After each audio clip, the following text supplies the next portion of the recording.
Trauma, 15 minutes is hamstring. Ortho, surgery. Nice, that's it. You've got to We're just going to get on, do this. not scare him, get you all sorted, all right? John? John? Do you remember where you are? King's College Hospital, London. Thank God. A major trauma centre. Hit the curb, jackknifed onto the verge. Have we got a good pulse? Have we got an output, you know? One of the busiest A&E departments in the world. He will probably scream, but he won't remember. A place where love, Come on, sir. Let's go. Up you go. No. Yeah. life, There you go. I love you. I love you too. and loss It's all right. unfold every single day.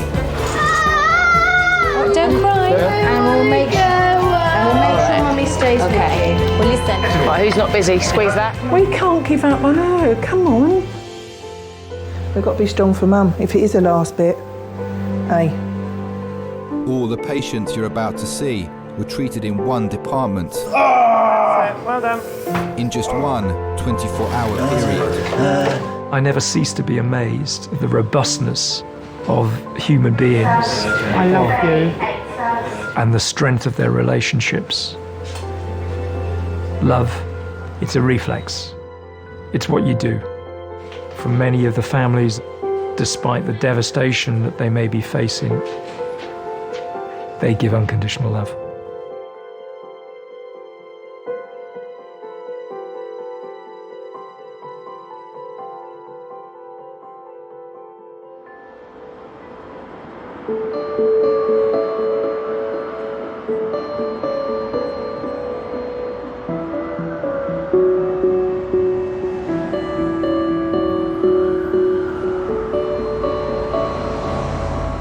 Sorry, matey, watch your back there, please. How you doing, love? You all right? Come on. I'm the best driver. They're not gonna like to hear that, but yeah, bring it on. You got to know when to hold 'em, know when to fold 'em, know when to walk away, know when to run. All right, let's get you back around the corner.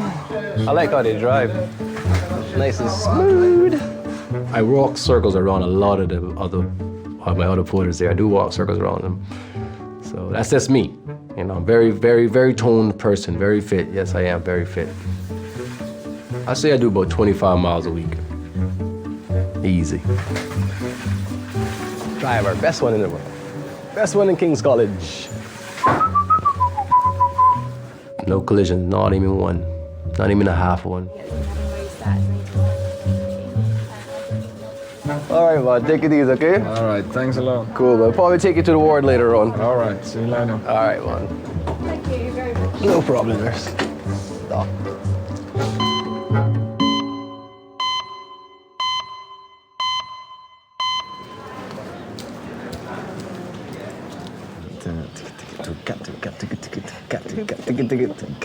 Ah, see, it's that bit. Oh, right, yeah.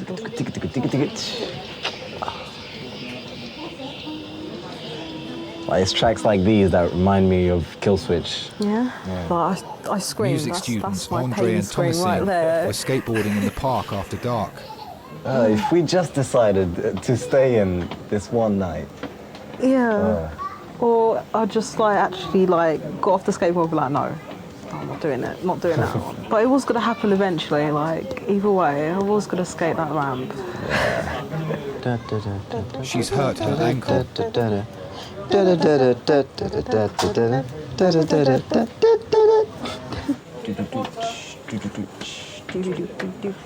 Hello, I'm Oscar. I'm one of the doctors. Nice to meet you. How are you doing? I'm cool, thank you. Who have you brought with you? My friend. Your friend. Hello. So what's happened?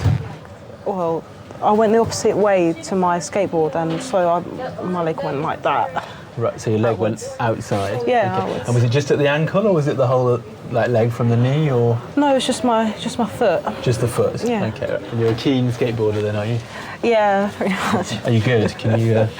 Well, we just started today properly, so I'm kind of a beginner. Oh, so you're just starting out on there? Yeah, and I went for it. So you weren't doing some amazing 360 or something? And then, not yet. No. Oh, no. It was my idea to go skateboarding that night. I think she is a daredevil, but she's just waiting to come out, really. She needs a little push. Any pain down the back? Yeah. Right there. When we got there, the park was closed, so we climbed over a couple of fences. Yeah, I did feel like when I was climbing the fences, like, I've never done this before. This is so exciting, really. Are you able to move it at all? Yeah, I'm able to move my toes. Tom's never done a ramp before, so I was pushing her. Not literally pushing her, but like urging her on to go down the ramp. So it doesn't kill you, it makes you stronger, so, you know.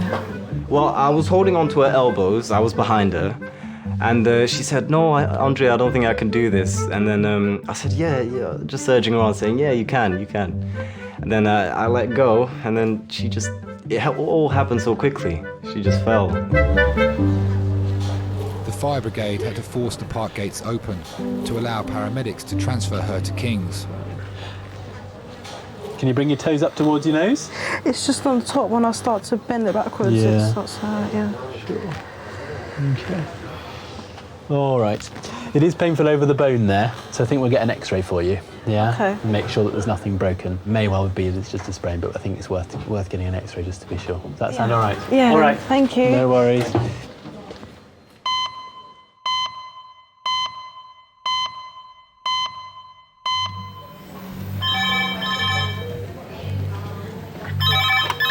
Hello, King's A&E.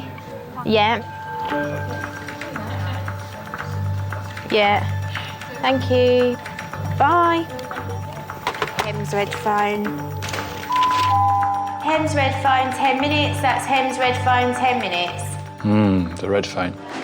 I should admit this, I quite like that. And that's why I do this job. Oh, hello. It's one of the resource nurses. Can I have the trauma team to A&E resource in 10 minutes, please? Right, what have we got coming in then? Road traffic, collision, query chest, abdomen, pelvis injuries that would be pretty nasty. The earlier you intervene, the better. Treatment is far better when preparation is made. The 7 Ps of military, you heard that? Proper pre-planning prevents piss-poor performance. We got a sharp spin, and we have good. Done it. Well spotted, thank you. Charles, are you happy to... I'm happy, I can do B or C. Which do you prefer? Can you pass scan? No. Okay, so B and C? B and C. Certainly.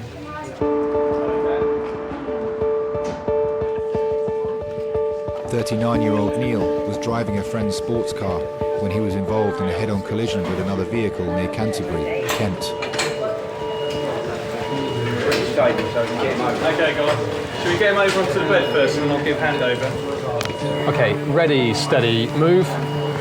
This is Neil. He's a 39-year-old gentleman involved in a high-speed RTC car versus car. Point impact on the right driver's side, crumple zone gone. Injuries from top to toe. He's got a right clavicular and chest rib fractures, right liver injury and pelvic injury, and is also complaining of lower back pain. It took 27 minutes to cut him from the wreckage and be stabilised enough to travel 59 miles to King's. Interventions, he was extricated from the car with ketamine, 2 IV access, pelvic splint packaged, tadam, dantastron and morphine. Stable, and his BM is 5.4. We've already got 2 decent-sized cannulas. Should we get a femoral stab and get those bloods quickly? Can we get some IV paracetamol and some more morphine, please? Right, Neil, let's give you some pain relief now, mate. Okay, take a little while for it to kick in. Sharp scratch, mate, sorry. Airways patent. The specific thing about the head-on collision, you add the 2 speeds together, the vehicles, for the aggregate speed. So often, if that's a dual carriageway motorway, you could be well over 100 miles an hour. You crash at 90, the metal bodywork is going to squeeze on you. The thing now looks more like a tin of sardines than it did a car for 10 minutes earlier. So there's that crush. Try and keep your head nice and still for the time being, though. OK, just going to put a scanner on your belly, my friend. The biggest threat to life is uncontrolled hemorrhage. you're zooming along at 95 miles an hour and you suddenly hit the brick wall equivalent. So you go from 95 to 0 in the blink of an eye. Your organs want to carry on going. So it's very common to see shearing type injuries. Internal bleeding is quite an important thing to pick up early in these situations. Not the easiest scan, but I suspect it's false positive on the top right. I'm getting difficult picking up the kidney, but a lot of fluid looking around it. Yeah. So, okay. Yeah, can we get him off the scoop and have another go? Okay, mate. Just try and keep your head nice and still for the time being, though. Okay, just bracing again, guys. Ready, steady, brace, and down. Go on, mate. I'm feeling a bit tummy. Let me know if you've got any pain anywhere. Right-sided belly pain. Jesus. Oh, God. Okay, Neil, where's the worst of the pain at the moment? Chest and lower back. Okay, out of 10? Chest 5, lower back 8. Okay. We're always very, very careful to assess the spine. Injury to the spinal cord causes nerve injury, i.e. paralysis. I suspect that's what most patients are most afraid of.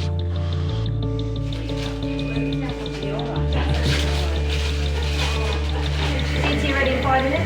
Okay, so we'll try and get the rest of the scan completed as soon as the blood's done. Neil, do you want us to ring anyone to tell them that you're here? Yeah, my wife. Your wife? What's her name? We've got Karen. Karen.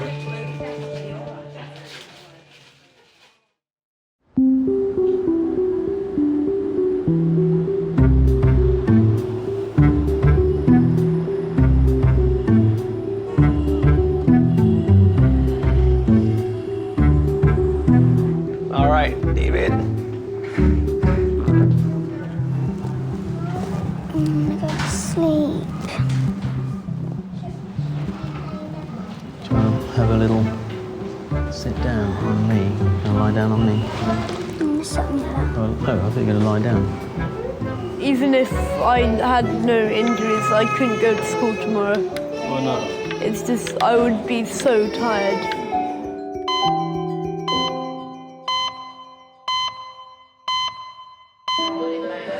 You've got your drugs and suction. Suction, and I've got the last 5 of morphine, yeah? Okay, thank you. Yeah, we're ready. They said 5 minutes, 3 minutes ago now, 2 minutes ago. Right. Hang on, guys. She wants him on the life pack. They want him on the life pack. I'm happy with it. Yeah, that's fine. I'm happy.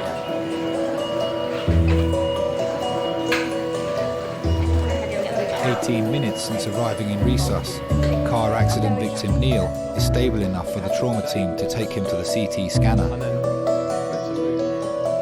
His wife Karen has arrived along with Simon, his boss at Volvo's Development Training Centre. Okay, Neil. No, we're going to just head into the room in a moment, but we'll keep an eye on you whilst you have the scan. You need to keep your head nice and still, though, okay? You got the collar on until we're sure that you've not got a problem with your neck. Don't move your head, okay? It's not worth the risk, mate. All right? As I say, we're just behind the glass here, just watching. All right, mate?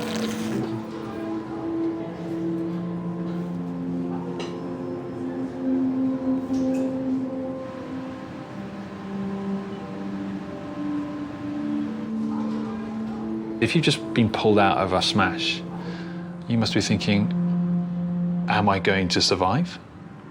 Am I going to walk out of here?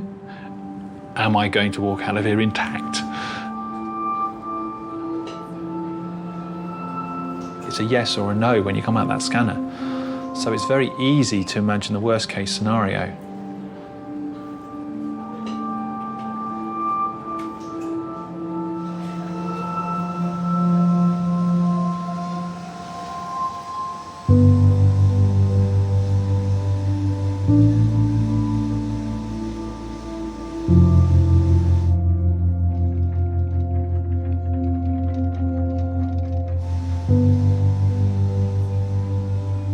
I lost 2 years of my career to sick leave. I'm one of the few doctors who spend a lot of time on the other side. My particular problem was neurological. I suffered from a complex pain syndrome due to inflammation of the nerves.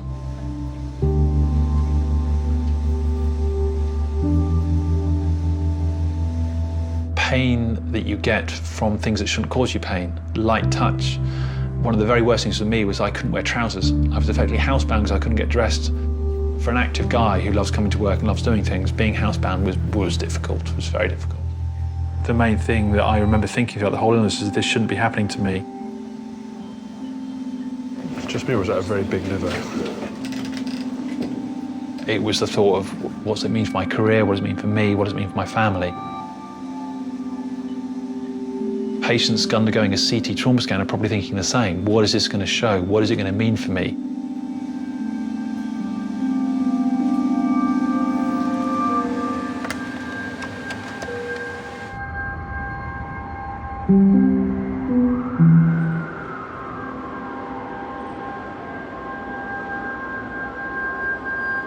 Hello, only me. You're right. Neil's been in a car accident. I didn't know anything before I got here. Police turned up at the house, and it happened down in Canterbury. They had to cut him out of the car. They blued and tooed him. Where Simon, Neil's boss, drove me here. We're in London in a specialist hospital because they thought it was life-threatening.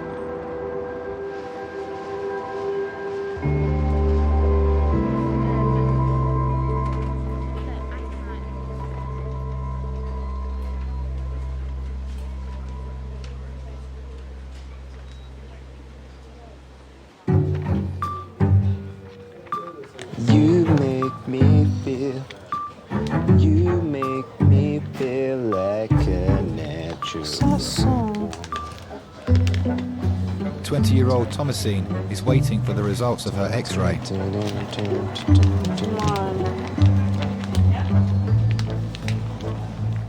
Hello, how are you getting on? Hi. I'm cool. Right, the X-ray's back, and there is a break, I'm afraid. So that's where all the pain and swellings come from. Yeah. So what we'll do for you, I'll put a plaster on at the moment for today, and then we'll get an appointment for you to come back and see the specialist bone doctors, the orthopaedic doctors, tomorrow. Home with some crutches and some painkillers, and book an appointment for you for tomorrow. All right then. Does that sound all right? Yeah. There's going to be no skateboarding for a while, I'm afraid. Nice to meet you. Yeah, nice to meet you too. Bye now. So yeah. It's broken. Oh. At least it's not that bad. Like I need surgery or something. No, that's good. Well, he said maybe. I've known Andre for about 4 years. We met in college and we just met through that, and we liked the same music, so we just kind of started talking from there, like talking about music and stuff. That's right, kids. He never fails to make me laugh. I think he does know that. Like, he just makes like face expressions and like silly little things like that, and it just makes me laugh. You've been around me too long. Yeah, pretty much. I don't know what I'm going to tell my freaking parents, man. Yeah. Well, they're going to give you crutches, yeah? Probably. Okay. If not, then I'm like... I'll carry you or something. Carry me? Yeah. Bridal style. Huh? Bridal style. Whatever style. Whatever style. Make me feel special. Yeah. Special for one day.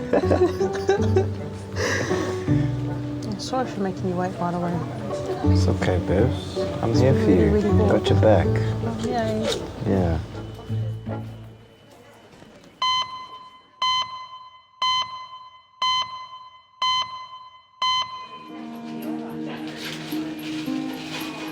How are you doing? I'm Yasmin. I'm in charge of this wonderful crew. Don't have to shake my hand, don't worry. No. We're looking after you here, trying to work out what you've done. The scan will get a report in a minute. Never had any loss of consciousness during this whole episode? You remember everything? Yes, unfortunately. Okay. And did you have a headrest? Is there a high back seat to this? There's a high back seat. Okay. Did your head go forward and back? Can you recall any of that? I don't remember. Okay.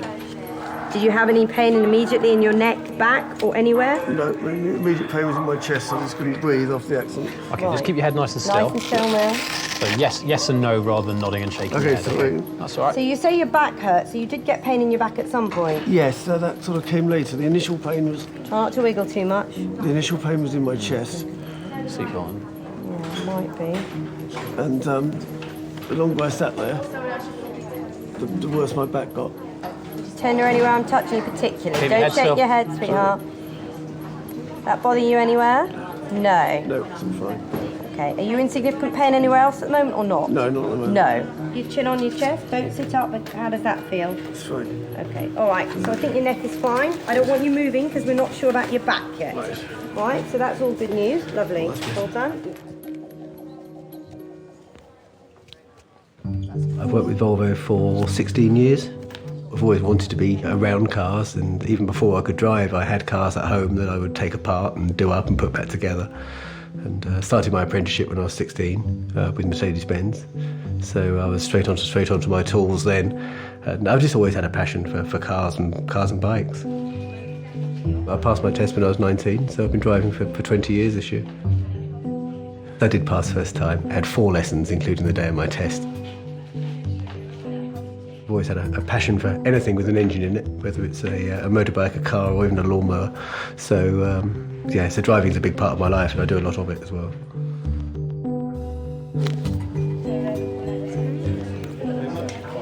I'm just going to give you another painkiller, a different one.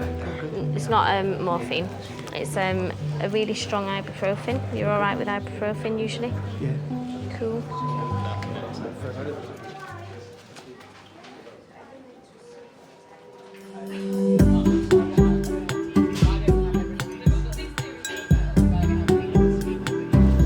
But hopefully I'll get out tonight, like, seriously. Well, you've got a broken leg. How are you going to walk? I don't know. You can stay at mine if you want. Please. No, you cannot stay at mine. You're gonna take those off tonight when you get home? Yeah. Hold on, scissors. If you don't mind wearing boys' trousers for a day. Obviously, I don't have girls' jeans at home, but we'll work something out. Nice slow deep breaths. Thomasine is having a temporary cast on her ankle. She will see the orthopaedic doctors in the morning. You right there? Well done. Yeah. I'm just going to press a little bit, okay? Sorry. Tell her, distract her, tell her a funny joke. No really cheesy pickup lines. Oh. Yeah. Come on then. Yeah. Did it hurt when you fell from heaven? Papa, papa. Yeah. Are you a parking ticket?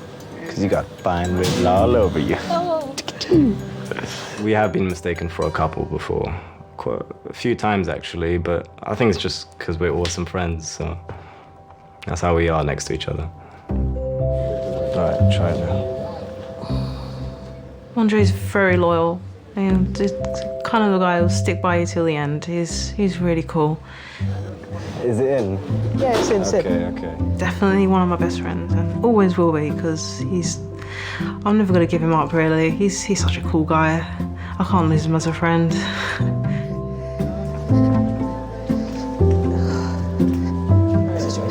won't be able to do anything anymore. Yeah. You're like an old lady now. Quite literally. Hannah was all about like taking the piss out of me, like, oh, you're so old and gonna be in crutches soon and can't do nothing.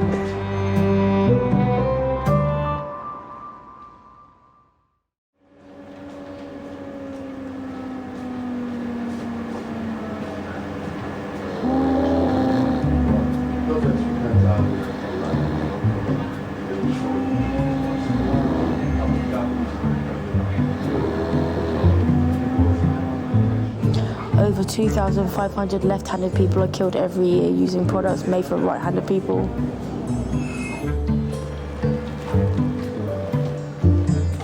Oh my god. The female orb web spider eats the male during sex, but the male's penis is detachable and it still finishes the job. Still gets the job done. Oh my days.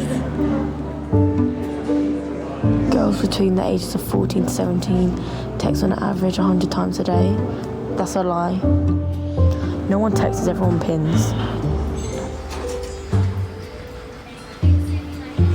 Have you heard of boxer size? Yeah. Is that a really common thing to know? I was like, what? Yeah. Basically, it is a boxing exercise, and you put your job and She then... looked at me like a complete muppet when I was like, what's that? Yeah. Yeah, it's a form of exercise, but it's boxing as well as doing jumping jacks and you... Right, yeah. I think when you look quite young and you're obviously a young doctor, you can go in and see an elderly lady who says, oh, you're young enough to be my grandson, and that's fine because you are obviously young enough to be her grandson, and that's not meant in a derogatory way, that's just a statement of fact. But then sometimes there are people who kind of use it against you, and it tends to be the sort of person who's more drunk on a Saturday night and they say, oh, you know, does your mum even know you're here, you know? I've had Here Comes Prince Harry. Didn't know Ed Sheeran was a doctor more recently. Matthias, hello. Come on through.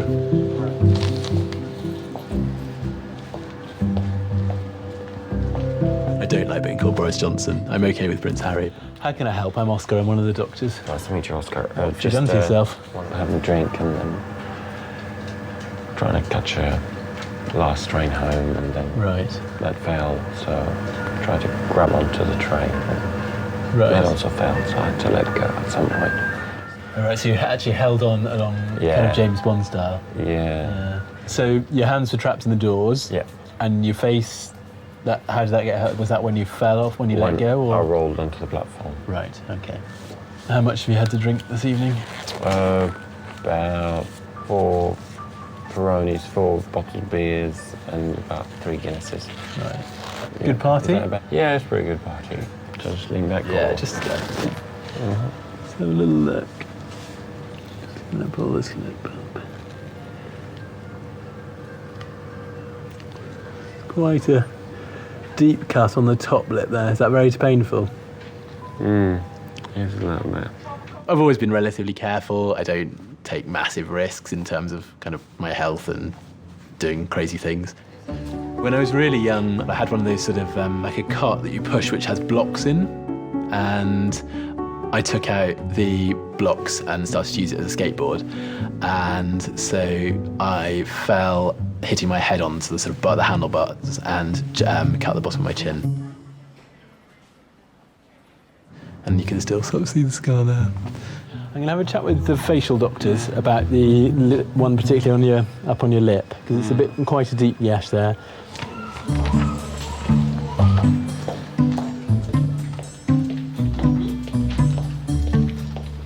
I try not to judge anybody when they come in. I try not to really judge people at all. Everyone has moments of madness in their life and do bizarre things. Hello. We'll deal with the wound up here, won't they? They will do, yeah. Yeah. Is it through and through? No, not completely, but quite deep. How did he do it? Holding on to a side of a train. Like yes. James Bond style. That old chestnut. The last train, the door's shut. Yes. He got his hands into the door and was holding on. Right. And held on until he realised he was coming to the end of the platform, and then let go and smashed onto the platform. Was drink involved? Yeah. That's all right then. Yeah. That's okay. Phew. Thank God for that. Yeah. I don't sort of live every minute of my life thinking, oh gosh, I won't do that because I might end up in A&E, other than the fact that I live quite close by and it would be embarrassing to end up in this A&E department. Hello, sir. Hello. How are you? How are we doing? All right? You've got quite a gash in your lip there. How did that happen? Fell onto the platform from a moving train. Oh, right. Okay. Trying to do a James Bond stunt. Fine. Okay. Well, trying to get onto a train. Yeah, in a James Bond style. In a James Bond. A la James Bond. Happens to me all the time. Yeah. No. Yeah, I don't want it to happen to me again. I can imagine that. Okay. Let's just have a little look. Open your mouth for me. That's it. Good man. Okay. Right. So it's through and through. I wouldn't say I'm always on the lookout for a thrill, because I always do a risk assessment, which is probably different to a health and safety officer's risk assessment. And if it's relatively risky, but not risky enough to get hurt, then it's got to be done.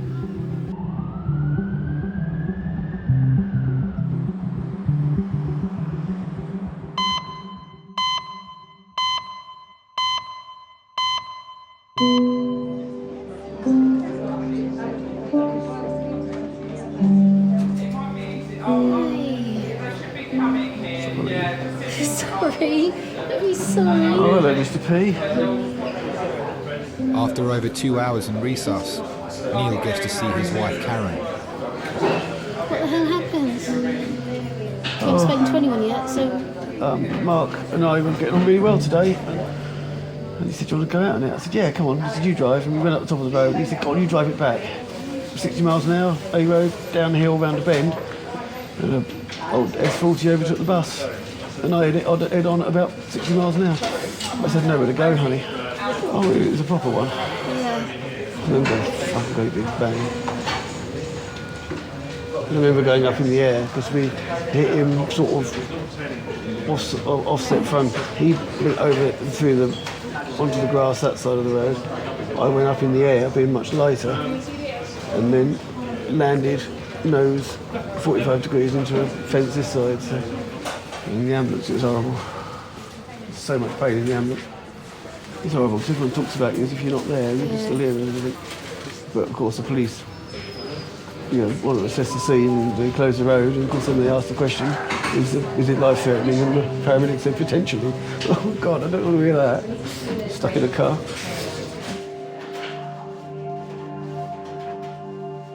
You like to think that you have an element of control over your life at any given time.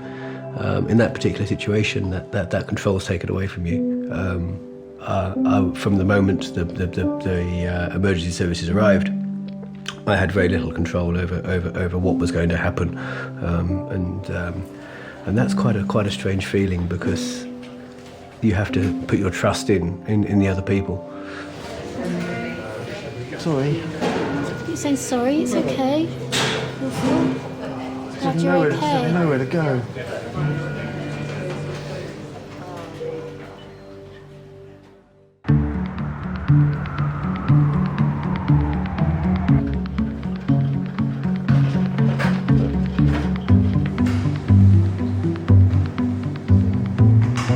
More humans are killed by falling coconuts every year than shark attacks. We share 70% of our DNA with slugs. Where do they get these fat things? I don't know. An octopus's testicles are located in its head.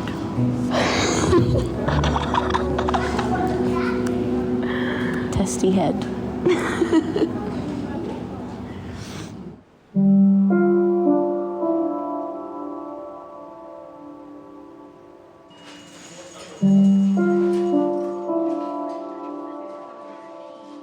Keep still, sweetheart. Okay, I've spoken to the X-ray doctors. Yes. Okay, and it looks like you've got two main problems. Right. One of them is the pain that's coming from your chest. Yeah. Looks like you've fractured your breastbone. Right. Okay, so that's broken. Yeah. Now, So you can do that. well, generally they don't do much. Yeah. It's going to have to heal generally. You've got some bruising and grazing there, but that otherwise we don't see anything broken down your pelvic area, so that's good. Right. But what is cracked is the back. Right. Okay, one of the little backbones is crushed. So at the moment you have to stay nice and still and not move until we know whether that's going to be fixable by you just having a support around it, or whether the back doctor specialist will want to do any operation if it looks like it's an unstable break.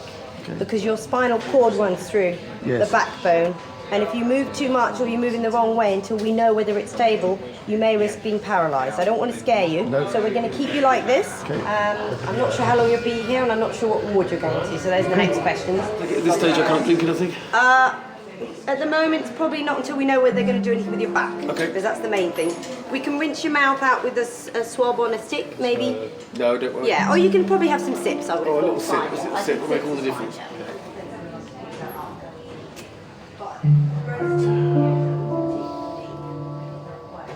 There were three primary injuries. I had broken my foot, and that was the force of the brake pedal making contact with my right foot.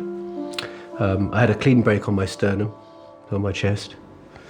That was a big concern for the hospital staff initially, because whilst your sternum's not particularly important, it's what's behind it, of course, your heart and your lungs, which are a little more vital. But they were very pleased to tell me that it was a nice clean fracture and no splintering.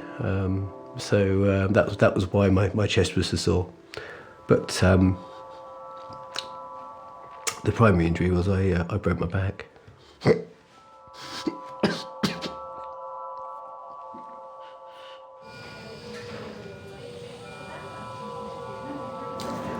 Psychology can be horrendous after a big smash. Quite often, a big injury, a big car crash, even when we don't get injured, ranks as a life-changing event. If you're unfortunate enough to be severely injured, you have to get your head around dealing with disability. We specialise in the first few hours of everything, so long-term management doesn't really come into our purview. But you have to be an idiot not to know that an event like this is going to affect somebody's life.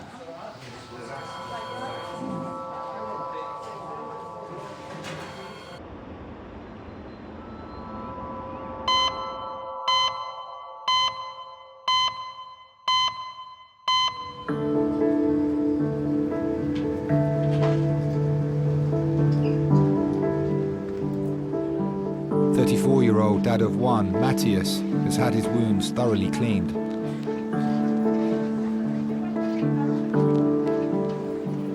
He's waiting to see the facial specialist, who will assess whether he needs surgery on his lip.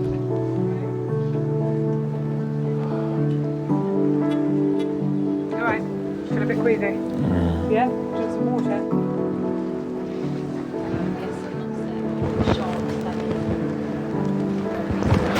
You're right, okay. You're right. Okay. So if you're gonna go, it's fine. Thank you. Well done, well done. Sorry. That's fine.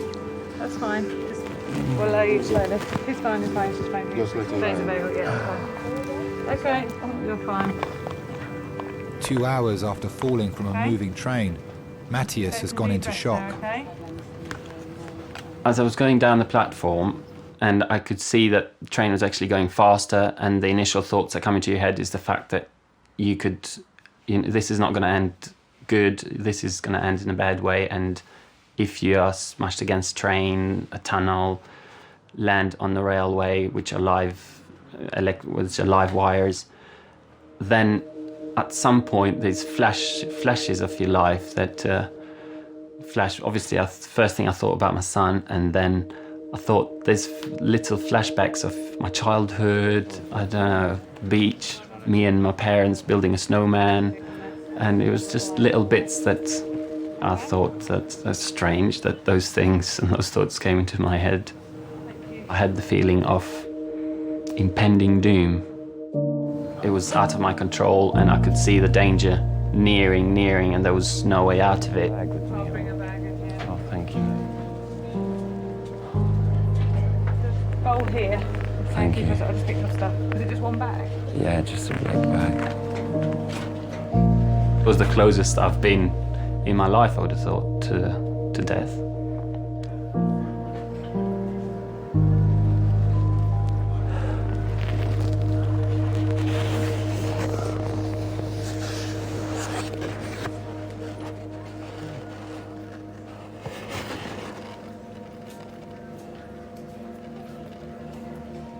And as I was laying there, I could just feel a feeling of slipping away. It was quite strange. And you just feel like you're just going to pass out and not come back.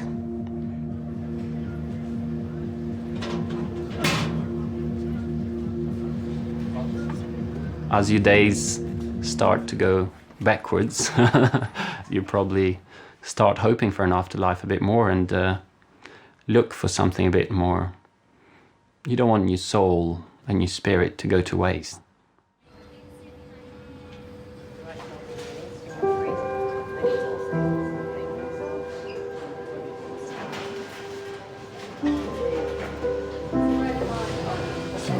Stop saying sorry, you're silly.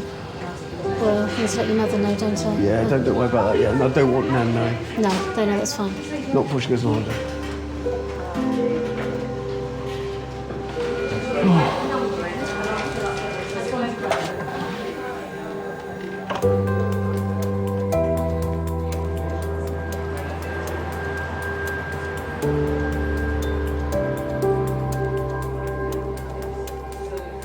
I don't know how long he's going to be in for, but I don't think he's going to be walking for a little while because They might have to operate on his spine, they don't know yet. They're waiting for a spinal specialist to see him, to see whether they need to operate on his spine or not. So he's going to be in pain for a long while, yeah. I think probably the best thing to do, I will do. I think the best thing to do is we'll just wait to find out what the specialists say. Okay, I'll give you a call in the morning. All right, speak to you tomorrow then. Okay, bye.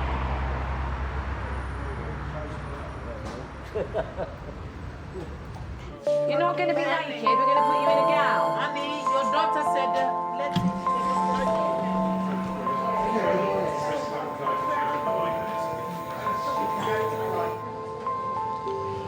Oh dear. You'll be all right, won't you?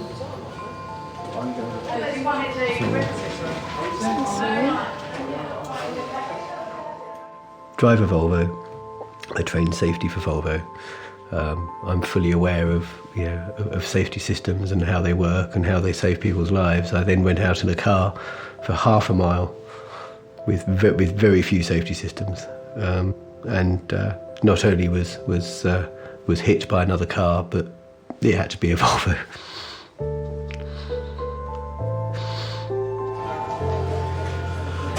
You upset? You're right. Just trying not to be.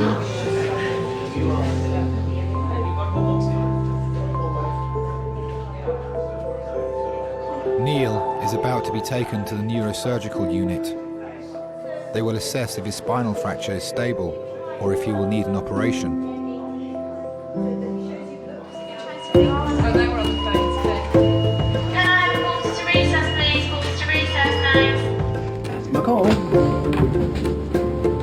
They're very confused down there. 1887, yeah? Be hard work, sorry. Quarter recess. No. Should just... Yes, please, yeah. Everyone's been brilliant. Hi. Hi, good evening. Nurse, does he have to stay like this? Yeah? No, is it all right to raise it up a little bit? Yeah? I just got to stay flat. Yeah, okay.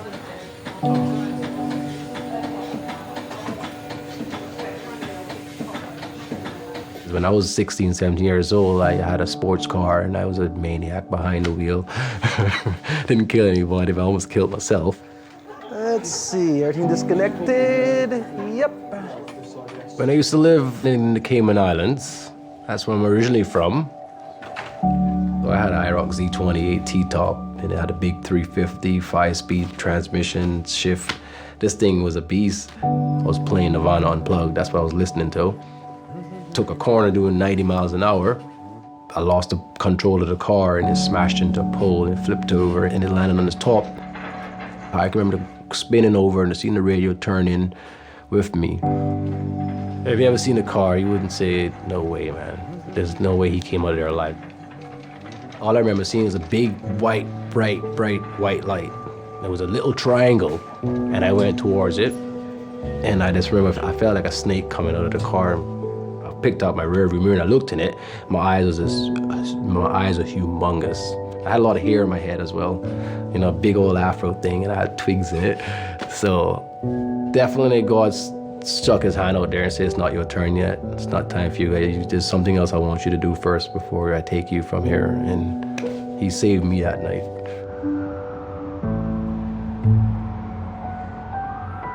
That was my reality check. And ever since then, I went straight.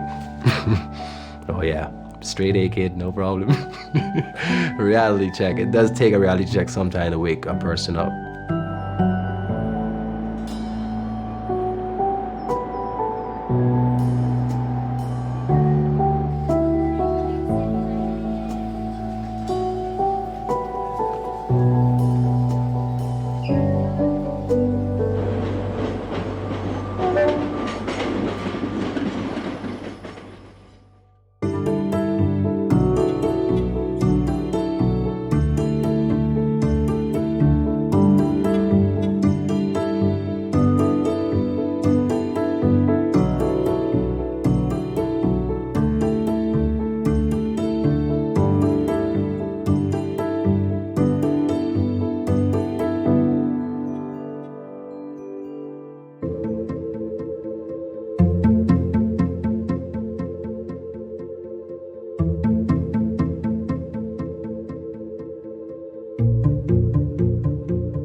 It's frightening how close I came to things being very much worse, and I have to remind myself of that on days where I'm not feeling great. That there were times where they didn't know if I was going to walk, let alone survive.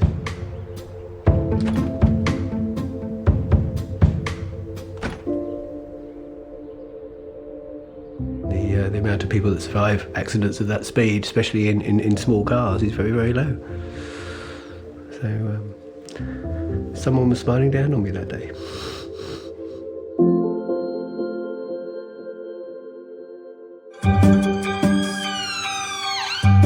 Happy Valentine's, babes. Oh, she said yes. She said yes. I love you. Christ! They trip it out. But yeah, you're tripping out. It's ketamine, basically. Fine. He will probably scream, but he won't remember.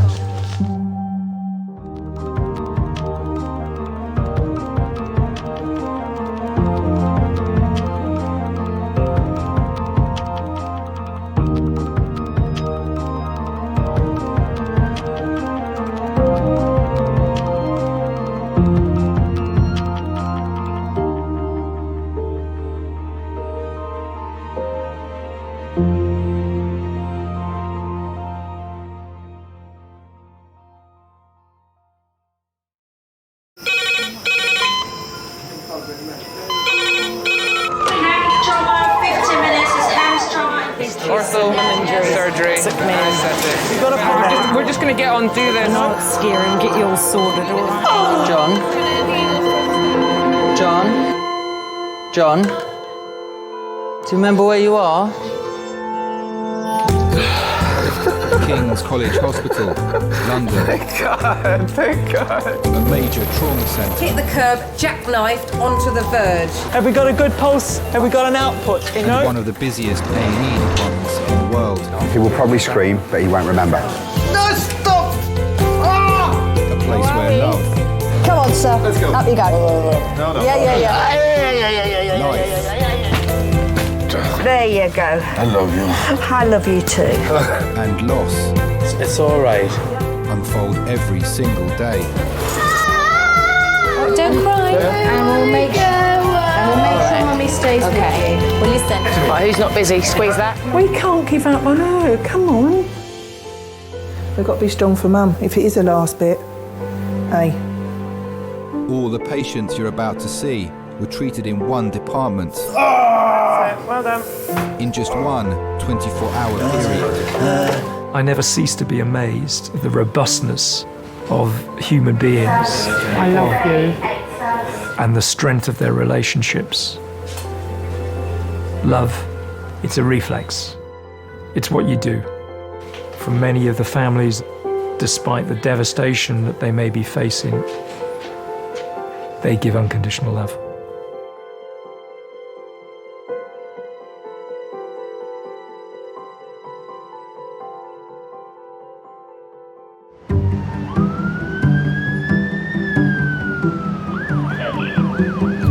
Yeah, just keep your eye on the guy that's sitting on the chairs near the phone.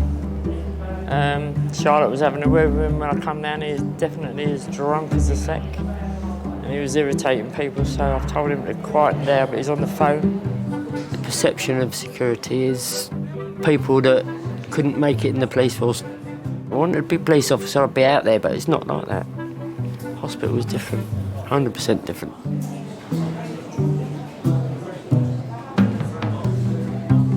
King's has 20 full-time security staff.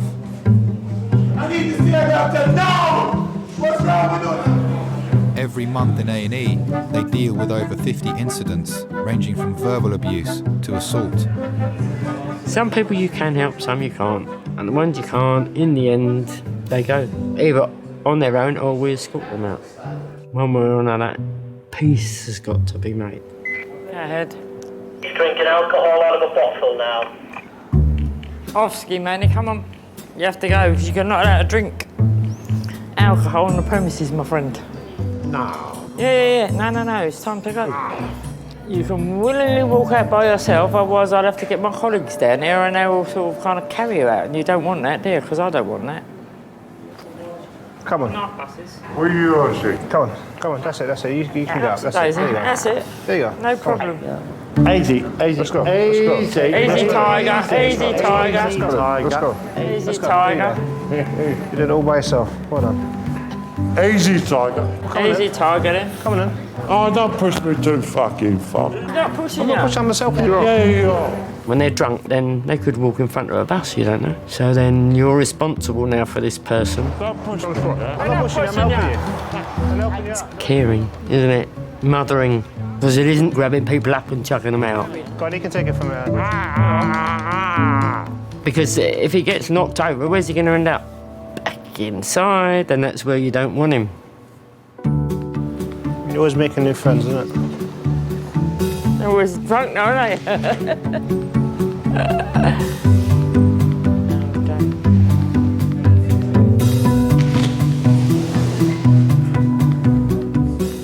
Yeah, control that gent's left now and he's gone on the bus to Croydon. Jolly good. I won't go into an A&E, I think I'm dying. And that's what it is, an accident. What is an accident? And an emergency.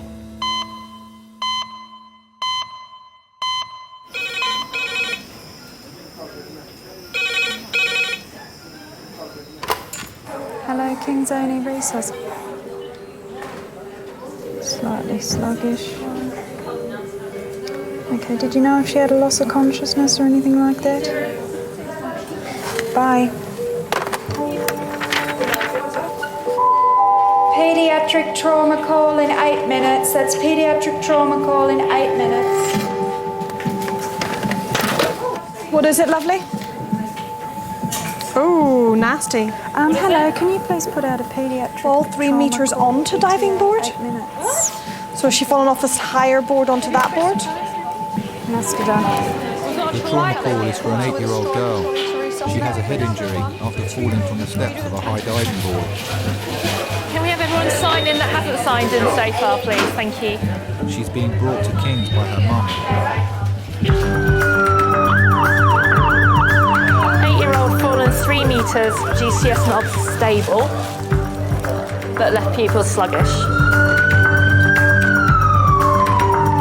I mean, it's about our ceiling, isn't it? Just about, she's fallen the height of our ceiling.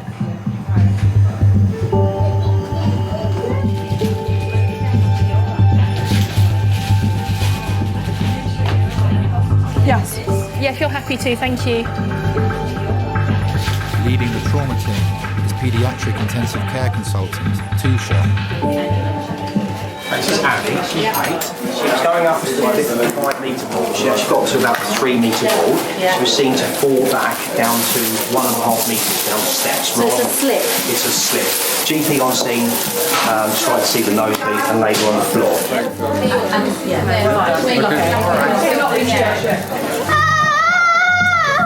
Okay. Do you want to go around? Why don't you go around to the top end? Baby, you're so Take a deep breath. Hey, baby. That's it. All right. Look at mummy. Look at mummy. There's a good girl. Yeah. Head injury in children always makes me worried. Abby, you want to sleep? Do you feel any pain here? Okay, Abby, don't worry. Here, any pain? Okay, here. Here. Seeing her getting drowsy was not good. Her brain could be under pressure from a blood clot. What does that mean if it's sluggish? Normally you expect it to react very quickly to light, so if it's not, I just want to make sure that there's no reason inside her brain why it's sluggish. So what we're going to do is we're going to take her to the CAT scan to do a picture of her brain. If there is a reason inside her brain, then we need to deal with that reason. And that reason could be a bleed. A bleed. What would be the procedure if that were the case? I think we should deal with that if we need to. Thank you. I noticed the sheer look of panic and that bottled up emotion that every mother has when they're scared. You're such a brave girl. Yes, you are. I'm so sorry, sweetheart. Abby, Abby, calm down, breathe, okay? I know it seems frightening, but I'm here and you are doing brilliantly. Wanting kind of, please tell me this is going to all be all right. And I can't. All right, look at Mummy. Look at Mummy. There's a good girl. Because I will not give false hope.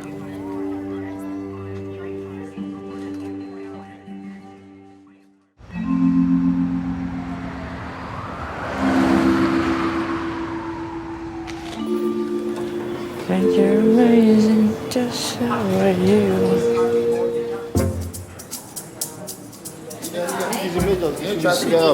Hello? You need to get up from the floor. Can you do that for us? Nah? Can you get up from the floor? Sit on the wheelchair. No. Les a coulé đây.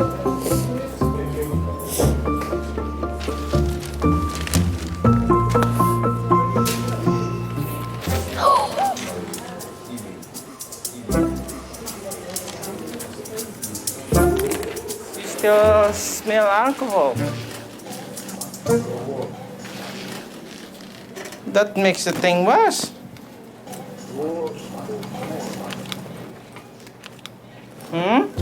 Did you have a drink today?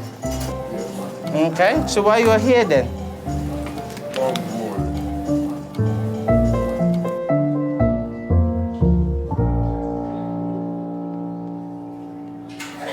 We're doing this thing at college, yeah, where they talk about you have the right to die. They can't force you. What are you trying to say?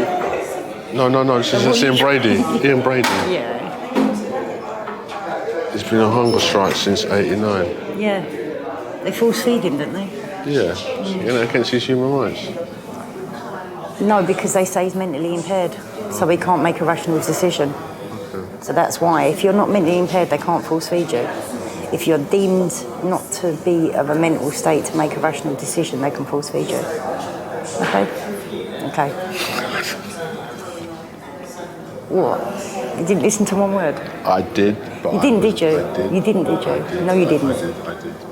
You never do. Is that how comes we've been together so long? You just don't listen to me?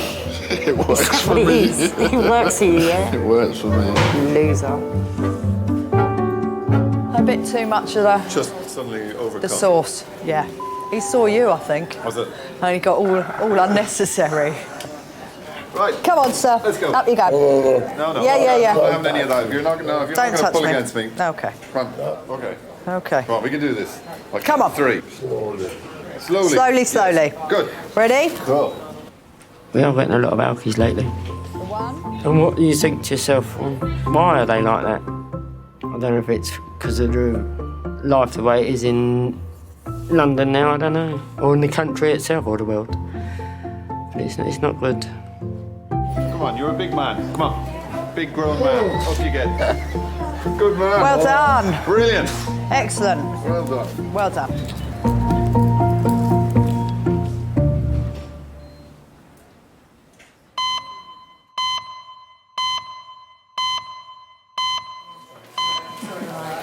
Daddy's up in Edinburgh, isn't he? They're always up in Edinburgh. Aren't they? They're always somewhere else. Just trying to get back down to see you, honey. Following her fall from the steps of a high diving board, Abby is being taken for a CT scan to find out if there is a bleed on her brain. Okay, ready? 1, 2, 3, move. There we go. Okay, you all right? Abby, hey, we just need to tape you down so that your head doesn't move Just going to too put a little bit of much. tape over your head. You can still move it, but I don't want you to move. Just to remind you not to move, all right? We used to go swimming, and in the centre you can see all the kids diving. And she said, I want to do that.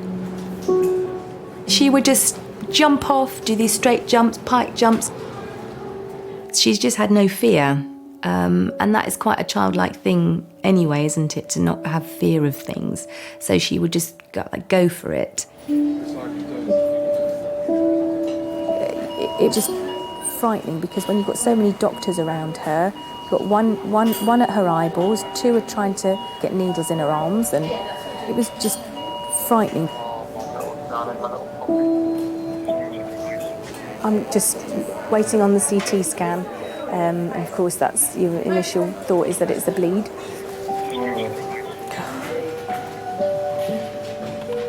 I'd missed the last train, I had no passport, I couldn't fly.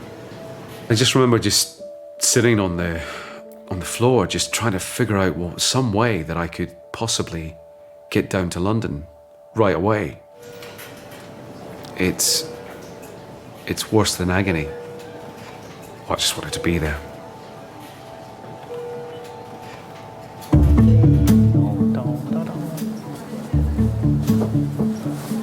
You okay? So you got you working here, eh? Yeah. Hi there. It's on your staff area only. This is on your staff area only. Sorry. Thanks. I think my brain's not functioning. That's nothing new though, is it? I'm being serious. So am I. This is so stupid. No, I mean, it's my thoughts are getting all scrambled. You are so... Why do I bring you anywhere with me?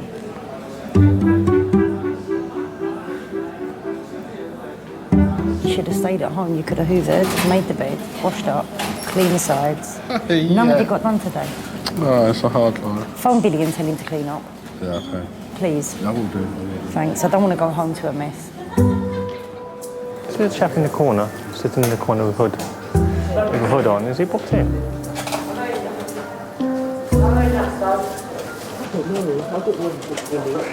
Let me get his name, yeah? Hi, have you booked yourself in? Well, people here are booked in to see a doctor. I'm asking you.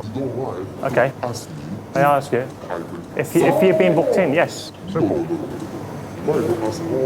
These orders are booked in, but you're not. The staff don't recognise that you're booked in. Okay, the staff have asked. Okay. Yeah. Okay. Then I'm going to ask you to leave them. Why? Because you're not answering my question. I don't have a question. Oh, that's a rubbish question. Are you booked in? Yes or no? So you're not booked in? I got nothing to say. I got nothing to say. All right, I'm going to check with the staff now. Again. Why's that? It's just asking to see if you're booked in, that's all. It's not a big deal. No. If I ask anyone else, there's no problem saying, yep, I'm booked in, this is my name. Simple. There you go. Sorry? We'll ask that question, get 100 times a day, especially at night. Sorry, hey, excuse me, sorry. You're in uniform, you've got security across your chest, you're going to be a certain type. I mean, I get it all the time, you're being really intimidating towards me. Why? I'm not, I'm just talking to you. If you don't tell me who you are, you can't just walk in there. This is a children's area. Yes, we try to get the questions out of him, but he's not answering. This one here? Is he with anybody? Yeah. He is. So why don't you just say, if you're with relative, why don't you just say, attitude's all wrong? Don't tell me, please don't talk to me like that. Your attitude's all wrong. Yeah, attitude's... Please don't... Hey. Don't do it. Don't do it. Don't do it. The language, okay? Don't do it.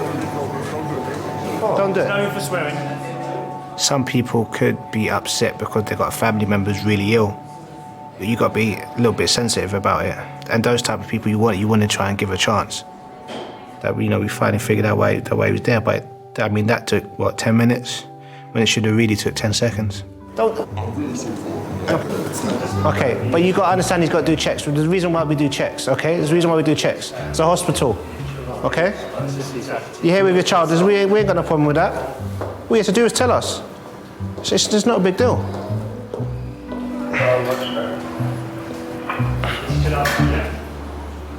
Sometimes I go home and I think about what I've seen that night.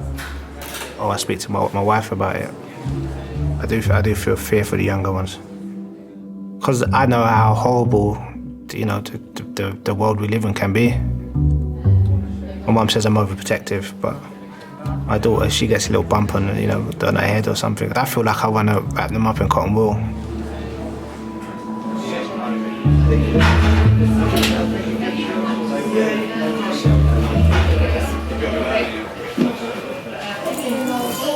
There's this young girl, 8-year-old, who's just had a CT head, but she needs a C-spine X-ray, which is in resus.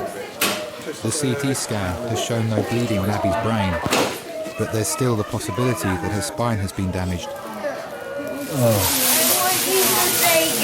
I can't do that, darling, because you've got to take one leg. I know.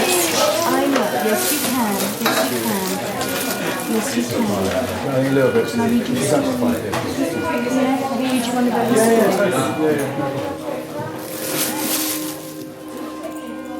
those. Well, you feel helpless. To actually face that your child could be paralysed, it's just the worst feeling ever. Wilma and Biff saw a notice. It was about a go-kart race.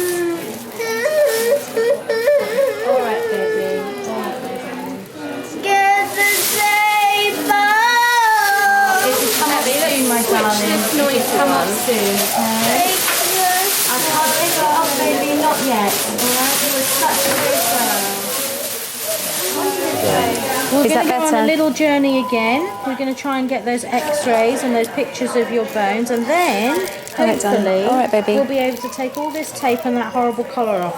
And can I go home? I think, sweetheart, because you had a nasty bang on your head and you're a bit sleepy. Oh, don't cry. Let's see. Let's get this Listen, X-ray we'll first, see, okay? Yeah. And we'll make sure Mummy stays with you. As someone who was so bubbly and crazy, it was sad to see her little broken body and her broken spirit. But I still have to say to her, you know, you're going to be fine. You're doing really well. Just to get through it. Just to get through it. Yeah. Teacher, we're going to do a few pictures of your neck today, okay? Alright, hold nice and still there. Oh, you're doing really well. Okay, you've just got to stay nice and still for us, alright? Take this collar off, it's double stranded. Can I bring a mum in for an X-ray? Abby, Abby, just need to get the pictures done. Should we get Mum in? Should we get Mum in? She's coming. She needs a neck. You're doing so well. Darling, I'm here. Really still for us. Brilliant. That's fantastic. Let's enjoy the Good feeling. girl. Oh, is that nice? Stay still. So you must stay still, darling. Good girl. Keep nice and still, okay? Abby, listen to me. Make my hand go up and down with your breathing. In, nice and still. Abby, listen to me. Right, it's going to be 2 minutes, okay? See if you can be a statue. Okay? Brilliant. Can you make my hand go up and down? That's it, up and down. Good girl. Imagine you're on a nice warm beach, okay? The sun on your face. See, can you hear the waves crashing on the beach? Okay, it's lovely and warm. Oh, that's a good girl. Yeah. Well done. That's a good girl.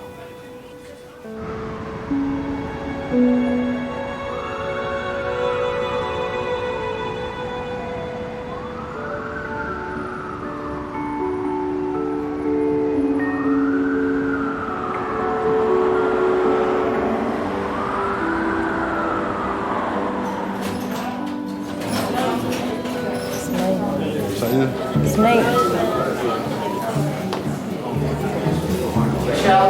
Lunny.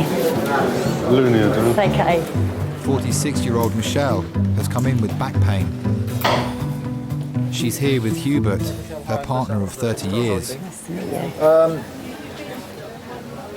So tell me, did you have an epidural yesterday? Yeah. What was that for? I've got nerve damage and a slipped disc. Oh, so but you had a it's- spinal injection? Yeah. So since the time it was given, As it it- felt shaky? Really shaky, and then as they pulled it out, then I just thought I was in shock because it really hurt. Gemma was breech, Ashley Oh, that actually was the worst one. And Billy was born in 6 minutes, and I had him in accident emergency at King's College. And Ryan was 20 minutes. And then Amir, I think, was about 30 minutes, start to finish, got spontaneous labour. It's right down the bottom they gave it, right there. When I had Amira, through the pregnancy, the weight of the baby was completely on my spine. So it caused some nerve damage, slipped disc. So what they decided to do was give me a spinal injection of steroids to try and calm the nerves down. And I had a really bad reaction to it. Okay, because this was done by the anaesthetics department, I would actually like to, I would like to speak to them, and I'll let you know what they say. So let me just speak to them, yeah? Okay, thanks.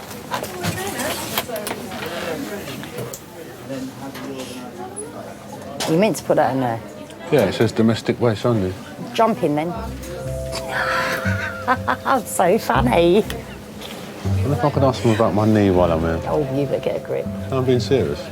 So am I.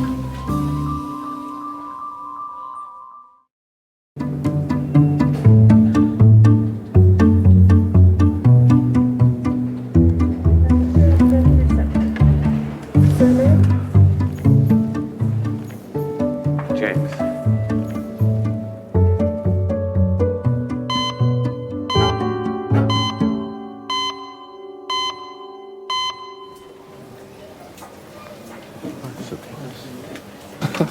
What? It says surgeon Smith, speciality, pain. Well, listen, you don't understand. Specialises in pain. That's like one of them Dr. Death type dudes. God, mate, you don't understand how much that hurt to get a needle like that up into your spine. And he tells me, hey, just a little prick, just a little stinging sensation. And you, but I wanted to cuss. My face just feels like it's bright red. Is it red? I'm not going to answer that. Is my face red yet? Yeah, it is as it was, yeah.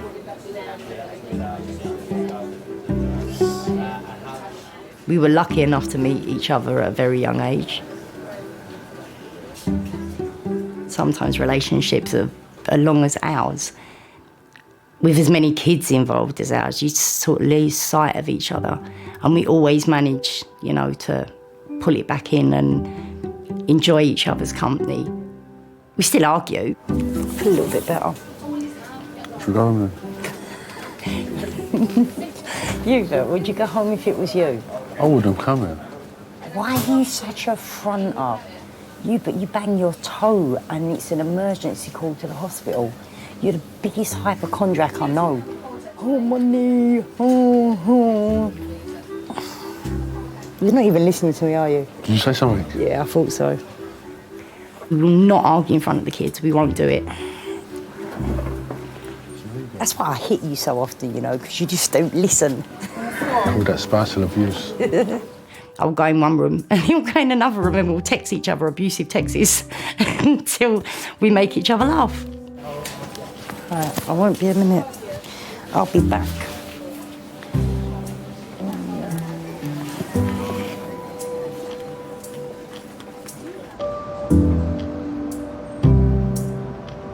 So this one little thing I've got wrong with me and, you know, the aches and pains, and yeah, it impacts on my life. But then I just think, wow, like, how lucky am I? How lucky am I that I've got 6 amazing kids? I need them as much as they need me. You know, they're sort of like, they're my breath, you know. They're my life, they really are. Uncle Stuart's here. 24 times. And say hi. Hey. So she's got the imprint of the steps. Oh. Okay, that's fine. She was so flipping lucky she didn't kill herself. I know, could have been. I'm surprised that, you know, it didn't smatter her skull if she fell from that height on concrete steps. Or maybe she fell halfway down.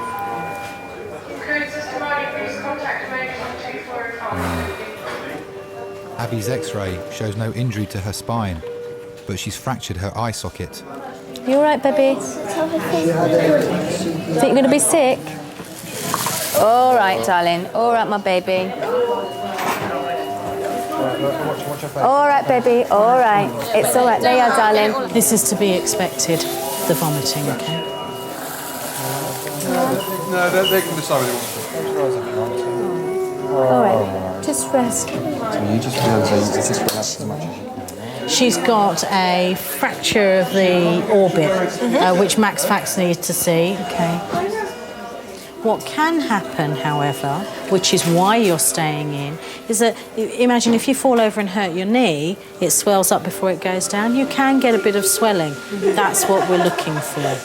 And that's why we'll be poking and prodding her to wake her up. Yeah. She's been really good, really well behaved. She is a testament to you.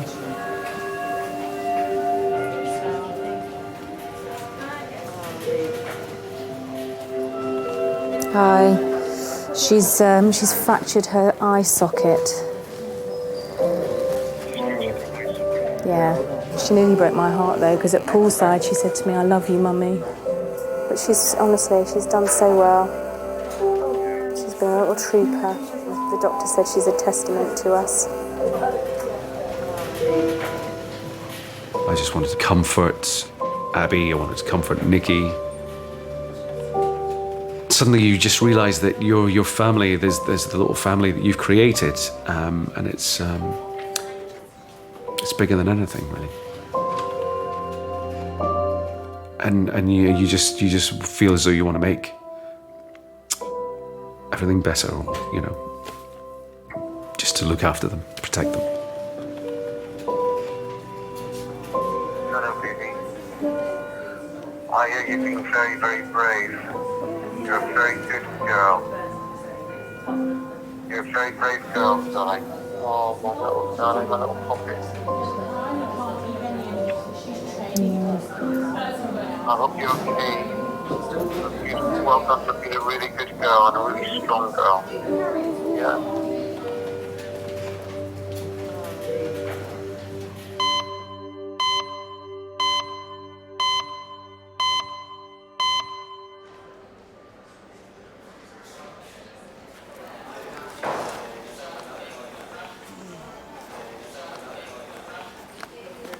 Go buy Banty.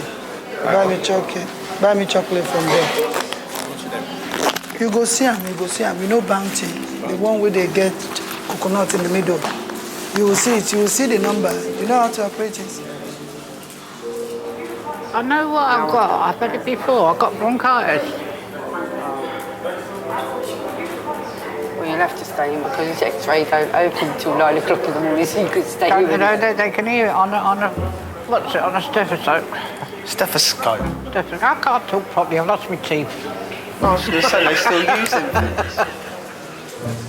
You bought the wrong thing. That's Snicker, isn't it? That's the wrong thing. Bounty is the blue one. Maybe the Bounty I can see is in front of you. You go buy Snicker. Oh, here we go. Yeah. No, it's not me. Got my tablets. My manager loves Snickers. My children love this either. When they were young, Robert loved Snicker. Michael liked Masba. Masba is true. Mama? Hi, my name is Adi. 74-year-old Joyce has been brought in by her daughter Anne and her grandson Chris. Can I say something? Yeah. I'm not trying to tell you your job. I haven't smoked for 3 days because I can't smoke. Okay. And I think it's bronchitis. I don't know. What, you a doctor now? I've not had many illnesses, but when I do get an illness, I know it's bad, and I know what it feels like. Oh, and no. therefore I can tell the doctor what it is. She's diagnosing everything now. Yeah, that's all right. I mean, you know your body, and if it's happened to you before, and if it looks like that, it may not be, okay, but you know, it's a good observation. If you've had the experience before, you think it's similar to what you had then, that's fair, you know. Okay, so the plan now will be, we'll do some blood tests. I will organise a chest X-ray for you. All right? Okay, I'll speak to you later then. All right. All right, thank you. And I want to go to the toilet. You take me down to the toilet, please. Where is it? Down here? Go to the toilet. Toilet, yeah. Have you given us a sample? No. I get you a tiny pipe, yeah? This should be fun. Oh, I'm not helping with that. Didn't ask you to. Yeah, let me get it out and set it up. You'll be in there forever. She's coming home, gutted. You have no manners. No, she's coming. No, they discharged her, yeah. Michelle has no infection as a result of the epidural.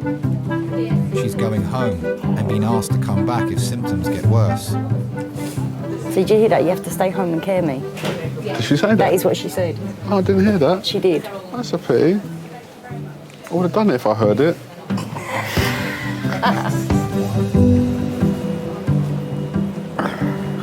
The good thing is, though, they're going really quick, aren't they? Getting things done. Well, you know, it's because of her age. Yeah. It's your fault. It has to be. Sending me the wrong way. It has to be. I keep telling you, dumbass. Thank you, Michelle. He's fine. The ambulance driver said he can walk. Stay in there. The security team has been called to help a drunk and disruptive patient with suspected mental health issues. Stay in there. They need to keep him in the treatment bay until the psychiatric liaison nurse arrives. Will you stop grabbing hold of me, okay? Hello, security control here. How are you? What has Marty said to do with this patient? Say again? What has Marty said to do with this patient? Well, she's going to see how it goes. It's always a difficult situation to deal with. It's not the same as if somebody was being aggressive and they had no mental health issues. You could just chuck them out if they're not that ill. But if somebody's got mental health issues, they need help, and it's your job as part of the A&E team to help them.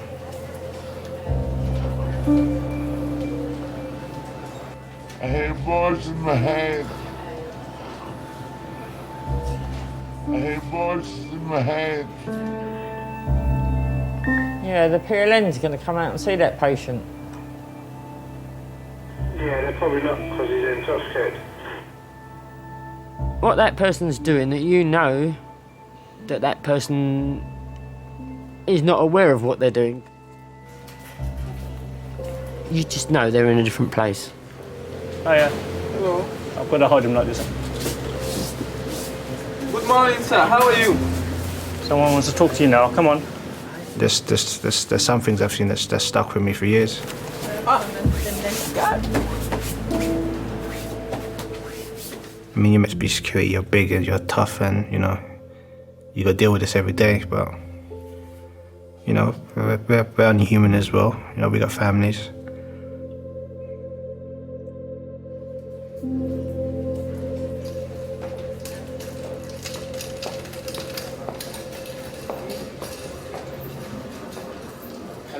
Hello. Your X-ray shows that you've got chest infection. Mm-hmm. So you will need antibiotics, and hopefully everything should clear out. Oh, all right? good, good. As long as I can go home, that's all I Yes, want to do. Thank you.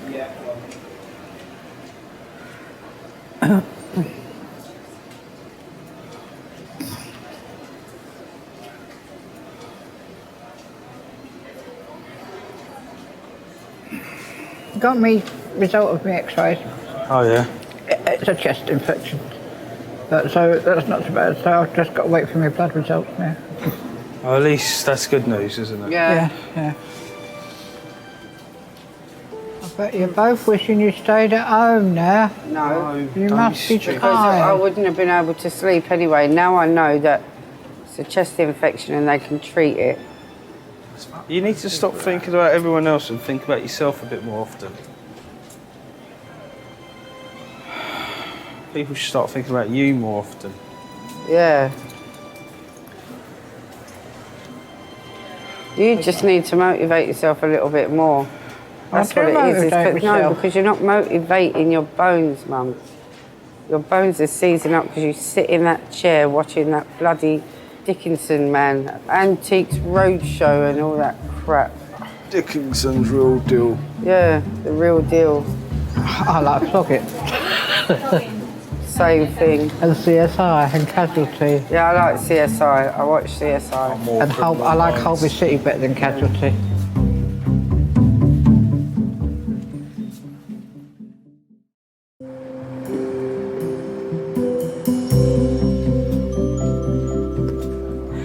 You got far to go? Forest Hill. No, far enough. But she brought the tablets in. I've got them in. It's okay to go now, yeah? I've got my tablets, so I can go now. Yeah, you can go. Okay, thank you very ladder much. goes straight here. Okay, thank you very much. I want to sleep well tonight.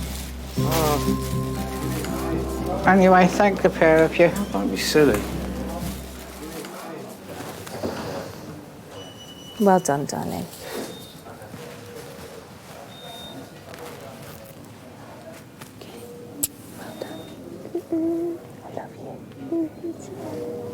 So much. I love you more than bacon. You're supposed to say something back. Sausage. Sausage.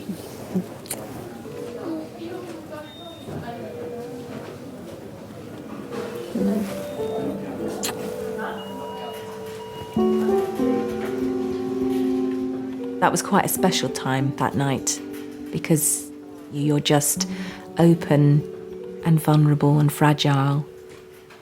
For me, having that connection that night as a mother to a daughter, I think will always remain with me.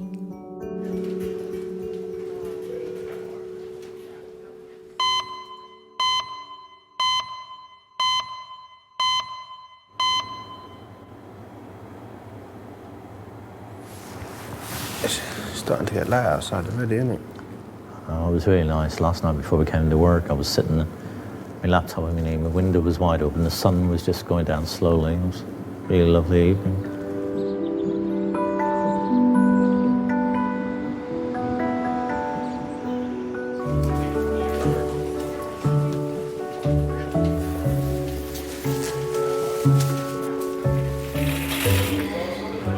Book yourself on the desk. Hello, I know. On your desk? Yeah, there. I've sliced my finger pretty bad. Accident? Yeah. Or intentionally? No, accident. Which fingers? It's my thumb. Oh, this one. By what? By sharp? Standing on. Standing on. Is it left thumb? Yep. Oops.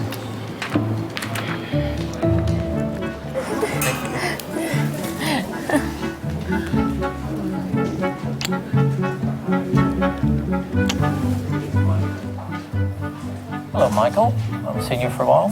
How's it going? Keeping busy? Hello. Morning. Good morning. Why are they passing you by what? Sorry? Why are you standing here? I was waiting for you. Yes, exactly. You got it right. See you later. See you, Mike.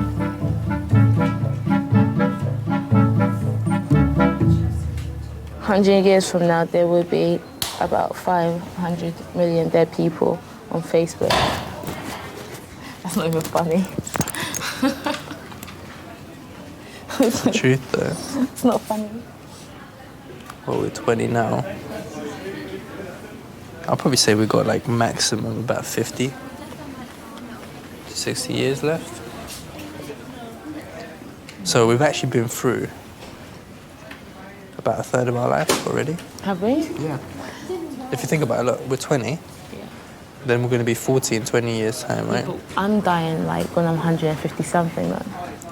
Oh, okay. Do you know what I mean? Yeah, I don't know well, about you. I know when I'm dying 150 something.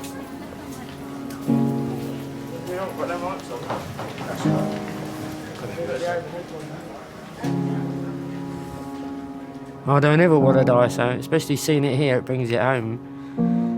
So you just go out and enjoy yourself. And you come to work and you can enjoy yourself by helping people. That's me.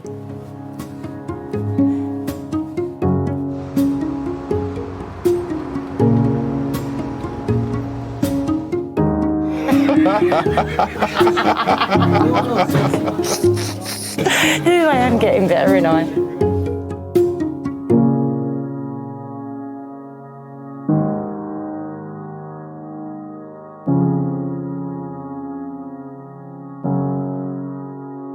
Probably a week after the whole incident, that both Scott and I would just burst out crying for no reason.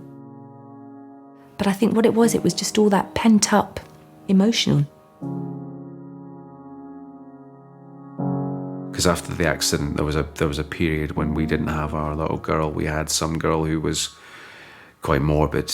I think she had just had a shock, a really, really bad shock.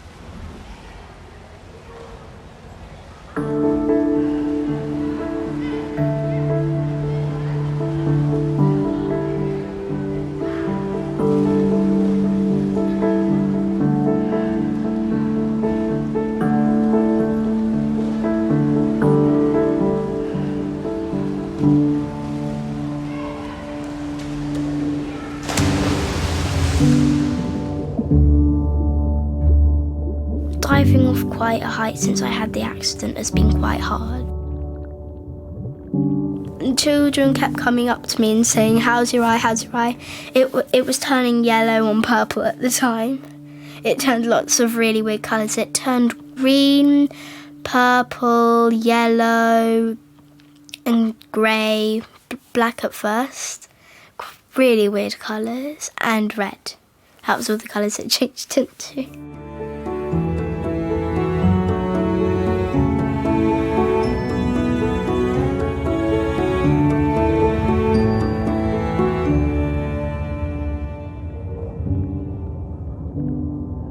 I would like to go high, but I thought just leave it for a few weeks and then start doing 5 metre again.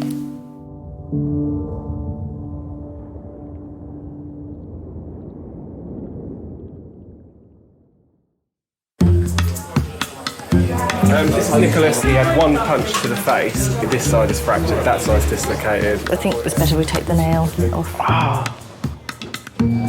I feel like out of everyone here, I'm the most dramatic looking. There are many patients who have a dislocation. The longer it's out, the more difficult it is to get back in. No, stop!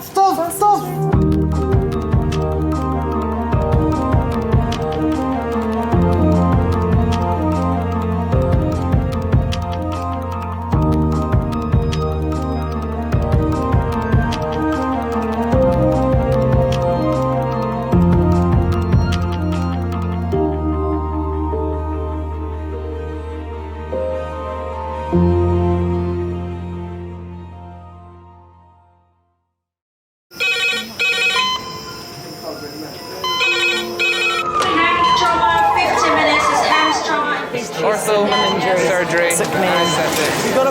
We're just going to get on, do this. Not scare him, get you all sorted, all right?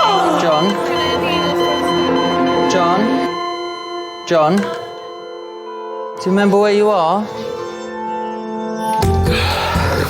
King's College Hospital, London.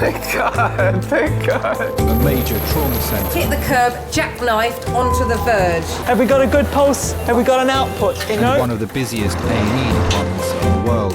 He will probably scream, but he won't remember. No, stop! Ah! A place where love, Come on, sir. Let's go. Up you go. No. Yeah. life, There you go. I love you. I love you too. and loss It's all right. unfold every single day. Don't cry. And we'll make sure Mummy stays with you. Well, listen. Right, who's not busy? Squeeze that. We can't give up on her, come on. We've got to be strong for Mum, if it is the last bit. Hey. All the patients you're about to see were treated in one department. Well done. In just one 24-hour period. I never cease to be amazed at the robustness of human beings. I love you. And the strength of their relationships. Love, it's a reflex. It's what you do. For many of the families, despite the devastation that they may be facing, they give unconditional love.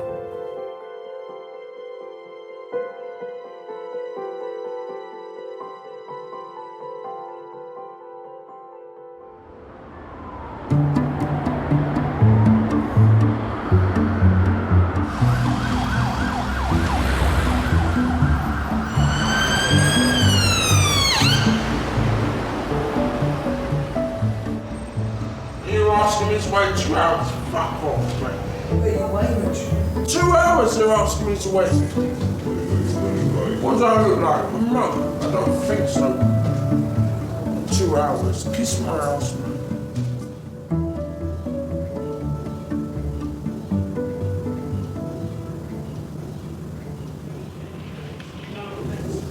I'm sorry. I'm sorry. You remind me of my nan. You look like my nan. I'm not that old, am I?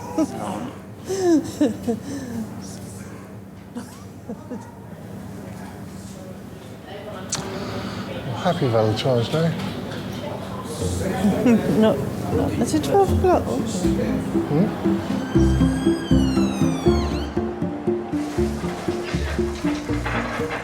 Valentine's Day in A&E will see 307 people treated. Sorry, mate. Thank you. 12 will be red phones. Cool. 6 will have been assaulted. And 3 will be arrested. Valentine's Day today. I have to remember to stop on my way home and buy some flowers or I'm going to be shot. I tried to cancel it, but I'm completely absolved from any Valentine's Day responsibilities. I was lucky. Well, it's not a very romantic place at the best of times, I suppose. We had, a couple of years ago, was a couple that had had a blazing row, and we didn't realise at first that this is what happened, but one of the guys came in and he only had half a finger. And we were like, oh, what did you do there? And it, you know, first of all, I caught it in a door and then, you know, some other story. And in the end, it transpired that his partner had bitten his finger off. Relationships in A&E, it can go either one way or the other, I guess. One, it can bring people closer together because they get a fright and then they realise that some things actually really don't matter. Now my partner's sick. But you do see the odd fight.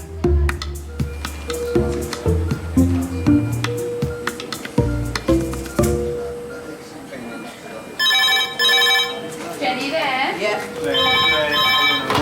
A&E, please.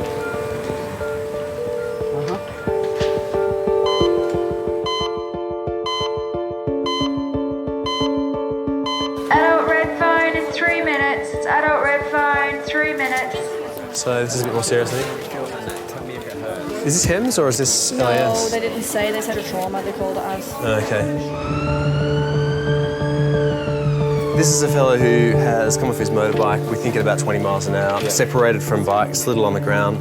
He's struck a bollard. They're such significant injuries from particularly motorcycles. They just don't have anything to protect them, do they?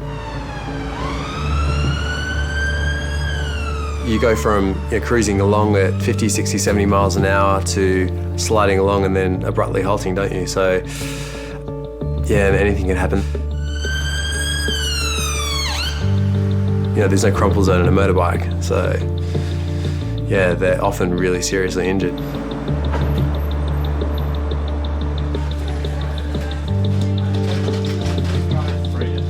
John, 53, motorcyclist, low speed impact with a metal bollard, probably about 20 miles an hour. Father of 3, John, came off his motorbike on his way to work. He's basically slid on the floor, right shoulder, right arm have gone into the bollard. So he slid on the floor and then hit the bollard? Then hit the bollard, yeah. He has broken the metal bollard though. Okay. So no open wounds anywhere? No open wounds. The main concern we have is distal pulse. Yeah, that's perfect. Thanks a lot. No worries. Is this all pain or? This is anxiety. Right, okay.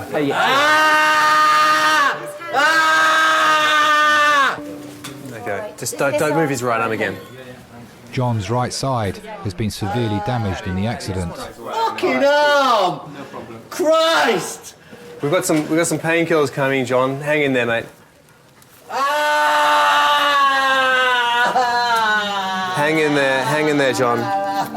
Do you have experience with ketamine? You don't, okay.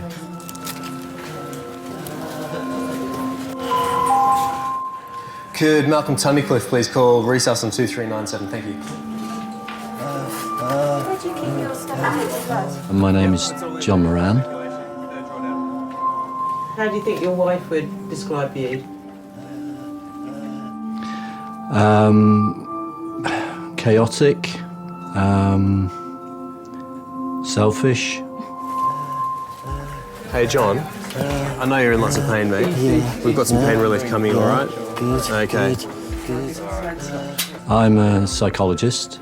Some of the work I do is with pain management, and I teach particular skills to my clients. None of those skills were of any use to me at that time. Sorry, John. Guys, can we have a hand just for a sec? Thanks, just to brace him getting off the board. Yeah. Okay, you got it? John, hello, John. Hello, mate. My name's Malcolm. I'm another one of the doctors, John. In a second, I'm going to give you a really strong painkiller that's going to knock you out. Okay, fine. Yeah, all right. That's great. I just need to explain a couple of things to you.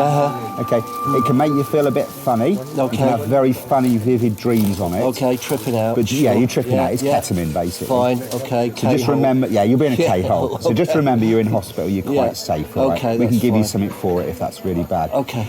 Right, John, I'm going to get cracking to start with. We'll give you a little bit to start with. I won't let them do anything until I'm happy you're away with the fairies. All right, lady? Okay. So, guys, I think we need to be a bit quieter around the bed with the ketamine on board. Well done. 50 milligrams of ketamine, a sedative so strong it's also used as a horse tranquilizer, will knock John out for 20 minutes. Enough time for the team to straighten and plaster his arm. John. Only then will he be settled enough to be scanned for internal injuries. John, can you hear me?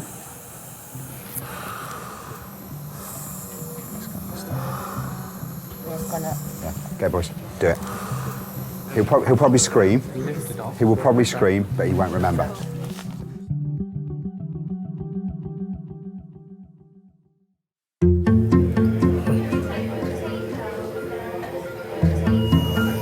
Bloody Valentine's Day, isn't it?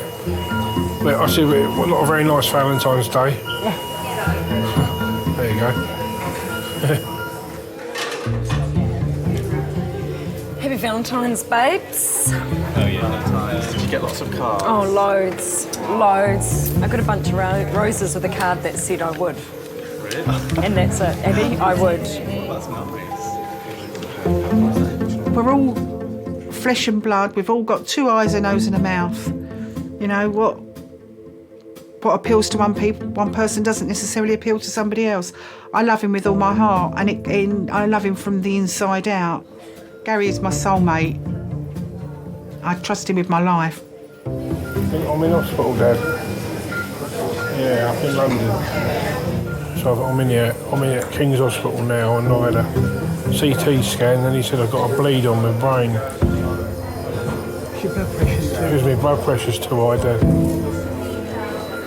He said, Gary, a 52-year-old paint sprayer, was leaving work when he began to lose feeling down the left side of his body.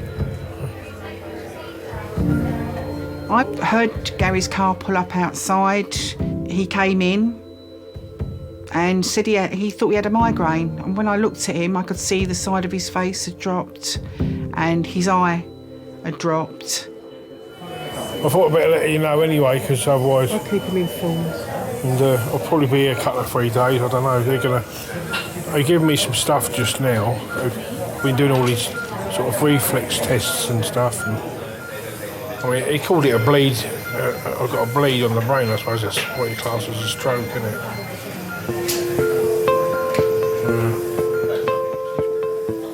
Yeah, it is, hang on. Hello?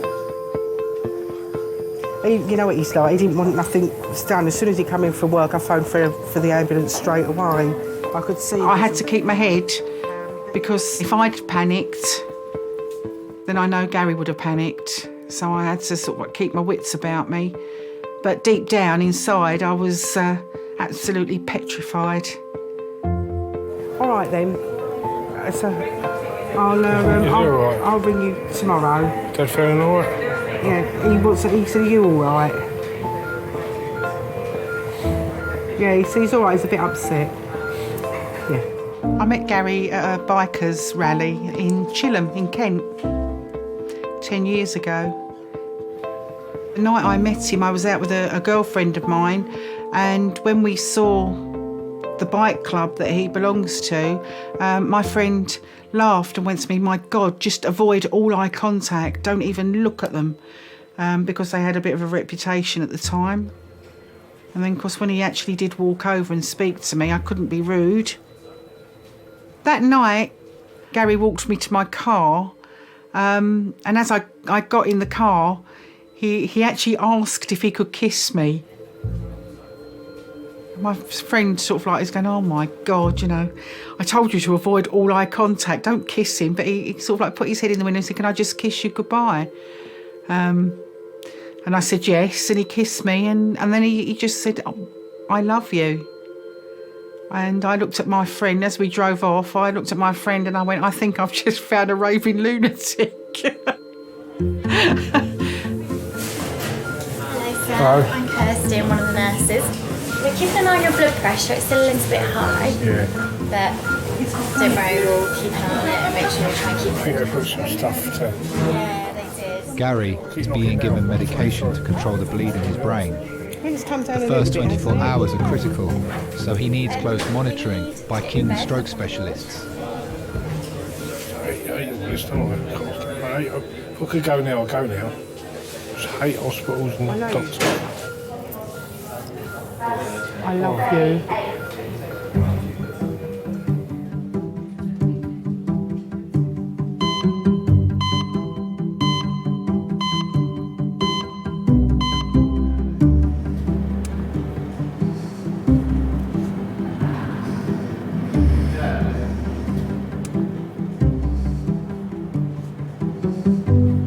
Valentine's Day doesn't mean so much to me now as it did in the past years.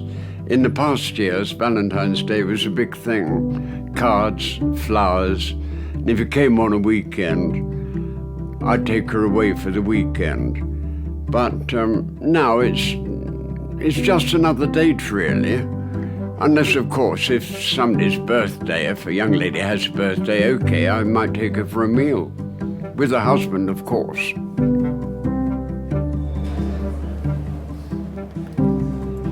Are you here on your own? Well, no one's ever on their own, really. No. 84-year-old Ronald has come into A&E after being bitten by his dog Benji.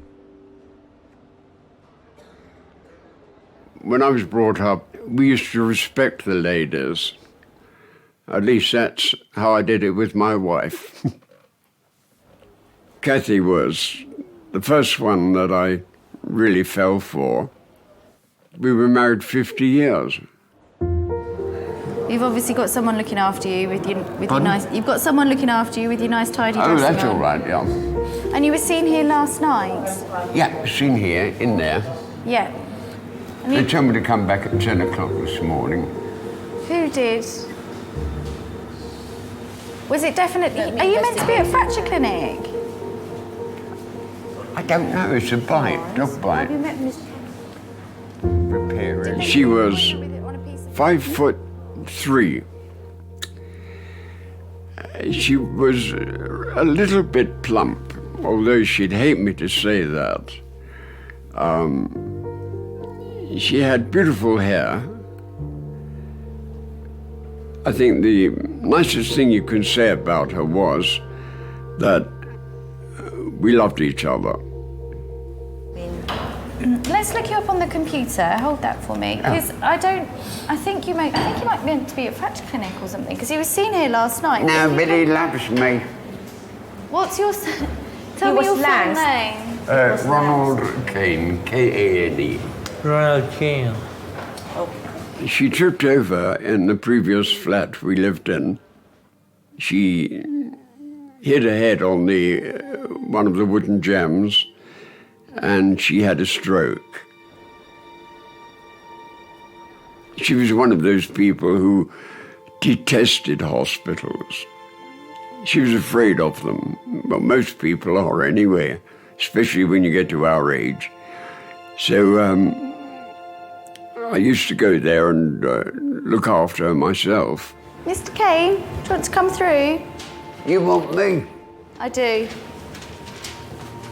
I was sitting with her, and a nurse came in and said, I want to wash her face. I said, okay. Would you leave us, please? So I walked out the room, and within 5 minutes, the nurse came out and said, I'm sorry, Ron, she's gone. That's it. Fini. All you have are memories.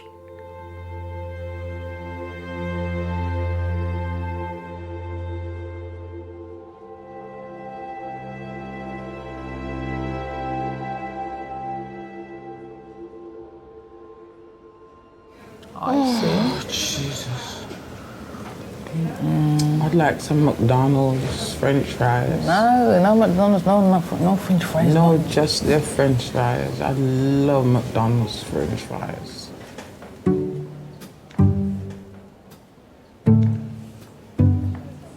I wouldn't mind a Big Mac either. With some sweet and sour sauce.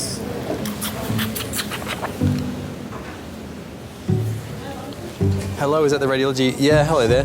We've got a fella in here, trauma. He's Delta for the day. For Valentine's Day, he was trying to climb up the side of his flat and got as high as the first floor balcony and lost his footing. He's fallen backwards, and on the way down, he's managed to hit a retaining wall. Do you ever get any Valentine cards by people at work? By people that I work with, or from patients? Patients or people at work. Oh, okay. No, I get surprisingly little in the way of cards from my patients. Maybe I'm expecting too much. Maybe I give them too much ketamine and they forget who I am. It's been over an hour since John came off his motorbike. None of his family yet know he's in A&E. So, John? Yes, mate. So far, so good. I mean, we know that you've got a broken bone in your arm here, okay? Yeah. And that was, kind of bent out of shape when you came in, causing all that pain, all right? Right. But we gave you a really, really strong medicine there that kind of almost put you to sleep. Can you remember? Can you remember what? Yeah. Can you remember we gave you a medicine, very strong medicine, and we've made this arm in the right shape again. Oh, you... Yeah. Oh, you put it in the right shape. Yeah. Oh, well done. Yeah. So it's in a plaster now. Now what? it's you did all that. Yeah. In a plaster. Exactly right. What? So it's. How did you do that? What time is it? It only took about 20 minutes. But look. 20 minutes. Exactly. Look, it's not. No, stop talking. It's not fixed. Stop talking. Me or you? Stop talking. You. Stop talking. You got a question? Time is it? It's. 20 there it to is. 11, 10:40. 10:40. 10:40. Right. Okay. You've been with us for about an hour. Fucking hell. Do you want me to explain some more? Yeah. Okay, so this arm, it's not fixed yet, but at least it's in the roughly the right space, the right place, and that's going to have helped a lot with your pain, I'm hoping. How is the pain in your arm? The overriding thing that has always been a problem is riding a motorbike. I've never agreed with that. I've always worried, but I learnt very early on that there was nothing I was going to be able to do or say. He would placate me that it was safe and that our quality of life was much better if he rode a bike because he would have more time to spend at home. The procedure that we've done on your arm is not the be-all and the end-all. There's a bit more work to do there, but at least it's a bit more comfortable for you. There's a bit more work to do where? With your arm, with the broken bones in your arm, okay. But at least at the moment, I'm hoping that we've got you more comfortable. Have you had many motorcycle accidents? Not accidents necessarily. I mean, you'll come off, if the road is wet or whatever, you might slip on some oil. You might get cut up by a motorist. I've broken a scaphoid. I broke my ankle a couple of times. Look, you've got some more X-rays coming up, just of your chest and of your pelvis. All right. Yeah. Then we've got to go through the motions of making sure nothing else is injured. So X-rays of your neck as well. All right. Yeah. The bike has been an overriding shadow because he gets on it every morning and he goes off to wherever he's going, and there is always that fear. In the majority of accidents, you know, you'll arrive home that day, and, you know, the eyes will be rolled to heaven and you just get on with it. But in this instance, there was, you know, it was clearly a lot more serious. So you think, right, this is going to cause me problems.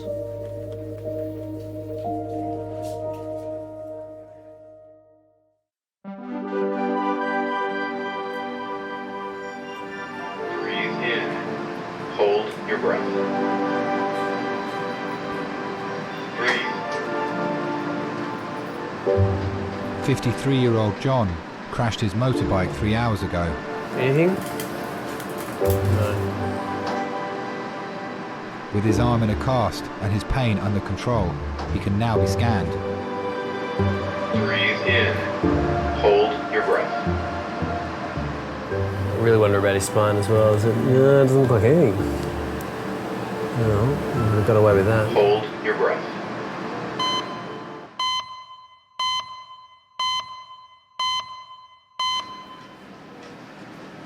Scans show there is no organ damage. I need to see my star sign to see if it's worth waking up today, please. I'm Cancerian. Start the scan whenever you want to come down. All right. What are you? Gabriel? I'm Pisces, mate. I'm yeah? See you March. Yeah, February 26th. February 26th. Ooh. Yeah, it's coming Around up. the corner. It's coming up, man. Yeah, what are you turning? Are you? 28, 29. 29. What? You're only 29? It's because of the Maybe. facial hair. That is stupid. I do worry about getting old because time is going so fast and it's going faster and faster as the years go on.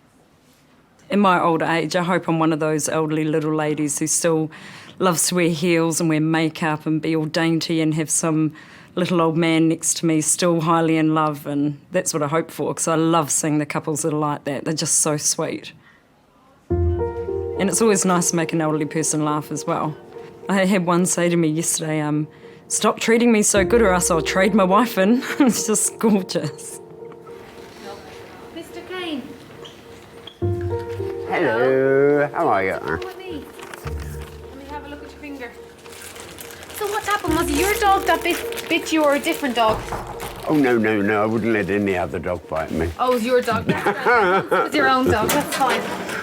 No, actually, what happened is I was at the computer and he's got a ball. Yeah. And it's a rope ball, and he jumps up, you know, and then I throw it. Yeah. Well, I was computing, and the ball, one of the strands of the ball got caught on my finger, and of course he jumped up for the ball, Got excited. not knowing, and That's what happened. You're yeah. not getting him put down, though, are you? Pardon? He's not being put down, no. Put down? Yeah, you're not putting him down. Oh, God, no, it was an accident. He's been very contrite. He's been hiding behind the settee since he done it. He knows. He knows he's in trouble. Pardon? He knows, yeah. He does know, yeah. First thing Benji does, comes down here and looks for his toy. Hello. Then I got to spend the rest of the day throwing the damn thing to him. I've tried to train him, and they say, well, send him to one of these training schools. Well, that's all very well, but I think that would change his personality too much. I'd rather he stays as he is, mad, like me. Ah, what were you in? The RAF and Army, the Royal Air Force, 7.5 years. Princess Mary's Nursing Service, and 2 years in Korea with the Army. Do you want to put that in the bin? Pardon? Do you want to put that in the bin? Thank you. Yeah. When you get to a certain age, well, say my age, a lot of people just sit in the armchair and say, well, I'm too old to do this or I'm too old to do that. Well, I don't agree. I read in the paper and on the radio they were having this gay pride parade. So I thought, well, I might as well go along and see that because it isn't a militant one. Everybody was going to be cheerful, so I went down Haymarket, and where I stood there were 3 or 4 young gay chaps there, and we were having a laugh, having a joke. So we just need to clean this a little bit because you've still got bits of cotton wool and gauze stuck in But there. that's what I said. There was something in there, I didn't know if it was Just a bit me of or... fibre. I've got a dressing table. And suddenly this crowd of very large gentlemen came dashing across the road towards me.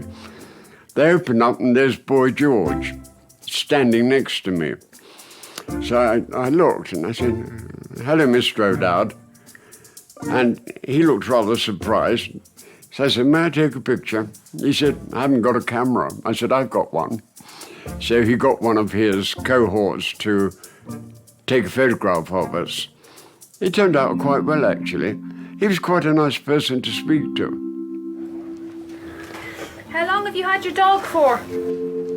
Oh, well, I had my first dog 6 years ago after Kathy. Okay. I didn't want to be on my own, so I got a dog. And she was beautiful. If I'm feeling a bit low, I say, Kath, what would you do? Or if I'm undecided about anything, Kath, what do you think I should do? And then at night you say, night, night, darling, God bless. Some people can go into a shell. They'll just keep there, contained within themselves. Other people, they can sort of throw it off. Not in their minds, but in their personality. And I think that's what I did.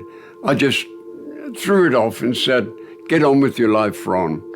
She's not coming back. She wouldn't want you to be unhappy, be miserable. Do what you want. And I did. And here I am now. Okay. See you later. Bye-bye. Take care. Thank you. See you later. Bye-bye.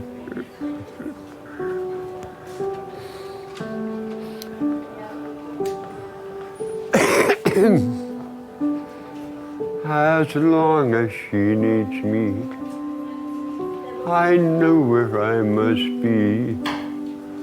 I'll cling on steadfastly. I'm not happy, I'm just fed up being bloody miserable.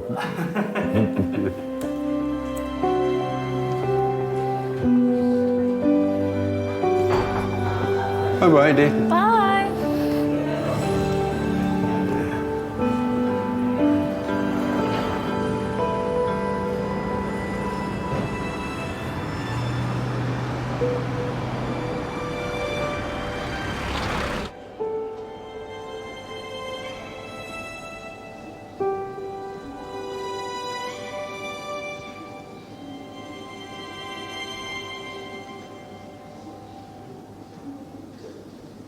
These are my favourite flowers. To have in the house anyway. If you're going to buy me flowers, they're quite cheap, so I'd probably want something a bit more expensive than that if you were going to buy me them. But if I was going to buy myself some, just to brighten the house up. Oh, yeah. See if I've got any pictures of flowers that I'd be delighted to receive. Yep, they would do. I'm not asking you to get me flowers. But if you were going to get me some.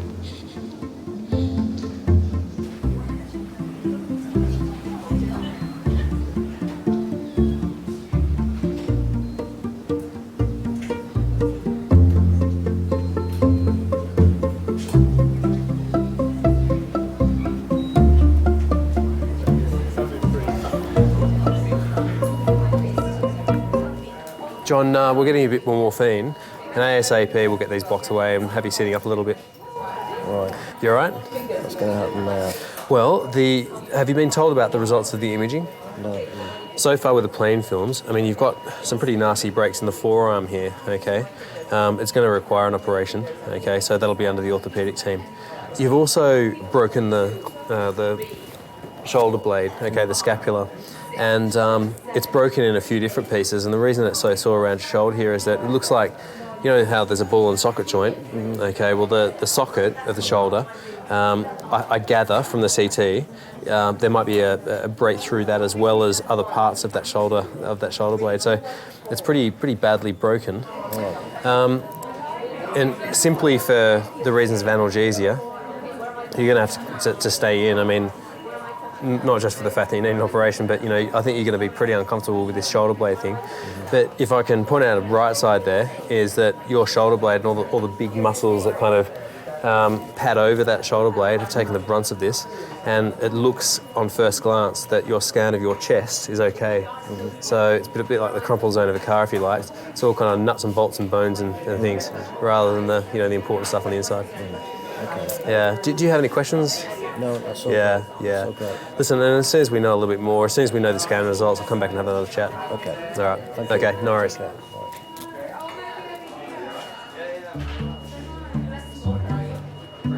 And was hoping I would get away with a cast. You know, the cast would be okay, I could manage that. Surgery, not so good. That means plates and extended periods of recovery and so on and so forth.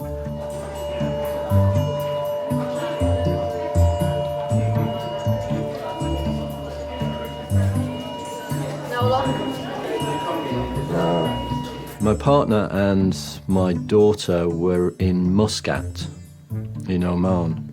And it was an experience for us. We hadn't been to the Middle East before, and it was all very different. So we were having a great time. So, John, now my name is Ibrahim. I'm one of the other orthopedic doctors. Essentially, your forearm fracture is what we're going to fix today, hopefully. Now, this is the consent form. Okay. With any operation, there will be risks involved. You will definitely have post-operative pain. Okay. You will definitely be left with a scar. Okay. The incision will probably be about that long, so about almost 10 centimeters in length. You might have a scar either side, or just one scar. Okay. Now, I'd like you to sign here. Are you right-handed or left-handed? Right-handed. So, are you able to sign with your left hand? And now, if I give you that, and I'll show you where to sign. Yep. Doing very well. Fantastic, that will do, absolutely. All right, that's it, sorted. No problem. You too. I needed my sons to know. And I phoned the eldest lad. Alex. And asked him to make sure that the youngest lad was okay. A few breaks. Yeah, it's not good. It's not good. Now, you just need to sort Joe out. Just make sure he doesn't get upset, yeah? Just one more thing, mate. There's no need for your mum to know about anything. Don't spoil her holiday. She's expecting a call from you on Thursday or Friday. So she's not expecting to hear from you today, so there's no need for anyone to call her. So tell Joe, don't call mum. There's no need for it. Okay, mate? Thanks a lot. Bye.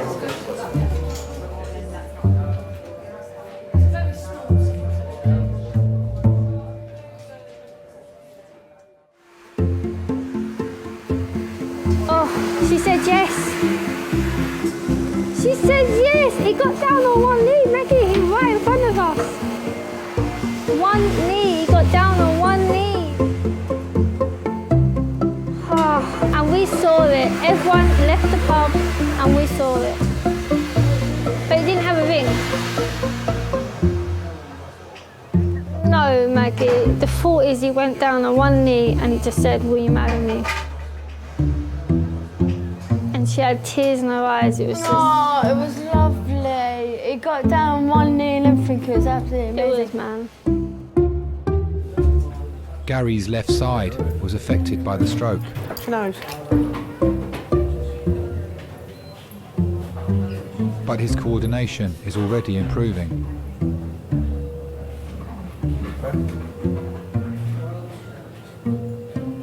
That's much better. Yeah, I can be anywhere earlier. Over here. I'll stretch my head down.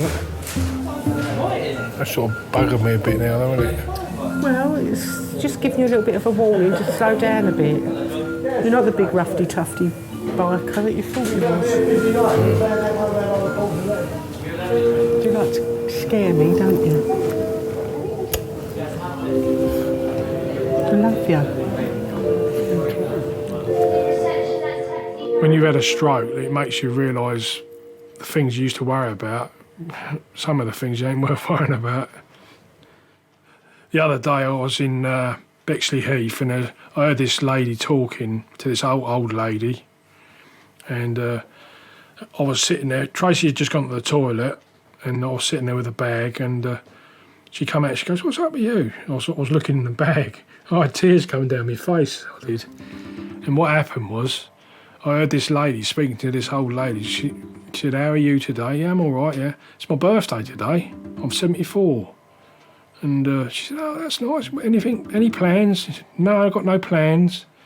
And of course, "Oh, I'll see you later." Then she went off, and I thought, that old lady ain't got anyone, that old lady, like.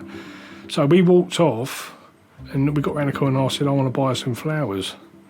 So we bought her some flowers, and I went back there, and I said to Tracy, "Is she still there?" And she said, "Yeah, she's still sitting there." And I didn't know until I got back, because I'd only seen the back of her. When I got round the front, she was blind. So, a bit of joke. So I went up to her and I said, "Sorry, I wasn't here, Wigan." I said, "I just overheard that it was your birthday." And she said, "Yeah, hello." She said, "Yeah, it's my birthday today." I said, "I just got you a couple of flowers, if that's all right." "Oh, thank you," she said. "Thank you ever so much." And as I walked off, I looked back and I see her smiling. That made my day.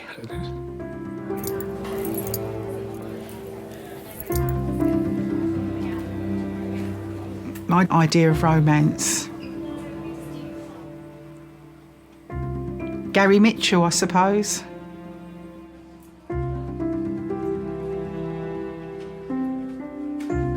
And our sex life is very healthy.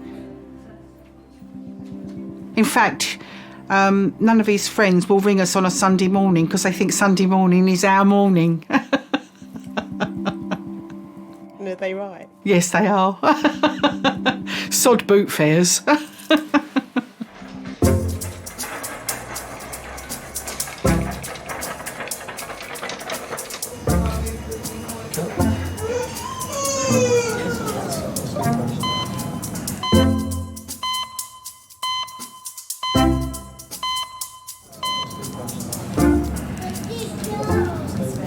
How long do they say it's going to be? Lord knows. 21-year-old Anton has been brought in by his mates. He is suffering from mild chest pains. Oh, bye. Bye. See you later. Facebook me. Don't say she's really pretty. No, she's actually nice. Do you believe in love? Ooh, gonna expose me here. Do I believe in love? Yes, I do believe in love. Have you ever been in love? I don't know, I doubt it. I don't know what love is, really. I mean, I think love is probably being with someone that you know can annoy you, but at the same time you still want to be with them. Have you ever been in love? Yeah, I've been in love 3 times. Oh, Maggie, I wanted to cry. It was lovely. Oh, she got on Facebook. I should have said I was there. I saw it.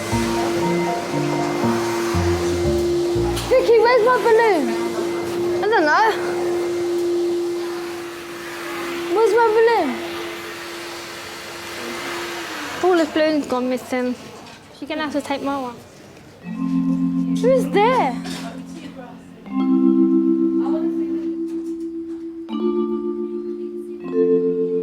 Relationships can be very tricky, and they have to be, well, not they have to be, they can be hard work. Just stay nice and still there for the sec. G'day. John is going straight to theatre, Alrighty. where he'll have 2 hours of surgery. Okie dokie. See whether you feel a bit more comfortable. How's that? Is that all right? Feels good, Yeah, nice little change, huh? I genuinely had no idea whilst I was away. I did speak to John on the night of the accident. All the very best, eh? Yeah. Yeah, take care. Very much. Yeah, no worries, John. All the best. I called her from my hospital bed and just said that, you know, everything's okay, but I'm not going to be able to pick you up at the airport. So I just thought I'd keep the artifice going a little bit longer until I got home.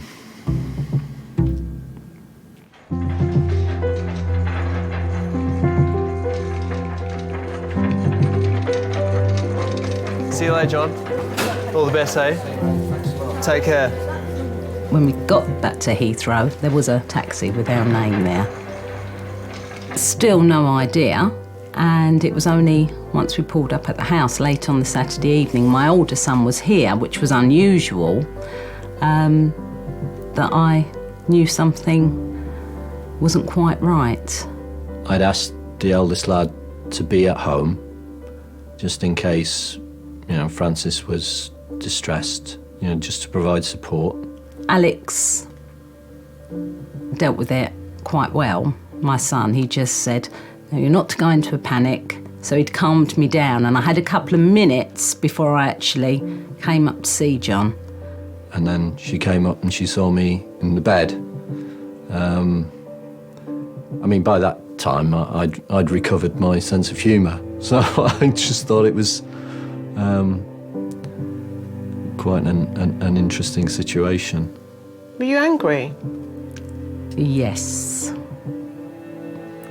But living with someone who rides a bike day in, day out, I've always been concerned that one day I was going to get a call that something terrible had happened. And I think my feeling of relief that that's it now. He didn't suffer any head injuries, and there's, you know, that was always there. And he can't go on a bike again.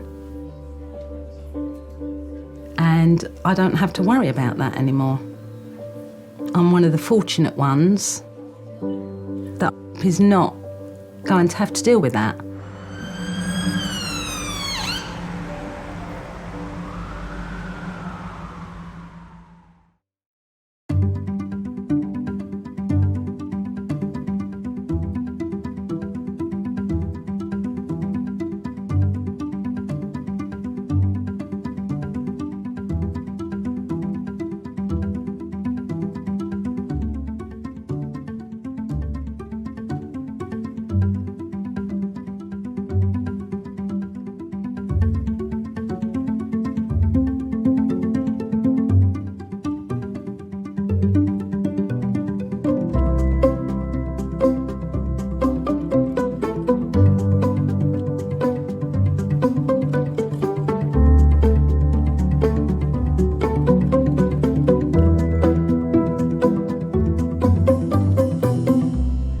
Do you see yourselves together in another 25 years? As long as he doesn't ride a bloody bike again. Lovely. Can you remember what happened? She's got a head injury. She's got a head injury. It is a marathon, it's not a sprint once you've had a serious head injury. Do you know where you are right now? Queering a loss of consciousness, she doesn't really be into it at all. And it's the relatives who carry the burden of that. It's gonna be all right.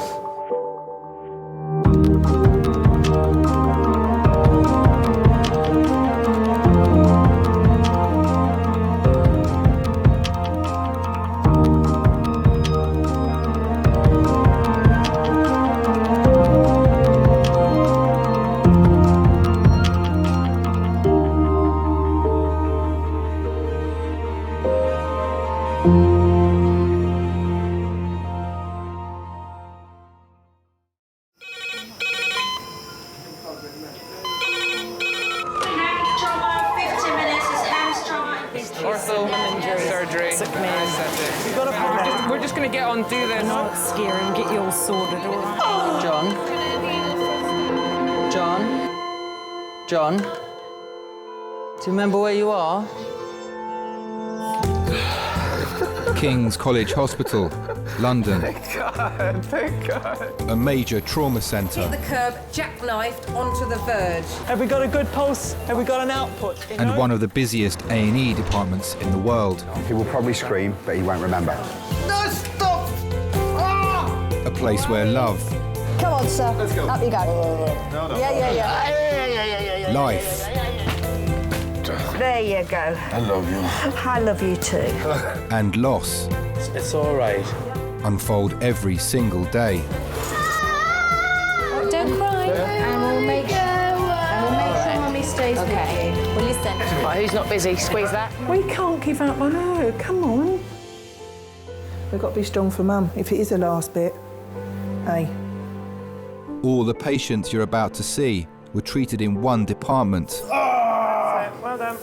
in just one 24-hour period. I never cease to be amazed at the robustness of human beings. I love you. And the strength of their relationships. Love, it's a reflex. It's what you do. For many of the families, despite the devastation that they may be facing, they give unconditional love.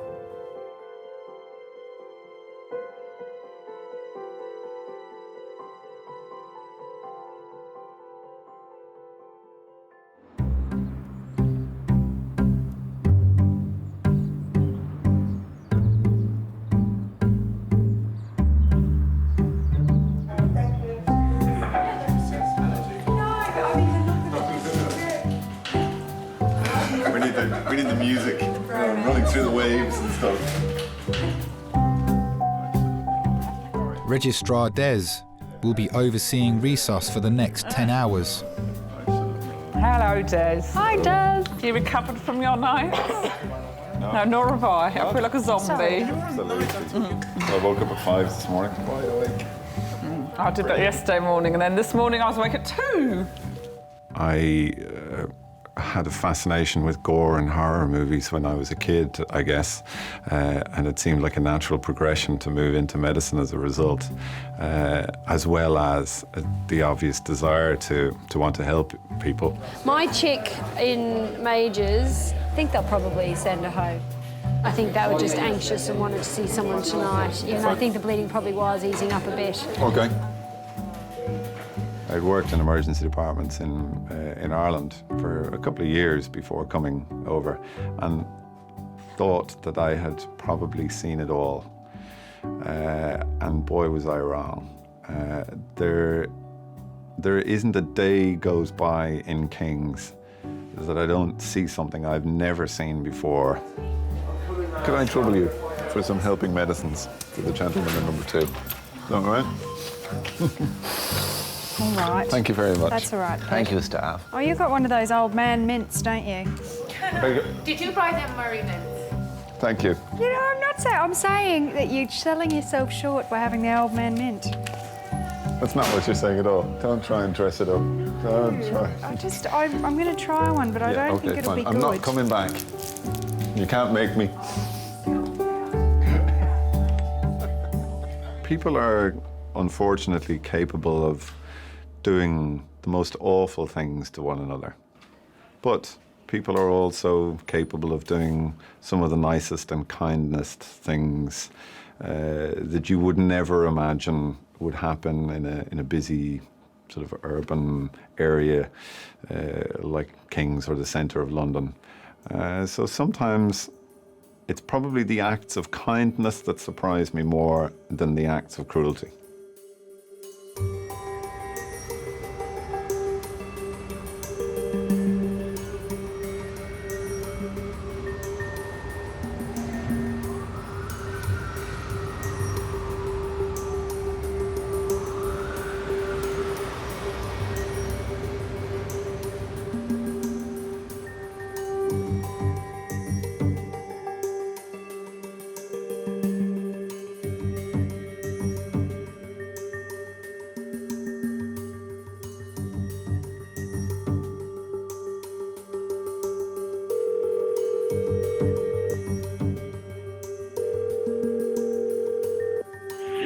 emergency ambulance. What's the address of the emergency?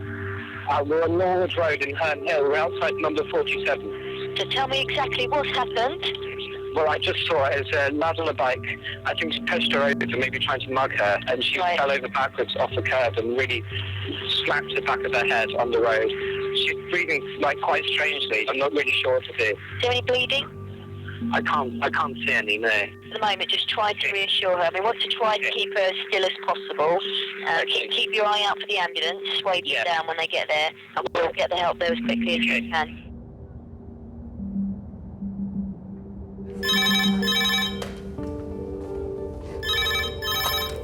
King's College Resus. Okay. So we got no GCS on her. Right. Okay, I understand. Okay, many thanks, bye. Are we any anesthesiologists?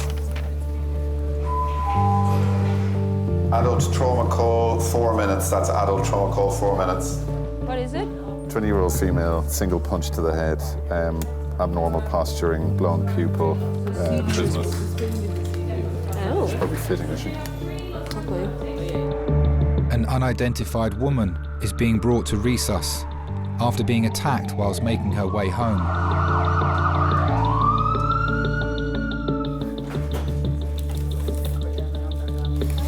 She's been punched in the face and knocked unconscious.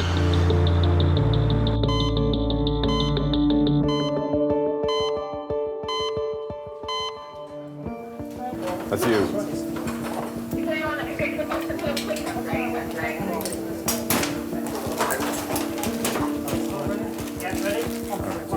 I have some gloves, please? Oh. Full of vomit. Okay, let's roll her over and suck her out. Thank you. Thank you. Right, what I can tell you about this young lady, Yeah. she was believed mugged by a cyclist coming down the road, and she's fallen and hit her head on the curb. When we arrived in a GCS of 3, she was posturing. The right pupil was size 4, left pupil was size 6, vomiting with trismus, we can't control the airway. Also, she's got quite a large bump, I think, on one of the other sides of her ear. She's 93 over 67. Stats for 100%, Yeah. and that's all we can do for the rapid removal. So Can we roll her just to suck her out a bit, just while we get everything else organised? Okay, to us, yeah. Run on your count, Jackie. Yep, 1, 2, 3. Is someone getting all the drugs and everything? Good. You get an adult suction. When you know very little about the patient, you need to weigh up the benefits of what you think is the right diagnosis, the right treatment, the right action to take, versus maybe that decision being wrong or maybe that treatment being wrong. You have looked for an adult yanker for me. Adult yanker next door, yeah. Okay, on Jackie's call. Ready, steady, back. Okay, lovely stuff. Let's get that smooth out. Yeah, go for it. Watch yourself. Yeah. We hope that we're able to diagnose everything just from having the patient in front of us. right now, But it is that decision that changes everything for everybody. no. Sorry, you broke down 10644, was that?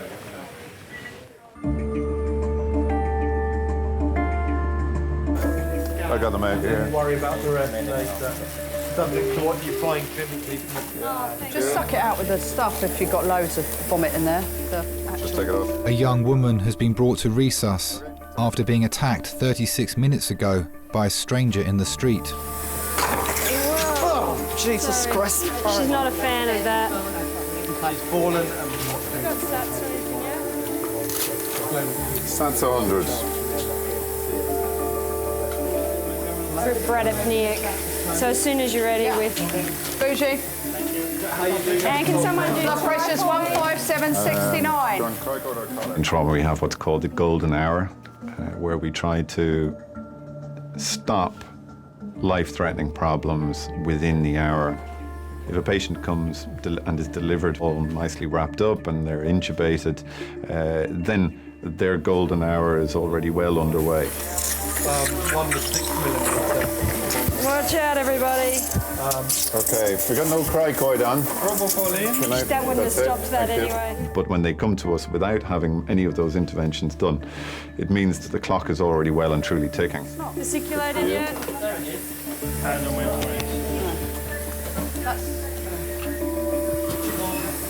Can someone just recap and tell me what the precise history was? She's a cyclist. No, she was walking home, obviously, and a cyclist came up, punched her in the face. She fell back and hit her head on the curb.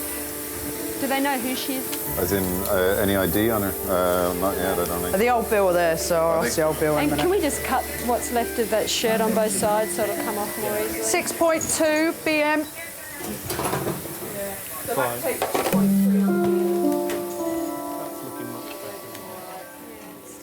It was a Wednesday. I came home and got changed and arranged to meet a friend in the pub. We left the pub about 10:30. I remember trying to decide whether I would take the bus or just walk. My mind was filled with sort of mundane conversations with myself about that. When I heard a crack, it really stood out sort of above the sound of London at night. Up ahead of me, I could see a man on a bike, sort of standing on his bike. I thought I could see something at his feet, but it's sort of in the shadows between cars. When I got there, there was a woman lying on the ground. She was just completely unconscious. And I realised that the crack I'd heard was her head hitting the ground. She was really alone. She was on her own. I didn't know who she was. She had no people with her. So I took my phone out of the pocket to call 999, and I remember sort of fumbling slightly to unlock it and to dial the numbers, because in the panic I'd almost sort of forgotten how to use it. So at some point we need a chest X-ray. And an orogastric tube. Okay. It's unlikely that we're going to wake her up and do anything with her, given the crack in her chest and the neurology that she's demonstrated. While I was still making the call, the 999 call, I sort of knelt beside her and rubbed her arm, because it's all I could think of to do, really. And I think I even asked if she was okay, and obviously there was nothing. She was just unconscious.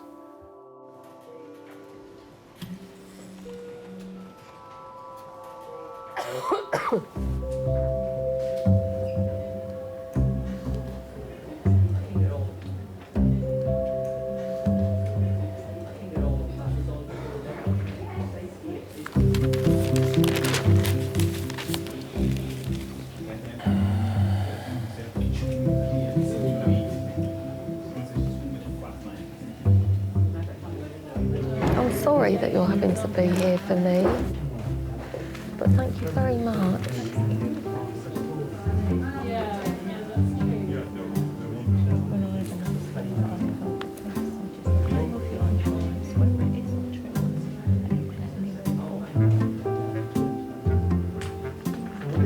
I thought I'd really mangled my hand.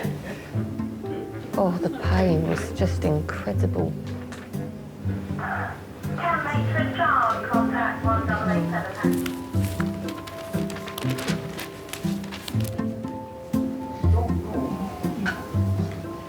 I won't be able to use that hand for a while.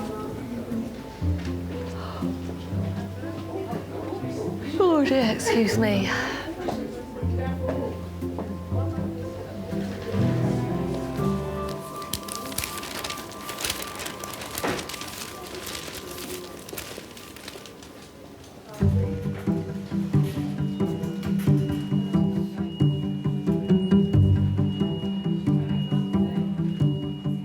I fell on the floor, I got out of bed, I landed on the floor, and I could not get up.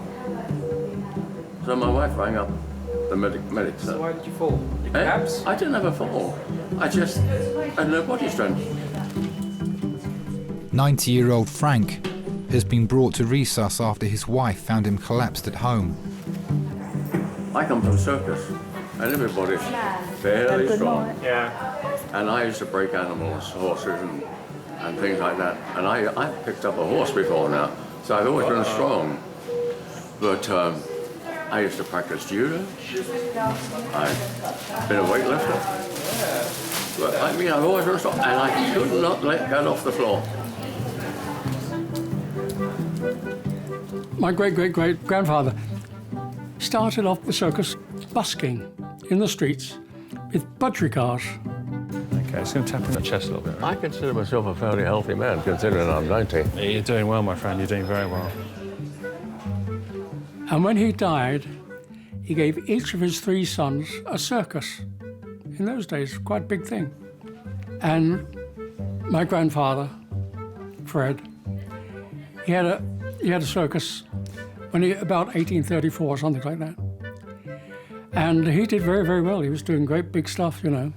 My name is Danielle. I'm one of the doctors. Oh, jolly nice. So tell me why you came into hospital today. What happened? What happened? Well, I got out of bed to go and have a tinkle, and I hit the floor. I couldn't get up. Okay. I couldn't get up, and I'm a strong man.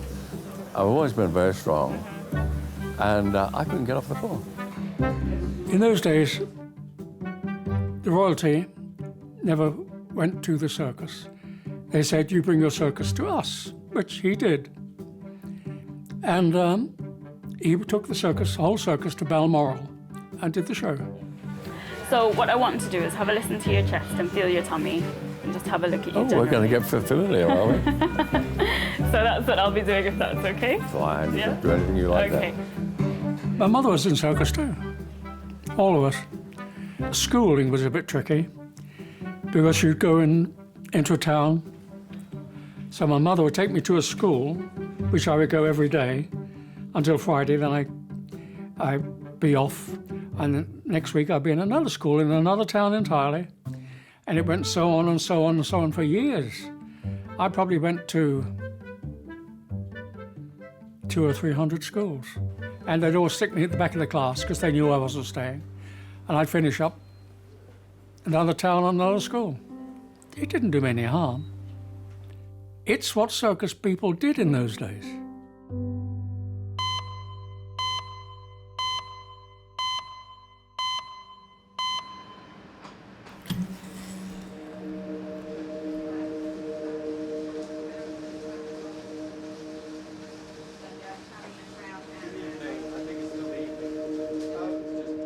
It's been over an hour since an unknown woman was punched and knocked unconscious.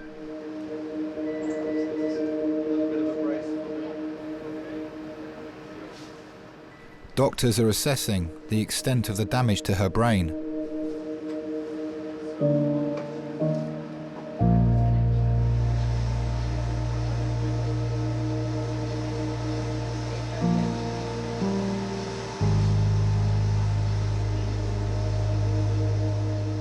Got home about midnight and I sat up for another couple of hours. I had another phone call from the police. They implied quite strongly that she was probably going to die. I asked if they knew who she was and if she had any people with her. He said that she was from overseas and her family were on their way. I was thinking about her last conscious moment, sitting or lying in the road with strangers. It must be a very sort of lonely place.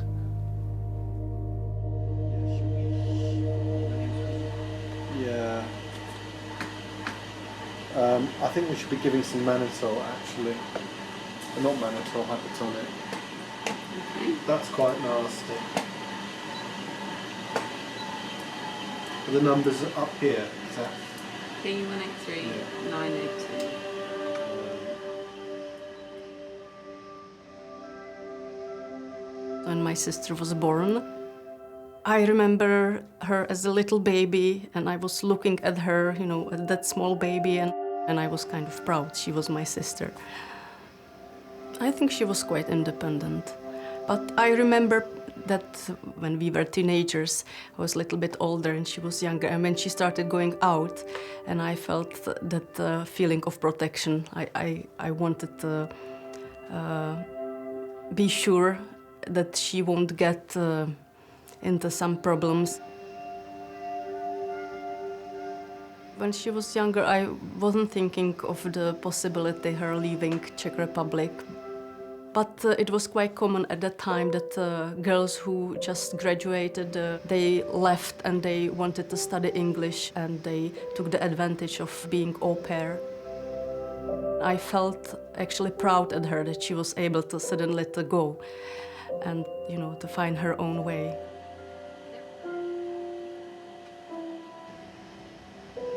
Hello, you're the neurosurgical registrar. Just had a young lady brought in via resus who was punched in the face by a cyclist, and she's fallen backwards onto, landing on her occiput. At that day that I found out about what happened to Susan, I felt strong need to be close to her, to be there, to find out more details, and really, because we weren't sure, is she dying?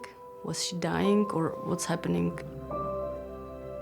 I just remember when we sat in the plane, and I didn't have to manage anything. You know, my bag was in the plane, my daughter was with somebody, and we just had to go.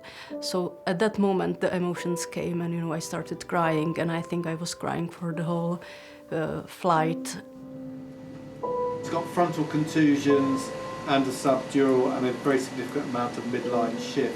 We thought that one of the issues was that they didn't have control of the airway.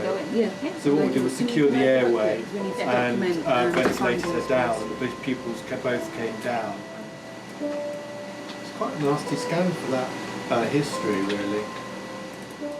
I even remember I took a few books, Czech books, with me, that if she is still, you know, in some kind of sleep or whatever, and that I would just sit next to her and read her books, and, you know, I was thinking this way.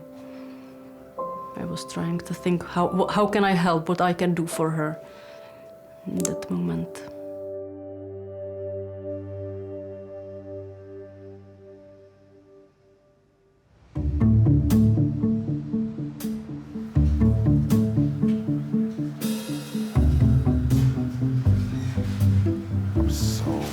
I would make the worst nurse ever. I'd be like,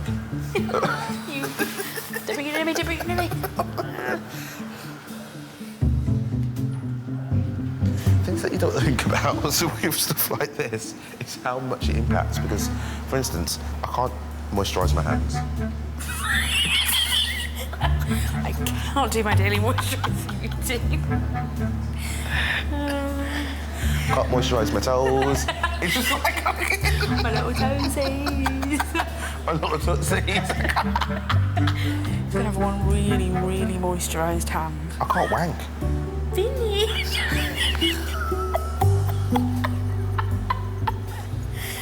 Oh my lord.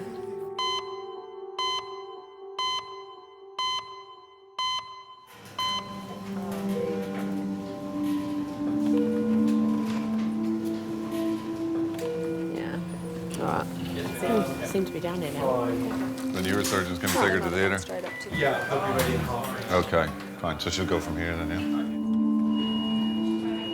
yeah? Suzanne's CT scan has revealed life-threatening swelling in her brain.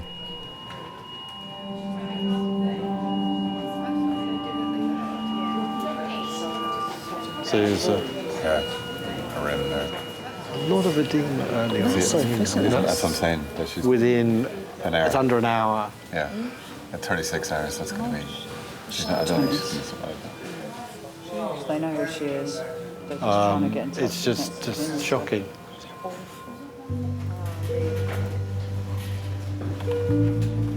When Suzanne came into us, I think many of us may have seen a younger of ourselves in her. She was a young woman essentially minding her own business, just walking down a street. And this random act has put her in this awful position. And I think it touches everybody who's involved in her care, that there but for the grace of God go I. And it could have been any one of us. And I think that kind of sticks with you then, how unnecessary this is, how needless it is, what a waste of a young, beautiful woman. It's just, it touches everybody, I think. Her brain is very, very, very swollen, but you get this thing which is called, they call it muffining, which is where you take off part of the skull and then the brain just comes out like a muffin out of a cupcake holder. She could easily die from it, I'd say, which is awful. This young lass is... thank you very much for coming.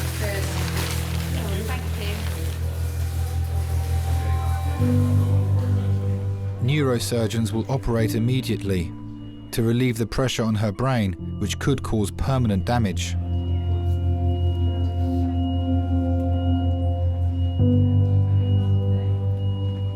When I first saw her, from one side I couldn't even recognize her because her face was swollen that much that it completely changed her features. But it was my sister, and I was kind of happy that I can be close to her.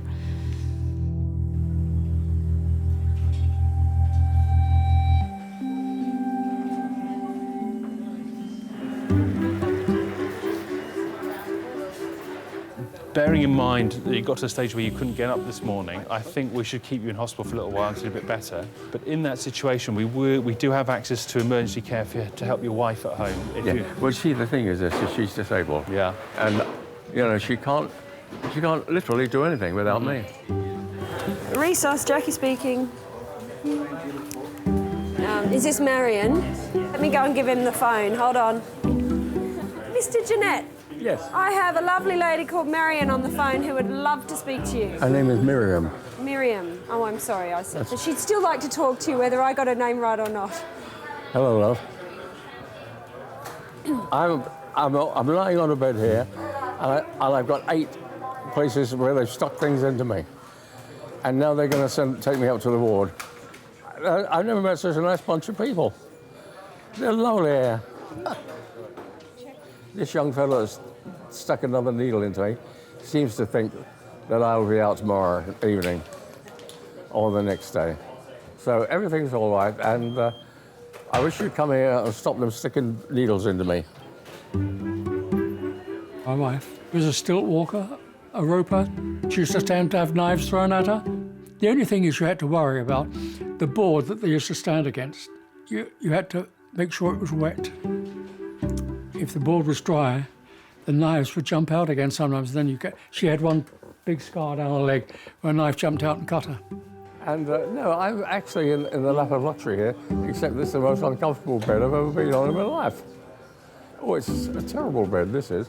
But they say the beds upstairs are better. So I'll be going up in a minute. There were 18 chorus girls and 18 chorus boys in the show. Beautiful show. Beautiful girls. And I could have got off with every one of them, the boys and the girls. But I didn't, because I had my Miriam. I'll see you soon. I'll see you soon, dear. Yeah. Bye-bye, love.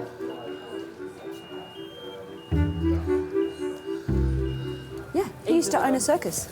Did he? Yeah, Emily told me he used to own a circus and he had horses and bears. Oh, my and Emily's really excited about the bears because she can see horses in a field anywhere. But bears. That's right, you said he used to own a circus, didn't you? Yeah, with bears and horses. Thank you. Oh my gosh, you didn't tell me that one. You still have the bears. And we're off. Or just like have a tour girl. Oh look, she's going somewhere. Ask him now, quick. I think I'm here. Bye-bye. So we need to ask you one quick question. Yeah. I've heard a vicious rumour that you used to own a circus. Yeah. And you had bears. Yeah. Did you give bear hugs? You're in big trouble if you're getting a bear hug. Everyone loves me, bears included. I think he means a bear hug from a bear. Yeah. Everyone loves me. They won't do that to me. You should meet my dog. Bye-bye. My dog tries to do bear hugs, doesn't he, Ed? Totally.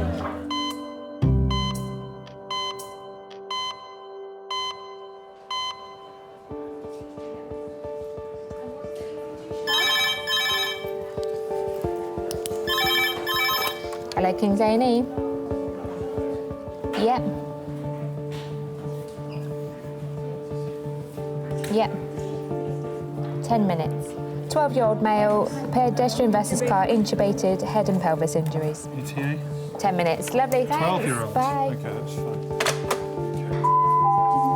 Pediatric trauma, that's pediatric trauma, 10 minutes. A 12-year-old boy is being brought to King's by air ambulance after being hit by a car on his way home from school. What is A it? 12-year-old, tube from Hems with head pelvis. That's fine, we'll CT the whole of him. Right. Indeed. Right, have we got PICU coming because this kid is intubated? Trauma. Lovely. Can you order cross-match for 4 and all the bloods, please, and a CT scan, head, neck, chest, abdomen, pelvis. Right, Madassar is on his paediatric secondment, so he's going to do the primary survey. You're going to do the fast scan. You're going to do the bloods. Oh, yeah. Saves you having to get in after. Thank you. They said 10, 5 minutes ago. It's tragically predictable that children will be hit by cars, but how you respond to that is very much, it's a drill. It is like the F1 pit crew. Everyone's there to do their role and to look for the things that could kill a child quickly and then look for the things that could kill the child slowly.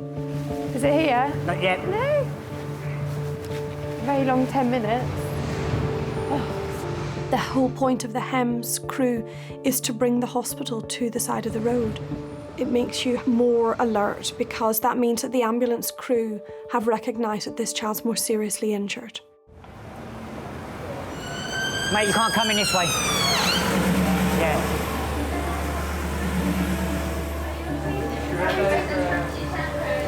It's here.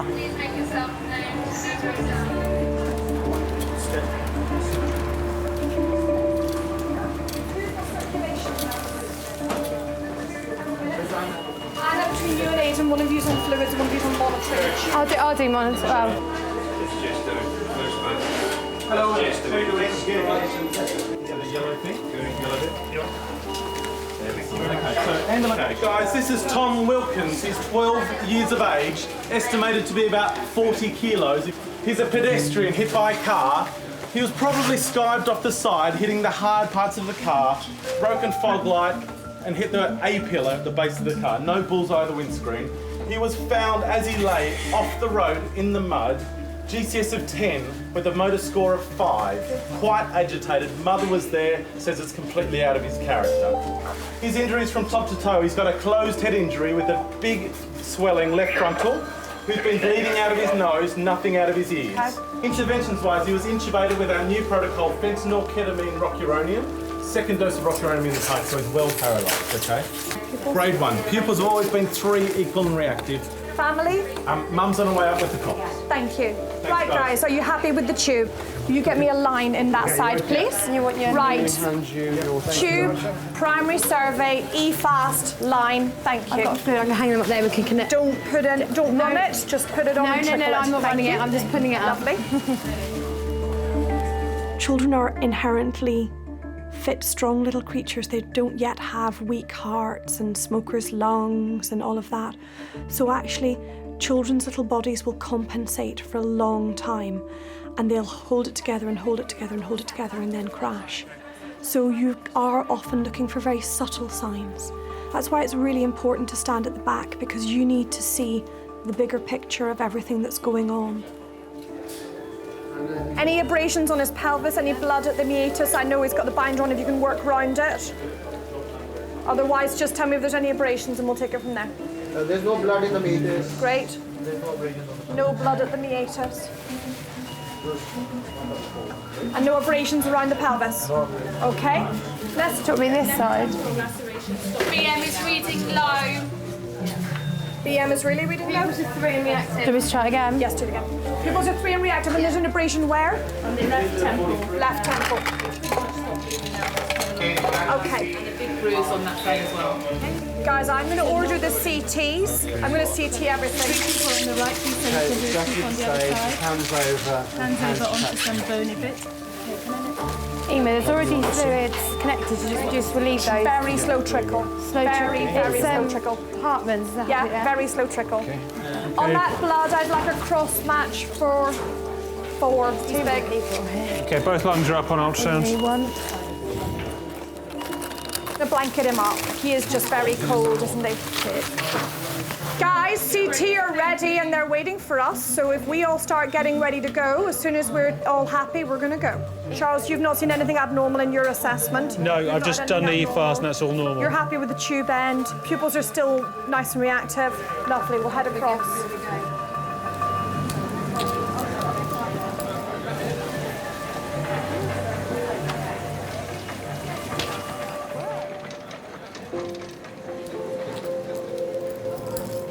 On the day of Tom's accident, I was parked in my usual space opposite the school. I didn't hear anything that went on, and then the first I knew was Tom's friend came running down the hill, just shouted, "Anna, Tom's been hit by a car." And my initial reaction was, well, how bad is it? And he just said, "I don't know, but his head's bleeding." So this is a 12-year-old boy from Kent, flown up after having been hit by a car, bounced off the side of the car, landed in a ditch, GCS of 10, with an injury to the left side of his face and head, left side of his chest, left side of his abdomen, left side of his pelvis, all grazed up. And he was GCS 10 with a motor score of 5. Pupils are equal and reactive. And HEMS tubed him. I ran up the hill, sort of praying to myself that it was all going to be all right. By the time I got up to the top, I could see his head was bleeding. And he was very starey-eyed, almost looking through me rather than at me.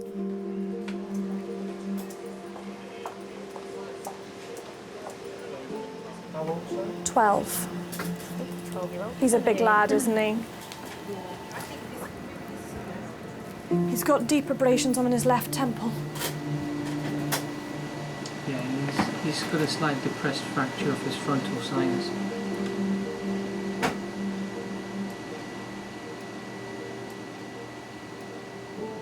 I just want to know whether we keep scanning him or whether we bail and go to neurotheatres. We've got anything on the scan so far? Skull fracture.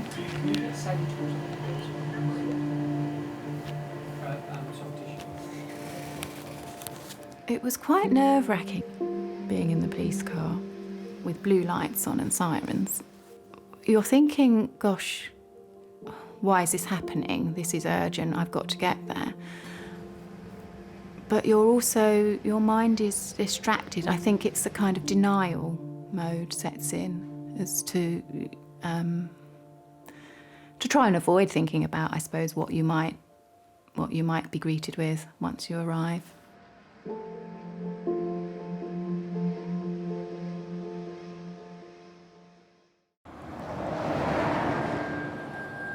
It's been 2.5 hours since 12-year-old Tom was hit by a car on his way home from school. Are you happy? Do you want to go in and just make sure you're happy? If they'll let us, we'll take him upstairs. Nothing else major. So skull fracture, when they get a better light, maybe there'll be a little bit of blood, but not shift. Okay. So he'd be fit to go upstairs if you wanted him to. Now. Shall we? Yeah. Let's go. Tom doesn't need immediate brain surgery. He's being taken to paediatric intensive care, where he'll be closely monitored for the next 24 hours. Fairly shortly after we arrived, A doctor came and saw us, and they did say initial signs, if you like, were good. So I sort of laid in bed with him. You just lay there and you just quietly contemplate. And it was a bit like going back to the baby days again, when you're sitting there and you're allowed to nurture them.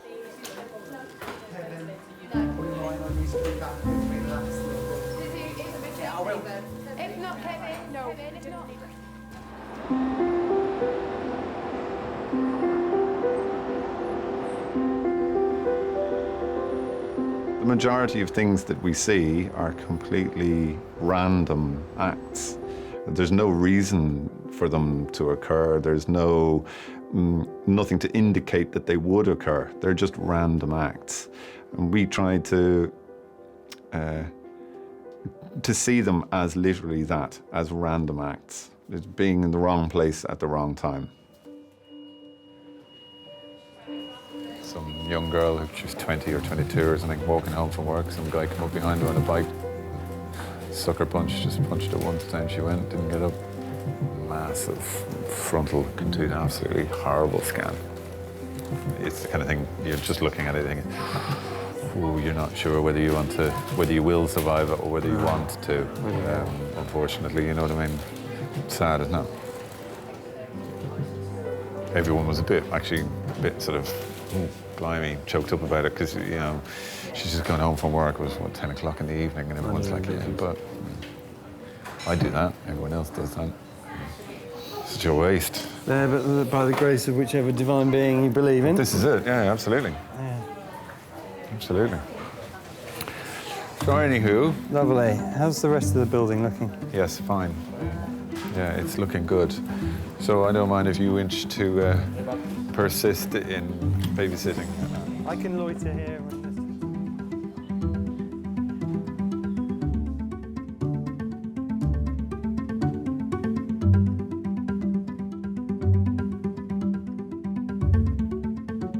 When I woke up, I just saw my parents just sitting there, and then I didn't know what happened.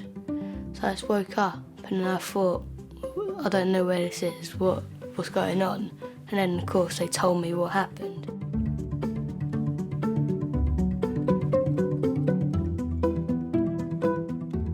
The type of driver I want to be is quite sensible and observant, but I want to be able to get there quickly.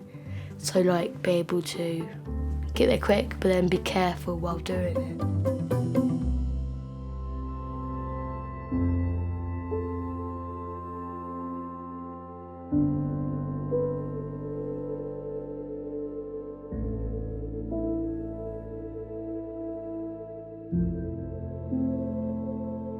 Well, we met and married in 3 months. It lasted 65 years. We did quite well.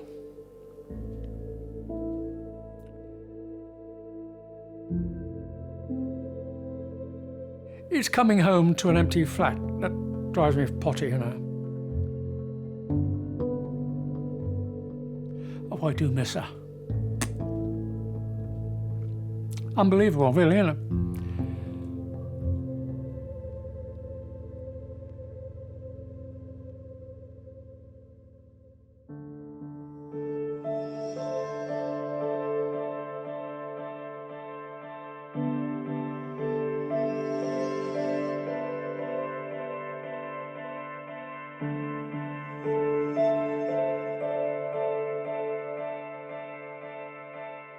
When I woke up, I remember seeing my family. My dad, my sister, my mom. And I was thinking, why are they here? Is there a party or something? I never thought of what happened. Because it's not gonna help me and it's not gonna help anyone else. So, you know, I just focused on getting better.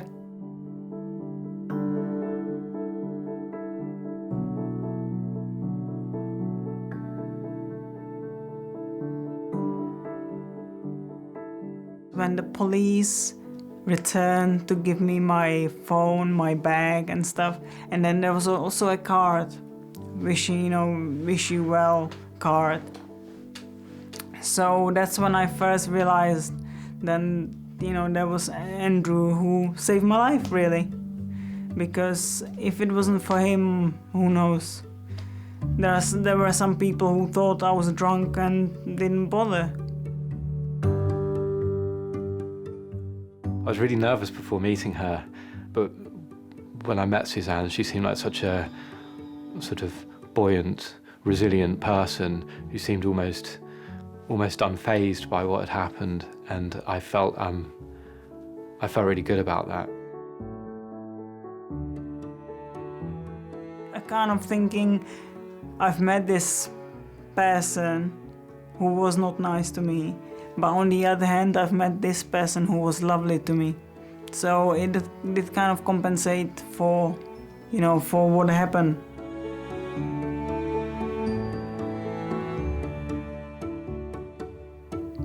Saved my life, I have to say. Saved my life.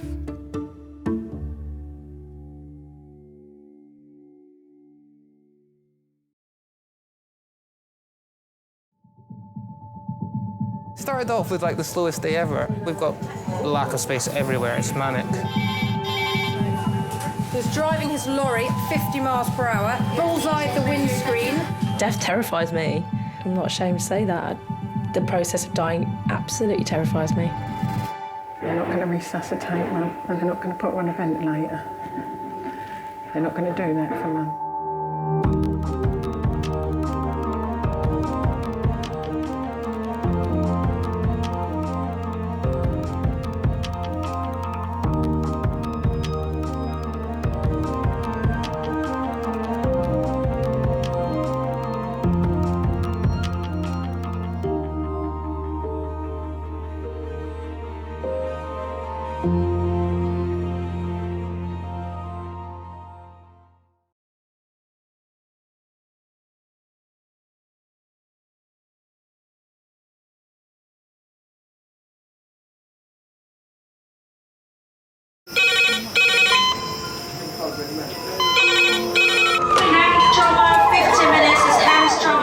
Ortho, surgery, anesthetic. We're just going to get on, do this. Not scare and get you all sorted, all right?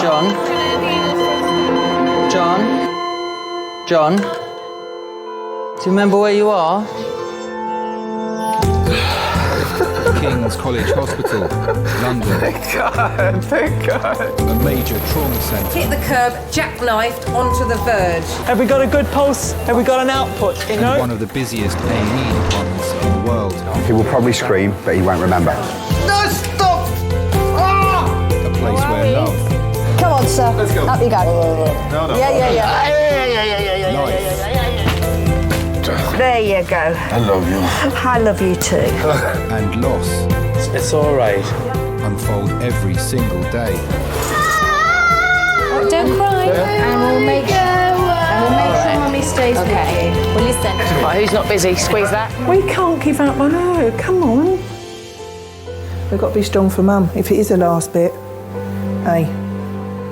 All the patients you're about to see were treated in one department. Well done. In just one 24-hour period. I never cease to be amazed at the robustness of human beings. I love you. And the strength of their relationships. Love, it's a reflex. It's what you do. For many of the families, despite the devastation that they may be facing, they give unconditional love.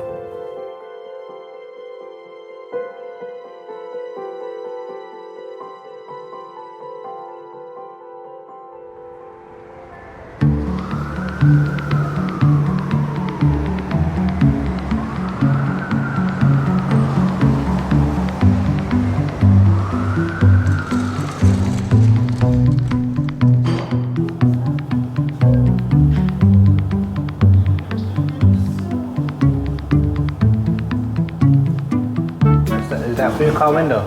Is that for your car window? You crack it, you know that? You pour hot water onto a car window. You have to scrape the ice off.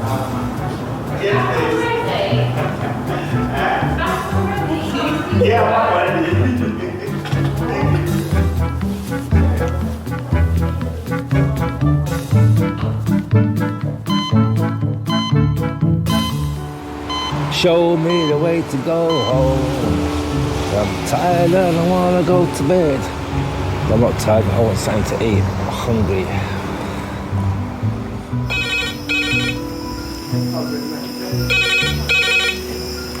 King's A&E, how may I help? Adult male trauma. Code red, yep. Head, chest, limb, yep. Okay, good. Sorry, was that motorbike or motor car? Motorbike. Hit a car. Okay, cool. Thank you, bye. HEMS trauma call in 30 minutes. HEMS trauma call 30 minutes. What is it? It's a motorbike versus a car. Code red. Head, chest and limb injuries. Sick man. Do people want to sign in at the trauma team, please? Give it a hand, because if we're rapidly infusing, someone's going to have to hold blood. No, it's fine. Can you make sure we have a head-to-toe CT, plus all the code red bloods?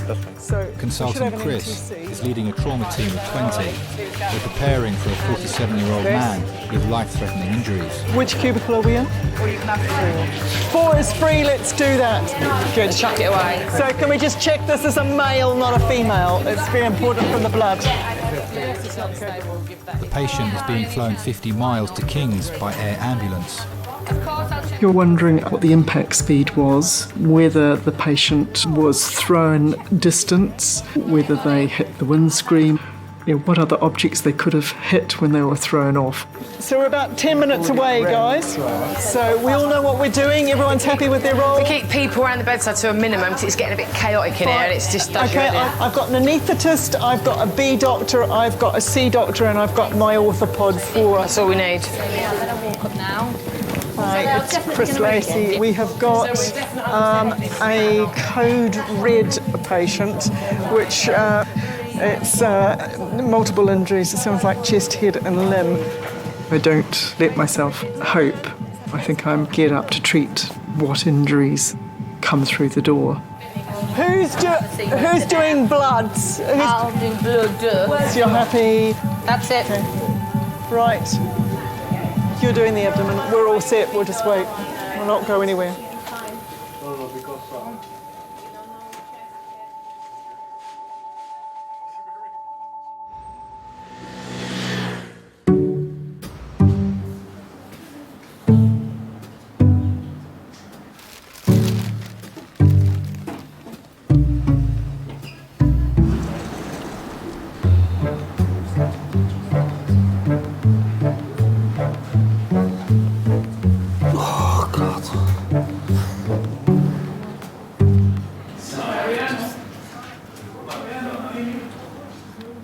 What's he saying? Don't know, I can't understand him. I think he's foreign.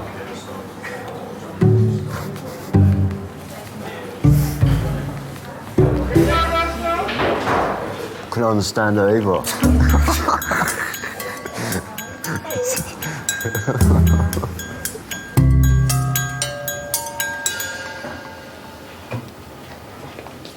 Very warm. It isn't you.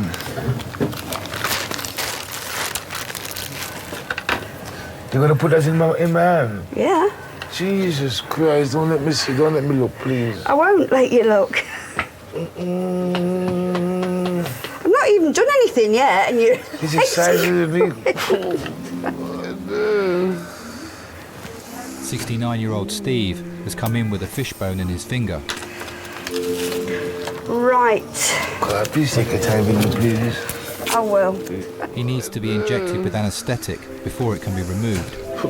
And then what I'm going to do is put a little injection that side and that side. It's a little bit... Two injections? Yeah. It's a little uncomfortable, okay?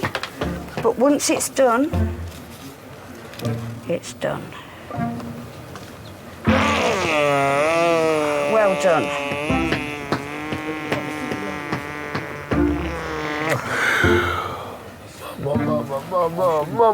Mama. Sorry, honey. That's one side. That's one side. All right, and now the other side. I was cooking for a lady friend of mine. I was showing off my skill in cooking fish. You'll thank me later when you can't feel it. I'm thanking you right now. I can see you're happy about it. Her being in the background, I suppose I got somewhat distracted, by her beauty, whatever it was, and I just got complacent in it. That's what happened. Nearly finished. Nearly finished. Nearly finished. You're such a comforter. There you go. I love you. I love you too. There we go. Rest it down, and I'm going to leave you for a couple of minutes now. Okay.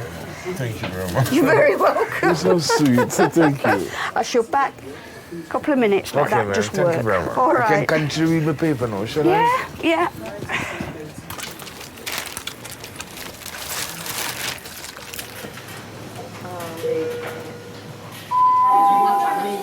Can I get 2 porters to majors for a wire transfer, please? It's 35 minutes since the team last heard from the helicopter medics carrying the code red trauma patient. Oh, come on. You always worry if there's a long time. We all know with trauma that the best outcomes are with those that are treated early on. There we go. They're in the park. If they don't come, you worry if something happened en route. Have they had to stop to do something? Has something gone wrong? Yeah, 5 minutes away. Okay, so I've got an A, B, C, D. I will like.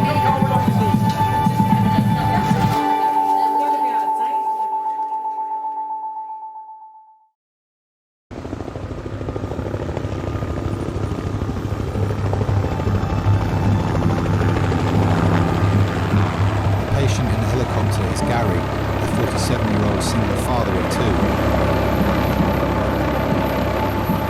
It was during the evening and I received a phone call from the police, and the gist of it was that Gary had been involved in a terrible road accident and that he probably would not survive the night.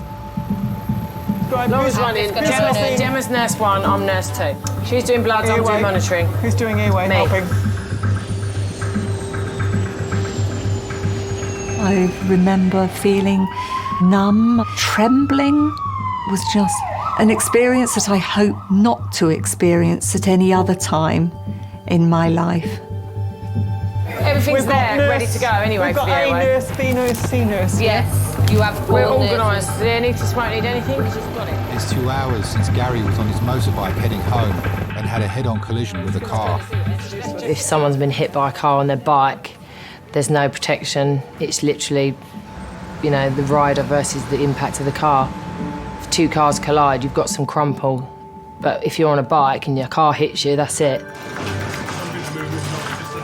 Gary is on life support and has been placed in a medically induced coma to reduce the risk of brain damage. Everything consultant Chris and her team do in the next 15 minutes will be solely to keep Gary alive. This is Gary, he's 47 years old. He was riding a motorcycle this afternoon and had a head-on collision with a car. Both the motorcycle and the car were very significantly damaged. Injuries top to toe, he has a head injury, he has a large scalp laceration down to the bone, he has right-sided rib fractures, right-sided femur and an open tib and fib fracture. You're thinking, what will kill him first? You've got quite a lot of information that's flashed in front of you.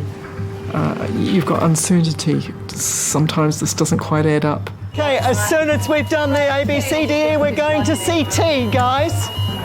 As soon as we're happy, we'll go straight to CT. If the blood pressure is above 90, we're going round the corner. We've got bloods? Yeah, like this. We're just getting bloods. I get bloods. We're going to take bloods and we're going to CT. You're always thinking about the chances of survival.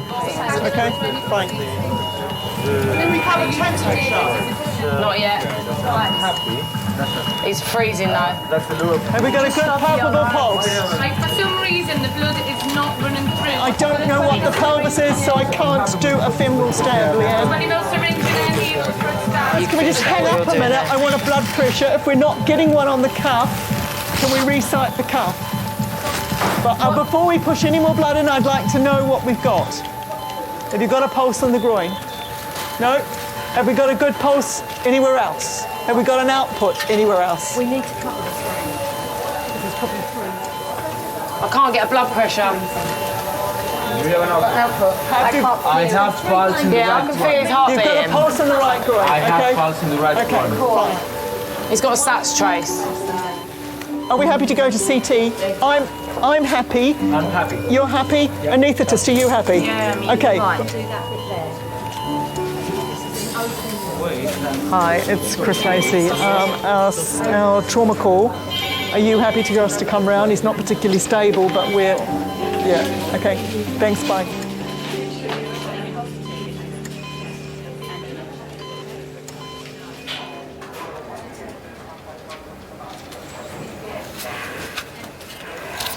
Probably don't want to look at this.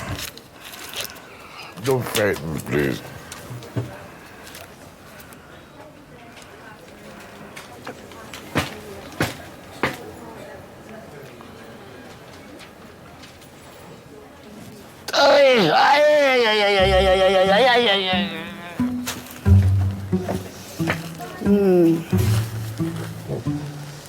It should have worked by now.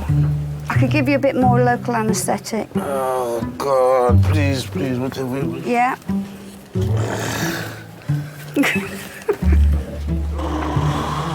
I've not even touched you, really. I've only been pressing very lightly. Let me go and get one of my colleagues.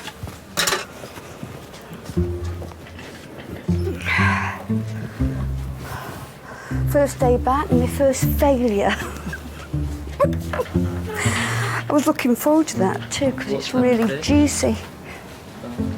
So, but he's in so much pain when I try. I've given him loads of lignocaine, but it's just got no effect on him. Managed to use a paper, but touch it, it jumps out the seat. So. I would love to get married again. I don't want to face life by myself like this. I would like to get married again, yes.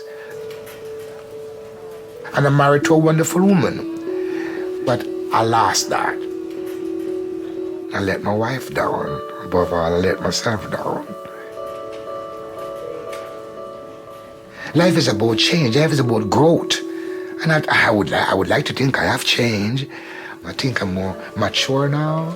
I think I'm more relaxed now. I think I have more respect now, and I think I would deal with married life much different from before.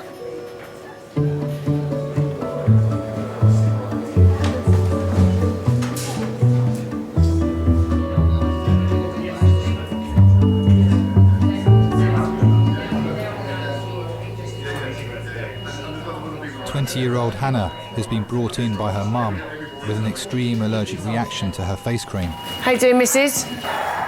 All right? Yeah, my face is just very tight now. Still sore? No, it's not sore. It's just very dry and uncomfortable. I'm going to get some kind of, see if we can get some creams, but it's just really excoriated around here, isn't it? What can we put on that, like? And I don't know if it's Vaseline still or... Because the face was so swollen, obviously you think about the airway, if there's swelling inside the face and in the throat and things like that, and her tongue. So until you know that her airway is safe, you would always put a patient with that amount of facial swelling that's clearly having a reaction to something in resus. Okay. I don't want to put anything on it because I don't want to make it worse. I just want to think we should leave it alone at the moment, yeah? I know it's sore, but just try and hang in there. If once the swelling goes down, it won't be so bad. We've just got to wait for that medicine to work. I'm allergic to wheat and soybean, nuts, eggs, cow's milk, tree pollen and grass pollen, hair dye, and then a whole bunch of chemicals that are in things like washing up liquid, cosmetics. How you doing? Your eyes are opening. Yeah. They are, aren't they? When a patient first comes into A&E, it's a guessing game. It's like Sherlock Holmes trying to work out what's going on. What did they say? That you are allergic to oat. I am. Oat in this. Oh. Oh, at least we know what it is.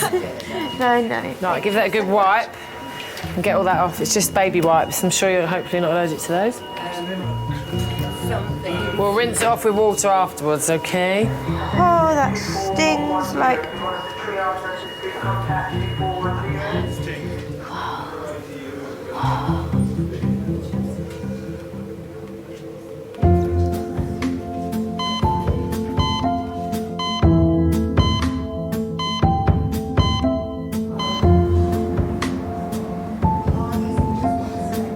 It's busy, isn't it? Do you want a sweet? We'll have a polo, yeah, please. Thanks, darling.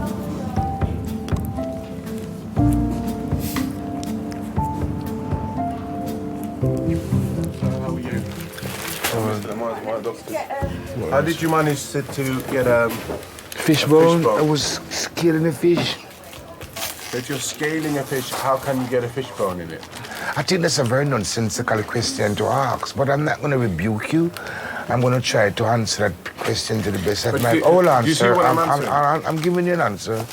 How can I manage to get a fishbone in my finger? It's very, very simple. Like you get a fishbone in your throat. While you're scaling. It all depends how the bone, how tall the bone is, and what type of fish I was scaling. Right. It happened. It happened. I can give you a plausible reason as to how it happened, but it does happen. It happened, okay. That's the best answer I can render. You've seen it go in? I think it's a fishbone, sir. Because, yes. Do you feel me touching your head? Do you feel this? No, sir. Do you feel that? No, sir. Do you feel here? No, sir. I'm sorry for my being boisterous a while ago, No, you're not sir. boisterous. You're fine. Very sorry for to be rude. You're not boisterous at all. Thank you. Is this painful for you? No, sir. No.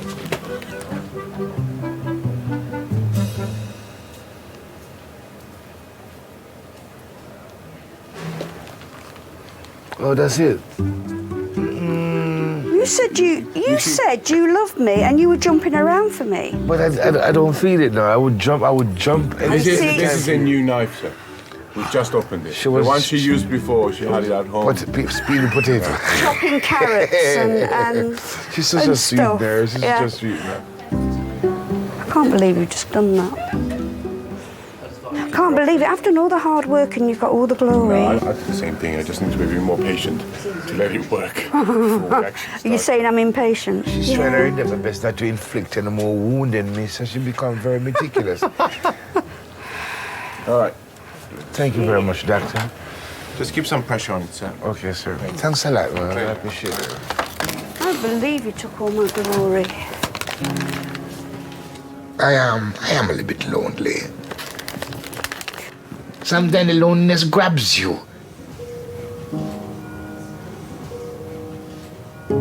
I regret not being the father I would love to be able to be. I regret not being the husband I ought to be. I regret not being loyal and loving and caring as I have gotten from my family. I regret not being able to give them some of the things that they have given me. They give me love, they give me compassion, they give me understanding. What have I given them? Anxiety and stress, etc. Yeah, I regretted that.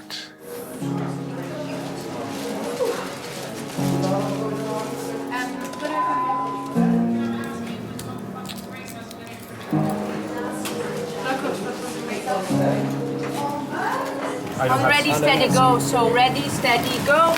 Since his arrival in A&E, motorcycle accident victim Gary has had almost half the blood in his body replaced. Okay, now just stop. Let the anaesthetist readjust and get her arms in the right place. But it's not actively bleeding, is it? No? Okay. He had injuries to both sides of his chest.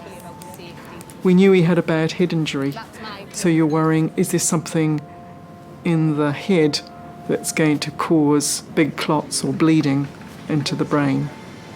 You're worrying about spinal injuries. This is the motorcyclist versus a car, possibly at high speed.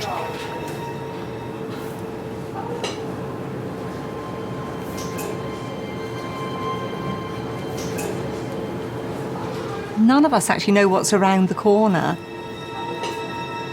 I didn't spend a lot of time with Gary before. And with hindsight, you would think, gosh, I wish I'd done things differently, wish I'd made more efforts. Pupils reacting. Isn't family more important than all the other things? Shouldn't we make more time to do things with people who are important to us so we don't have regrets at some stage?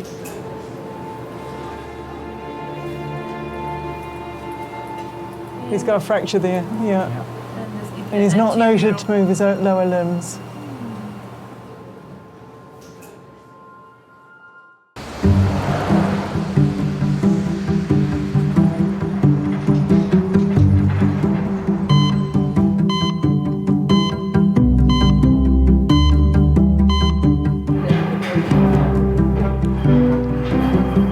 This is not going well. This is not going well. Everyone that when you came, gone. Yeah, they're gone. Everyone that when you came here and before we sat down, they're gone. Actually went. Except for these two in front of us. 20-year-old Marcus has come to King's with stomach pain. Yeah. As it's his first time in A&E, he's brought a friend along for support. This is actually unbelievable, man. This is actually unbelievable. I can't believe this.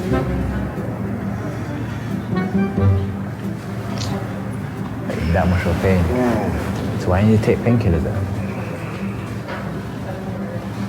No, I'm just gonna walk. Stay cool.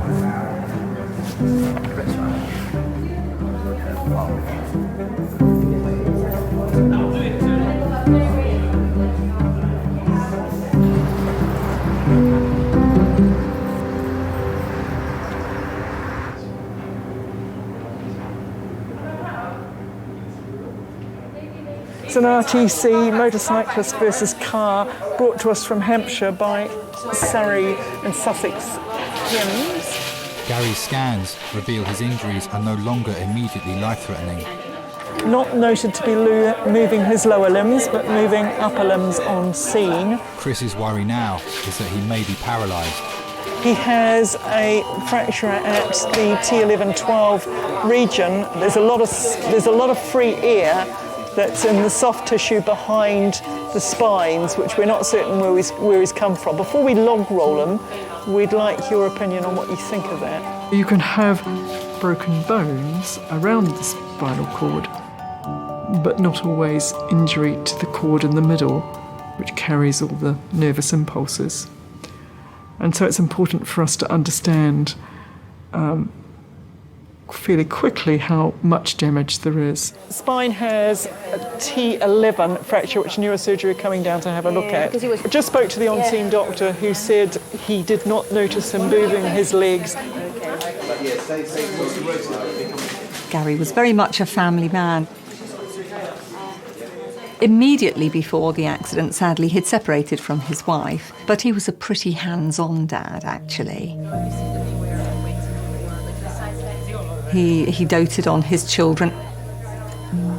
He'd go out to the garage and, he would tinker a bit or fix the children's go-kart or little motorbike, for his son. He'd always liked to tinker.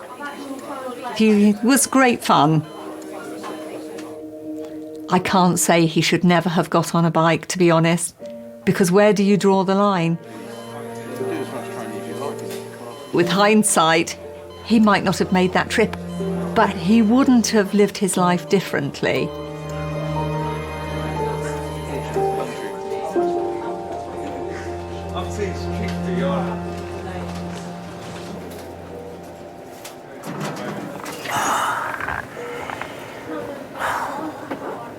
I was wrong when I was laying down. Yeah, she has it elevated like I told Oh, you. God.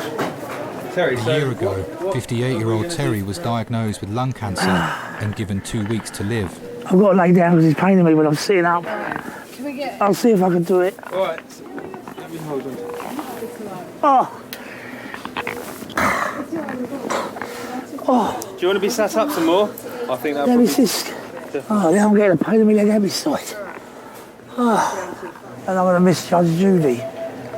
Well, you got it taped. What are you worried about? You got it 10 days taped. Yeah. I ain't got the energy to do anything. What are you muttering about? I said, I ain't got the energy to do anything. Think yourself lucky. At least you can shut your eyes and go to sleep laying and with your feet up. I smoke more now since I've been ill than I ever did because boredom, innit? When I first was diagnosed, I thought it was just getting old and walking to the station. I found it harder every day, getting out of breath, and I just put it down to too many fags and getting old.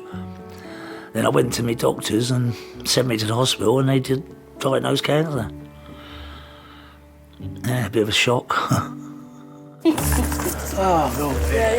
Oh! What's the problem today? What do you think the problem is? Does I look well? Pains in my feet are swollen up and pain. Smile, that confuses me. My foot's all swelled up and painful and everything. And Only the feet? well, I've got lung cancer. That's originally what I was in, and chemotherapy. I mean, I think it's a question of all the medication I've been on, the steroids. You're on chemotherapy? Finished it now. You finish it now? Yeah, there's no more they can When do. was It's the all last finished. one done? 4 weeks ago. 4 weeks ago. There's no more they can do. It's over. Finished. Okay. Terry's not a person you can sit and go, oh, I do feel sorry for you. He's just not that type of a person. You know, you say to him, well, you know you've got it. You know how far it's progressed. You know how to deal with it now. You know, and if you can't deal with it on your own, I'm here to deal with it with you. But I'm not going to sit there and wallow in self-pity with you. We are going to fight whatever it is, you know, that comes along. And this is what we've done. You know, Terry's a fighter. He's not giving in on anything. Any chance for a cup of tea? After this. I'm going to keep on till I get one.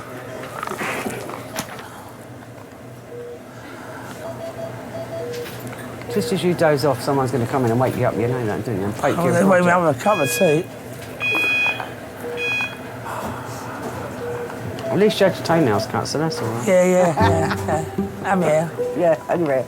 And your beard's off, so you're all So right. they asked me, it fell out, all right.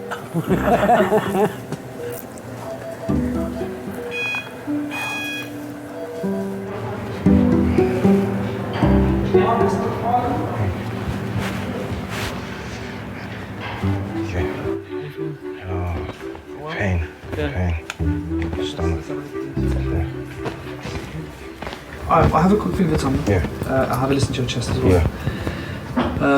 In abdominal pain, usually check the back passage as well. All right, that's fine. Yeah? Have you had that examination before? No. Okay. No, But, I haven't been tested Okay. at all. Usually involves inserting one finger into the back passage to check if there's any problems in the back passage. Okay, that's fine. Okay, okay, that's fine. That's fine. That's fine.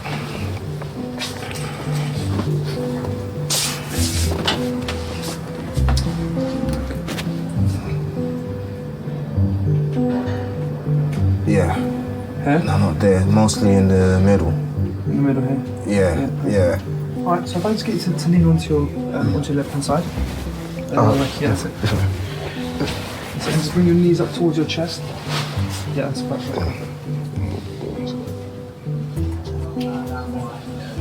You okay now? Yeah. Oh. You know, shut it. All right.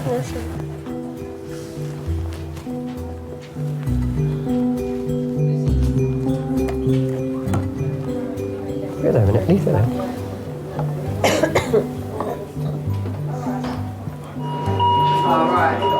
Can we see? Yeah, more open, most definitely. Look here. You know, the allergies are actually, in terms of my life, are quite recent. When I was younger, I was carefree. It's literally only in the last 3 years that it's been bad. You and Dad are so great. She probably doesn't see how I feel. You kind of cry inside, really. I know there are worse things that happen to people, but me being her mum, I do find it really hard to know how to make her feel better. Just want you to know it doesn't go unappreciated. And I don't know what I would do if I had to sit here on my own right now. If I'd have known what was coming, I'd probably say I would have stuffed my face every day. I regret not trying more, because when I was growing up, I didn't like to try a lot of stuff. I like to stick to what I know, and now I wish that I'd tried it. You want to go home? Am I allowed to go home now? Of course you are. Am I? I've always said, every situation that could possibly happen, it has to happen to someone, and this just happens to be my thing. This is my one thing I'm hoping that I got in my life that was, you know, not fantastic to deal with. They've done nothing. I come in and saw the ulcer 5 weeks ago. The district nurse came in and dressed it once. Be careful, yeah? Yeah, I'm okay, thank you, darling. With only chocolate biscuits. Wait for the doctor first. I know, well, I won't take his time, isn't he? Go and wake him up. Hopefully your second visit. Yeah, go and wake him up. He's probably a kip somewhere. We're probably sitting on a chair on a kip now.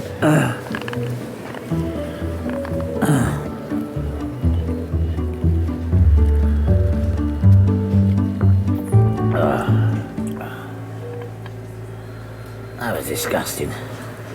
You drank it anyway. Wet and warm, isn't it? Yep. Wet and warm. His brother died last year and I looked after his brother. I shouldn't have done that. No, you shouldn't have done, should you? No. His brother said to me, if anything happens to me, Terry won't handle it. Make sure he's all right. And you know, you look after him. I wouldn't say we enjoy each other's company. We tolerate each other. But we get on. And because of Tom and what Tom asked, then I now do it for Terry. Yeah, a couple of papers on the way home. Who said you're going home? I ain't staying here. You won't go home, I shouldn't think. They're going to have to give you a massive dose of I antibiotics. can give you the night, but I'm going out tomorrow. Yeah. And not at no 3 o'clock either. Why, is it race time at 3 It's o'clock? racing day I tomorrow, knew yeah. that's what you was going to say. It's race day tomorrow. Yeah. He likes the pub and racing are the only two things that I know that him and his brother they've ever liked. They love their drink, you know. I never known two people like drink so much, but they did like their drink, and that was their life. That was it. Can't you look at your newspaper and phone them through to one I of could them? do, but it's not the same. I'd like to watch it. I'll get your telly up here and you can watch it. Oh, yeah.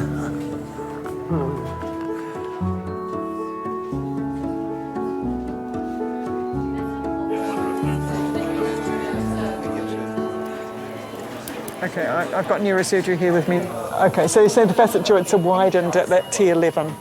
Okay, and the canal at the we can't tell. I agree. It's just, we won't know. We won't know. Depending on where the spinal injury is, will depend on at which point your function is cut off. And the area that he had fractures would be sort of lower limbs. You need to know for sure, and you can't know for sure until you wake somebody up. It's grim. It doesn't happen a lot, but it's grim. Nothing else we need to do. We're just going via plane when you're ready. Yeah. When that's written up, the notes are done. The trauma team have done all they can, and Gary will be taken to intensive I'd be care. happier if I had a temperature. His family is being We informed couldn't get and are on ready their because it way. was too cold. He's stable at the moment. He's been seen by a number of different specialists. He's going to go to our intensive care unit. At the moment, we have had our CT scan, which has shown us a number of injuries, none of them which are immediately life-threatening. So I can put your mind at rest there. I think you never want to break bad news over the phone if you can possibly avoid it. But by the same token, you don't want to lie or deceive or lead on. a relative. He'll need some further imaging tonight, which is an MRI, which is to look at his spine, to his lower back. So he's had lots of pipes and tubes going into him, but he's doing very well, and he's very stable. Okay. All right. So he's in good hands. Very shortly he'll go round to a ward called surgical critical care. I suppose if I hadn't been expecting that maybe he had died, this would have been bad news that he was so badly injured. But because I'd been expecting to hear, perhaps, that he had died, this was good news. So the fact that he had all these horrendous injuries, but he was alive and there was hope, was wonderful.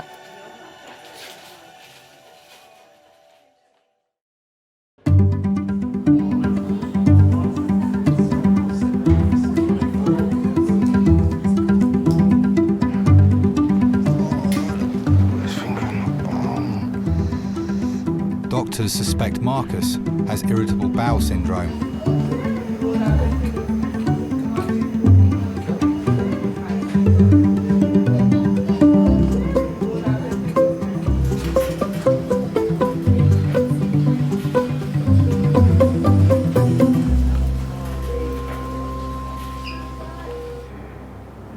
When I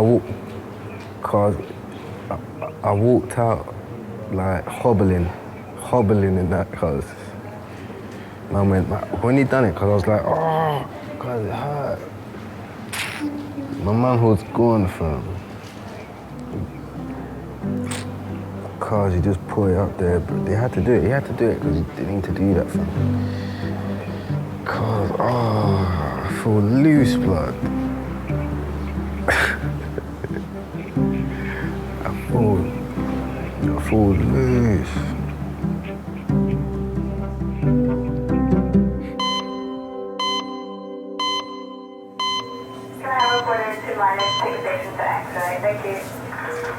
Where are they taking me next?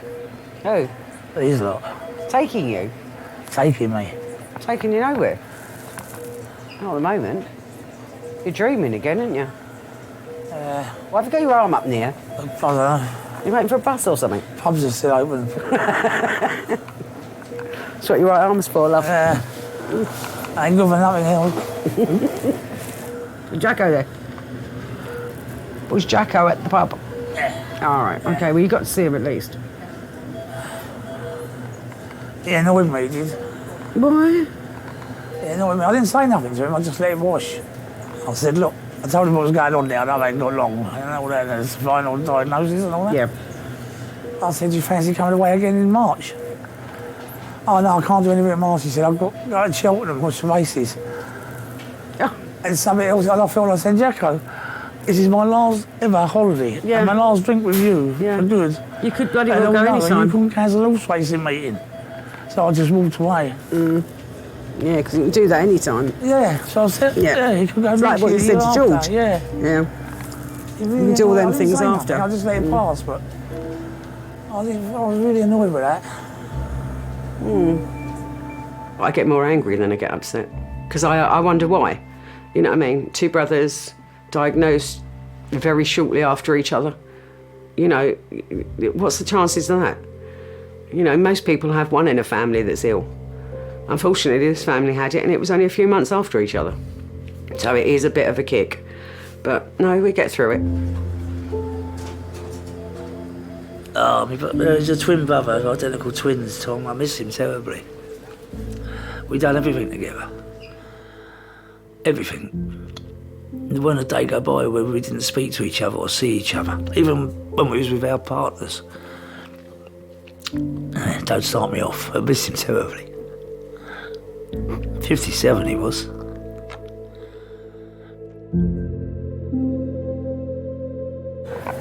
What's this? Send the stuff you have at home. Thank you. That's not the same, is it? Yeah. It tastes different. No, yeah, it's the same stuff. Sometimes in a way it makes it not so bad when I think about it.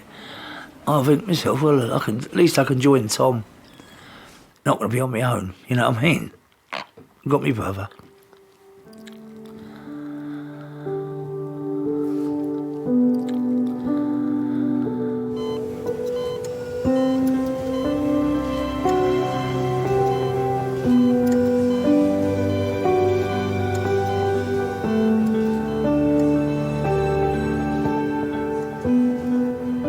There's a lot of A&E nurses, and the character that we are, people think you're a bit nutty and you're a little bit hyperactive and you're a bit...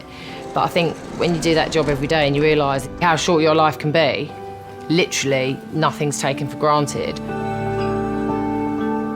You know, you can end just like that. You're not going to waste a day, are you? You're just going to do it.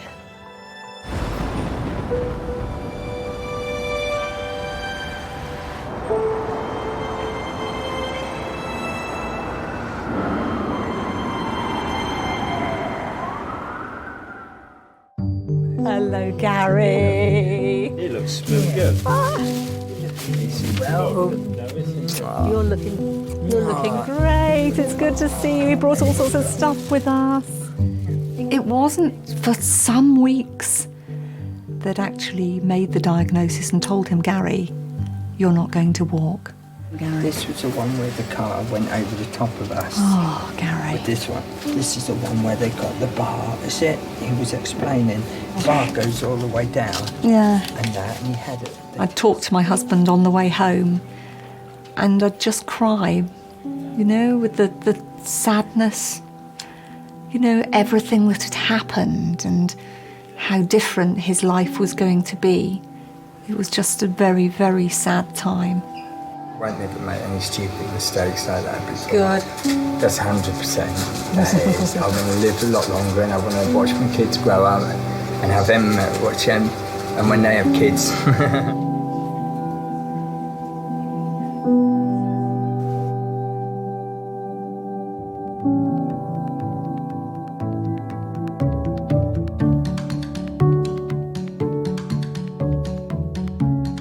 Find me a wheelchair so I can get to that shop. I'm starving and thirsty. If you can push me, you're all right.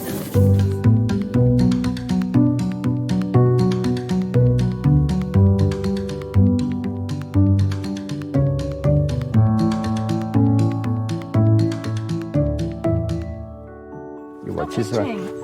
And they go. Please. Be careful. Don't they smell really nice?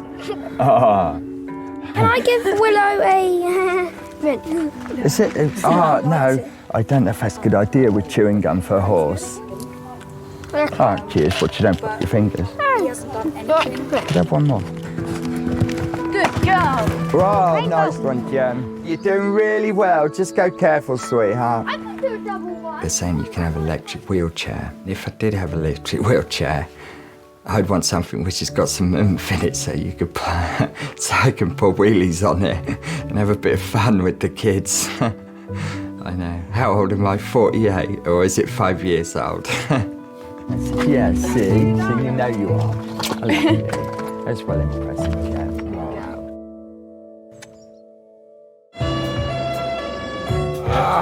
Fucking right it. Look it. You weren't particularly attached to those T-shirts, were you? They're the best T-shirts I've ever bought, to be honest with you. Laugh, and the world laughs with you. I know, yes. What I want you to do is get your bottom right up on the chair. Cry and you sleep alone. They look after me nice today.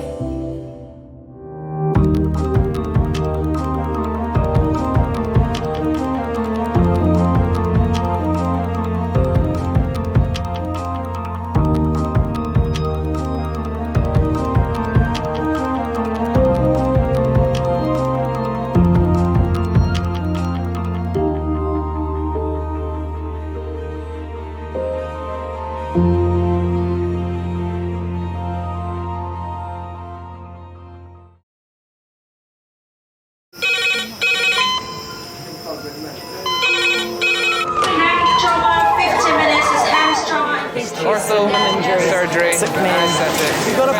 We're just going to get on, do this. Not scare and get you all sorted, all right? John? Do you remember where you are? King's College Hospital, London. Thank God. A major trauma centre. Hit the curb, jackknifed onto the verge. Have we got a good pulse? Have we got an output? You know? And one of the busiest A&E departments in the world. He will probably scream, but he won't remember. No, stop! Ah! A place where love. Come on, sir. Let's go. Up you go. No. Yeah. There you go. I love you. I love you too. And loss. It's all right. Unfold every single day. Don't cry. And we'll make sure Mummy stays with you. Well, listen. Right, who's not busy? Squeeze that. We can't give up on her. Come on. We've got to be strong for Mum. If it is the last bit, hey. All the patients you're about to see were treated in one department. Well done. In just one 24-hour period. I never cease to be amazed at the robustness of human beings. I love you. And the strength of their relationships. Love, it's a reflex. It's what you do. For many of the families, despite the devastation that they may be facing, they give unconditional love.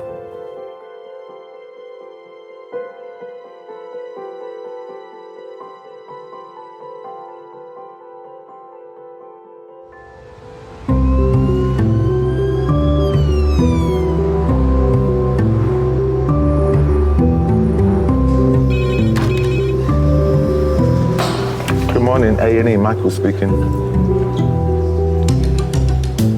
Hello? No, this is accident emergency. Okay.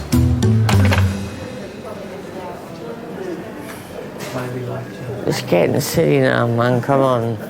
I need to go and have a beer or withdraw stuff.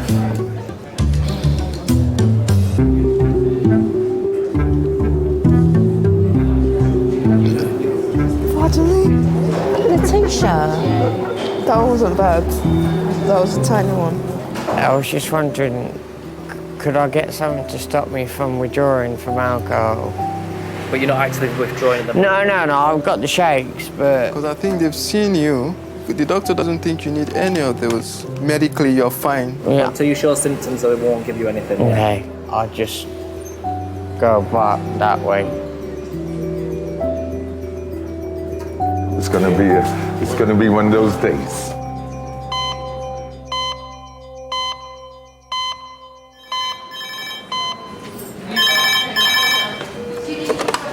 A&E Resource King's College Hospital. That's lovely. Thank you. Bye. Fitting. Adult return, ETA 4 minutes. Adult return, ETA 4 minutes. Fitting after head injury. So do you think it's a fit and then fall over and hit the head? Have we got lorazepam, sister, or have we got diazepam? IV access, if that's possible. Just normal saline in case it's a drinker. Hello, King's A&E Resource. Okay, go ahead. Can you say so? 1, 2, 3. Stroke red phone, 8 minutes. Stroke red phone, 8 minutes. If you imagine your brain's entrapped in this shell, from a head injury point of view, if you bang your head, it's been shaken quite vigorously. So you're going to be confused, disorientated, and then you've opened your eyes, you don't know any of your surroundings. Hello, Elaine. I'm Dr. Hobbs. I'm one of the accident and emergency consultants. Hello. And can you remember what happened? Okay. Now listen, we're going to have to pop a little line in your arm and take some blood. Imagine how scary and frightening that must be. You right there, John? Can you hear me okay? Yeah. Do you know where you are yet? No. Do you know who I am? No. You're in the hospital now, John. You need a pet sign? I've fallen down the stairs at a tube station and woke up to a doctor who I knew shaking my leg saying, you know who I am, you know who I am. And I said, I don't know who you are. I don't know where I am. Where am I? 1, 2, 3. And I was petrified. There wasn't a friend in sight, there wasn't a face I knew. I'd never been so scared in my life. I was petrified. En route, he was quite absent en route, and since the police has no idea where he is, who he is, what he's doing, anything. Okay. Can you tell me your name? John. John. Do you know where you are right now? No. You're in King's College Hospital. So, I know and imagine what these people are going through in their heads. He has got complete right side of weakness. He's got no sensation down his right arm. He's got sensation in his right leg, but no sensation in his left arm. Do you know why you've come here today? No. No, okay. You went to St Thomas's Hospital. You showed signs of a right-sided weakness. So they're querying whether you may have had like a little stroke or something. Okay? Now we're a specialist centre for that, so that's why they've sent you here, so we can get a scan of your head. And if it does show that you've had a stroke, then we have a sort of clot-busting drug to clear that blockage, yeah? And try and get you back to normal again. Are you allergic to anything? Just work. Work. I think I might agree with you on that one.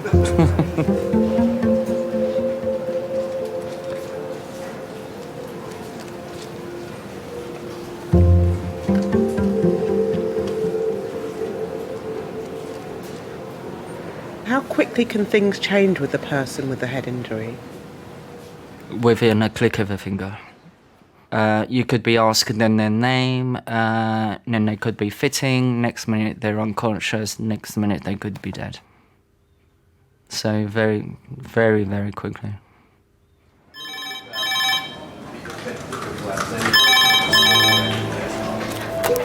Hello, King's A&E.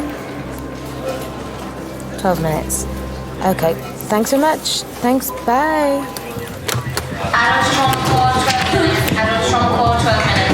Who have we got? I think we have an orthopod. I think we have a surgeon. All we know is that he's a pedestrian hit by a motorbike, so we need to make a quick assessment. So does everybody know what they're doing? Should we go in 7? Yeah. Is that all right? Katrina, we'll pop this next one in your room. Okay, so I've called to the strike and 20 Teresa by 7, call to the strike 20 Teresa, thank you. We're not going to have a good day, are we?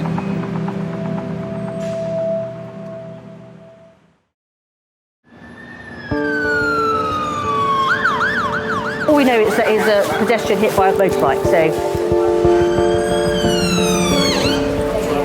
Oh, they're here? Yeah.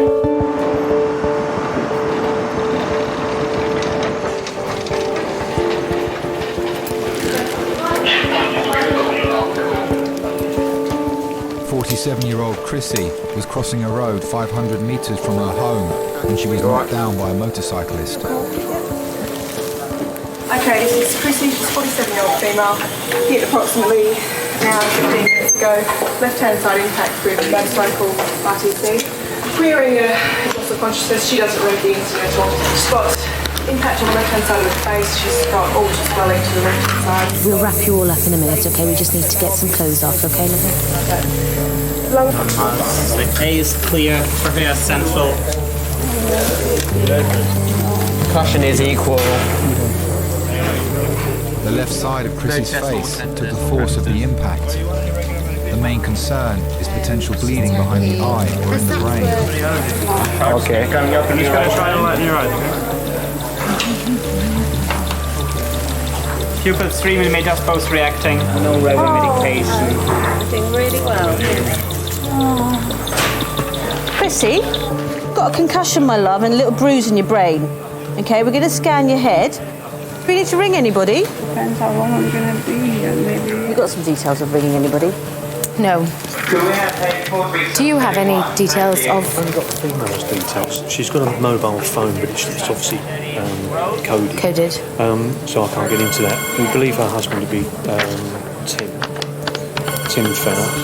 Is there any chance you can try and track down a number for him? Because her memory's a bit stuck at the moment. Chrissy, is there any pain there? Where? On your neck. Here? Here? a little bit there, so maybe a bit in T7. Yeah, all right there. I'm at this RTA shooter's hill. I've got the casualty up at King's. I've got a name and a date of birth, and we're desperately trying to find the next of kin contact number. I was coming back from the garage where I'd got the car. I'd taken the car in to have some work done that morning, and the traffic was just stacked up all the way down the hill, and I was like cursing and swearing because I couldn't get home. Should we make sure we take a vomit bowl? Of course, I got stuck in the traffic jam that her accident had caused. First thing I knew was sort of coming in and the phone ringing. And I've got this guy from the Metropolitan Police telling me that, you know, my wife's been involved in an accident and I need to get to King's College as soon as possible. OK, my love, what we're going to do now is we're going to move you onto the CT scanner. You just lie there and the scanner does the scanning, OK? Sorry, sweetie. It was 20-odd years ago. We started going out together. Ready, brace, roll, slide. We didn't work in the same office as such, but on the same floor. I'm pretty certain it was almost love at first sight. So, sounds a bit corny, doesn't it? But there was an instant attraction in that sort of warmth of her face and the glow that she seemed to give off. And within a matter of weeks, I'd sort of proposed to her and said, well, you know, why don't we sort of make it a go of, you know, a proper go of things and get married, so. She's got a head injury. She's got a head injury. She's got quite a bad bruise around her eye. She's got a black eye here and a little laceration. I think I felt some gravel here, but we haven't really examined her scalp with the collar off, if you see what around the back of. But there's no huge big hematoma there. It's all here. I suspect she may have some facial fractures because she's vomited blood en route. But she's very, very sort of drowsy and amnesic. At the GCS-14. 2 hours after the accident, there's the police there. There's still the tape up and everything. And this police constable was sort of more or less gesturing that I couldn't go through. And I'm like, well, you know, I said, well, the accident's actually my wife that was involved in the accident, so I suppose I didn't really ask any questions because I didn't really want to know in a way. I was just focused on the idea of getting to the hospital.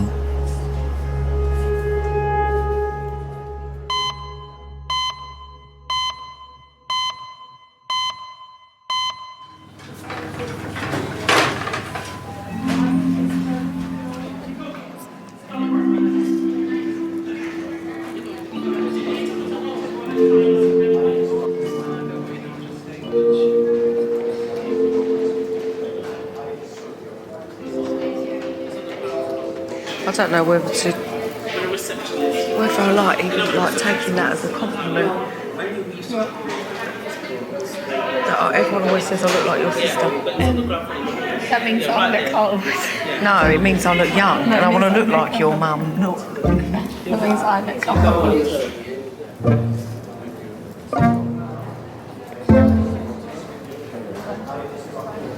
That wasn't me. Lacey is now 40 years 19. Who did?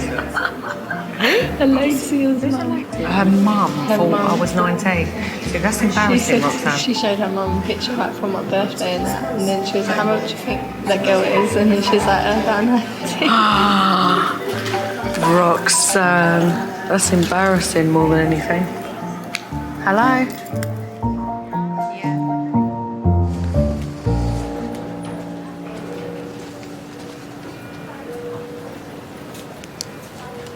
Yeah, John? John? John?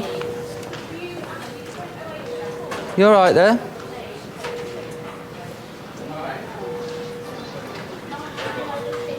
Do you remember where you are?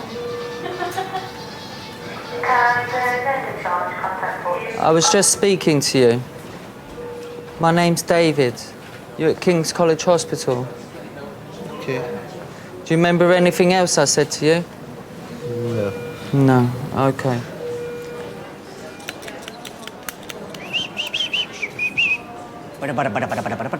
Somebody sounds happy. Are we ready to rock and roll?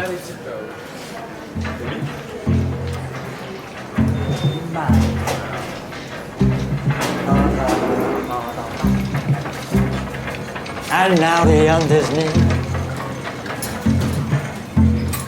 I must So I face the final curtain.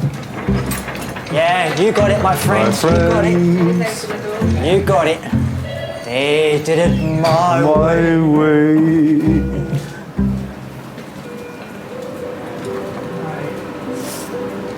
Bit of old Frank Sinatra, eh? Oh, he can't beat him. Hello. Do you think you'll be able to shuffle yourself over onto our bed? Would you want us to slide you? Of course I can shuffle. Lovely, great. Lovely. I could tango as well if you want. Just the sliding for the moment, maybe the tango later. Oh. I know, spoil sport. A stroke is a blockage to a vessel which stops oxygenating blood getting to various parts of the brain. If you have a blood clot on the left side of your brain, your right side of your arm and leg will stop working. Whenever you're ready. Okay. I think. No, the leg's not working. Not working. Okay, Let's we slide. can slide you Let's there. slide you across. All right. Why is it not working? Well, we're not sure at the minute, so that's why we're going for the scan of your head.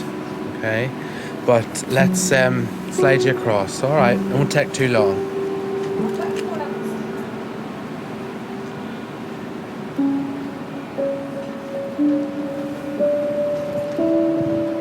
Don't worry, we'll slide you across, John. John. Oh, hold on. Don't want you to.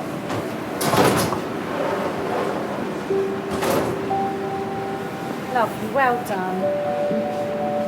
Keep coming over. That's lovely. And all you need to do for this is keep very, very still for me, okay? Okay. Do your eyes just while the lasers come on, just so they don't hurt your eyes. Okay. Nice and still there.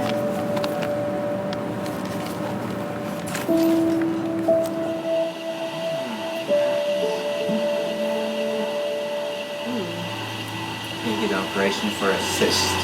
That would be it then. Yeah. The scan has revealed a previous operation to remove a cyst in John's brain. It explains some of his short-term memory loss. There is some brain there. Yeah. But there's no blood. So we just carry on and thrombolise. While the doctors have found no significant bleed in the brain, John's history of right-sided weakness means they will still treat him for a minor stroke. Joan, how are you doing? We believe you may have had a stroke, Joan, so we're going to give you some clot-busting medication. Okay. So I'm not going to die yet. Not at all. Don't talk like that.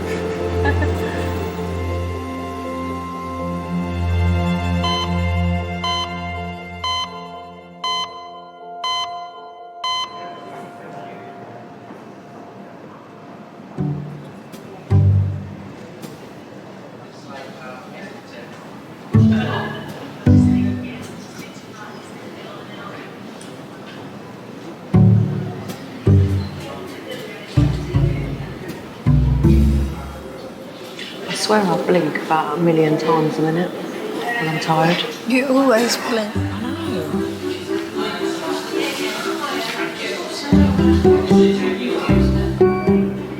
I feel sick. Yeah, you feel sick probably because you need to eat. This is what I'm saying to you, Rox. You need to eat. You can't just have biscuits. Had a cream egg as well. Roxanne, you need a sandwich or something, darling. Shall I quickly nip round then? We're better off going now. Go on then. Yeah, we're going. Go on then. All right, wait a minute. Why are you thinking a minute?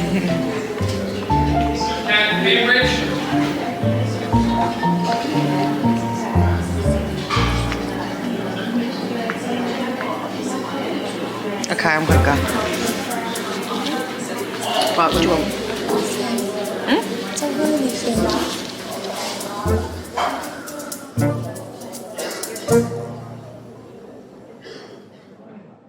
Okay, my love. The scan does show you've got a broken bones around your eye. Sure. That's okay, they get better. And you've got a little fracture in your skull, okay? So you've obviously, when you landed, just landed here. These things will fix. That's why you feel terrible, why you're vomiting some blood. The scan shows that you haven't got anything wrong with your brain, so that's good. But you probably do have a bit of a concussion. So you're definitely going to be with us for today in hospital.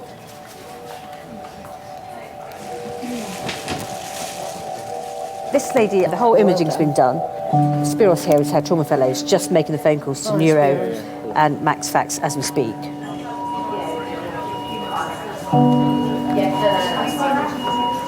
Sorry, how this morning was supposed to work out, was it? Tim was on his way. You're not worried about anything? Luke, 3999. Don't ask for the old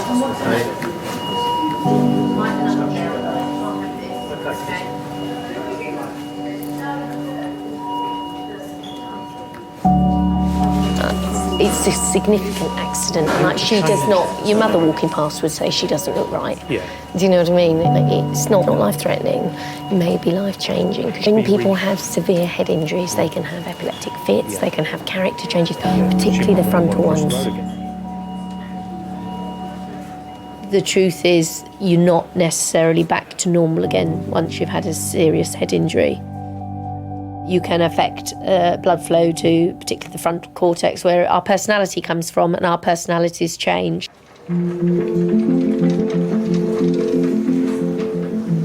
You can't help the way you've changed because the injury can't be undone. But unfortunately, that living has to go on.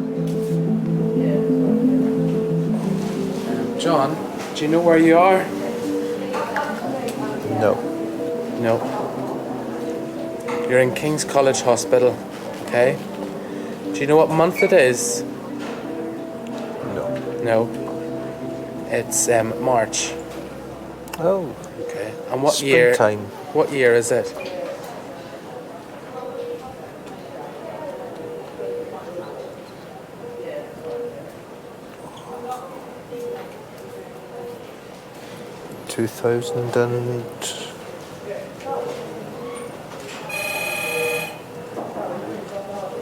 It's 2012. No.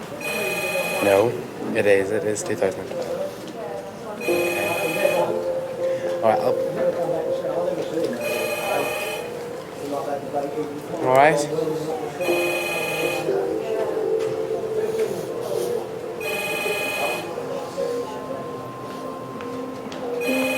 Don't worry, okay?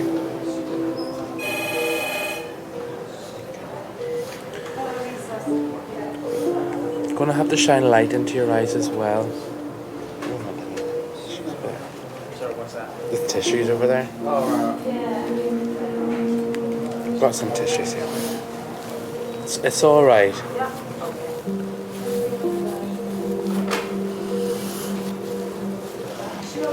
Okay. Yes. It's gonna be all right.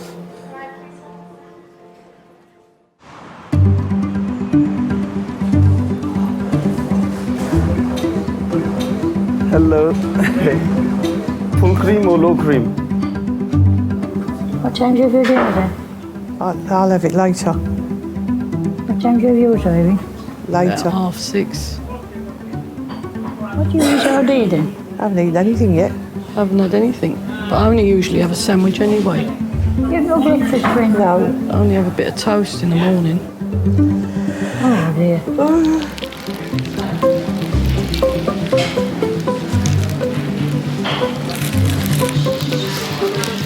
Picnic in A&E waiting room. This is a picnic, just a sandwich. What did you do about your dinner? Marion, she's talking to you. Aren't you hungry? A bit. Survive. Are you hungry? A bit peckish. Why life? Huh? What's a life?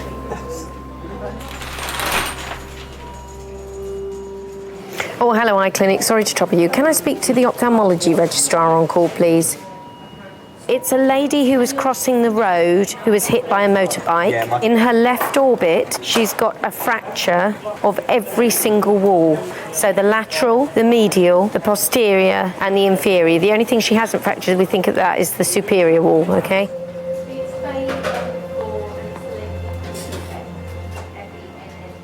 I met Tim when I was 21. He was just very, very good looking. It was just wow. And we were engaged within 3 weeks.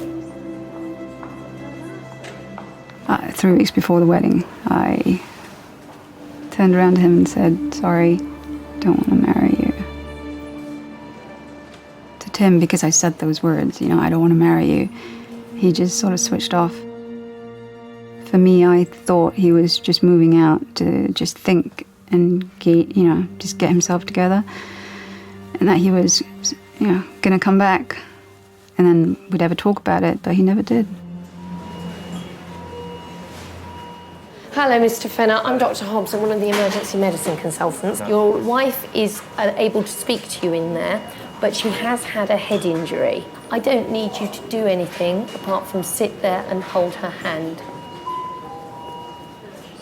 And then about 4 years ago, I wrote to him and I said, you know, would you want to get in touch, and so we could just sort of have some closure, because you just disappeared and there was no closure, and for me it just was left hanging for over 20 years. She'll be better for seeing you. Yeah.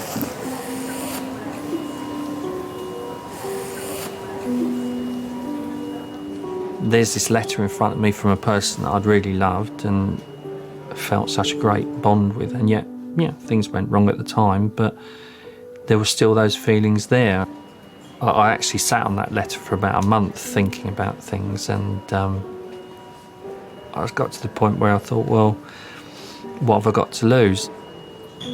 There is no bleed as such in her brain, right? Where's the blood at the moment coming from? And it's just like a bit of sort of tissue or swelling, blood swelling from all the soft tissues and the muscles that surround the eye, and it's in its socket.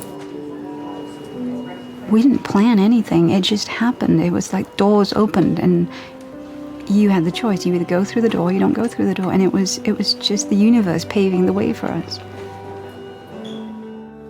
To us, it was like getting a second chance. It was like, you know, look, we messed up the first time. You know, we shouldn't have broken up. And it just felt like the universe was giving us a second chance. And I suppose I felt an overwhelming sense of, you know, I'm home, I suppose, in a lot of ways.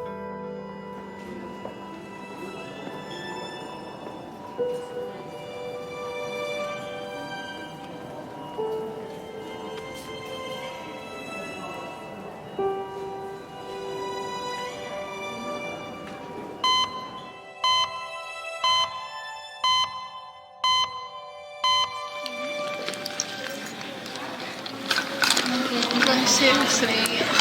All right, it ain't gonna be long now.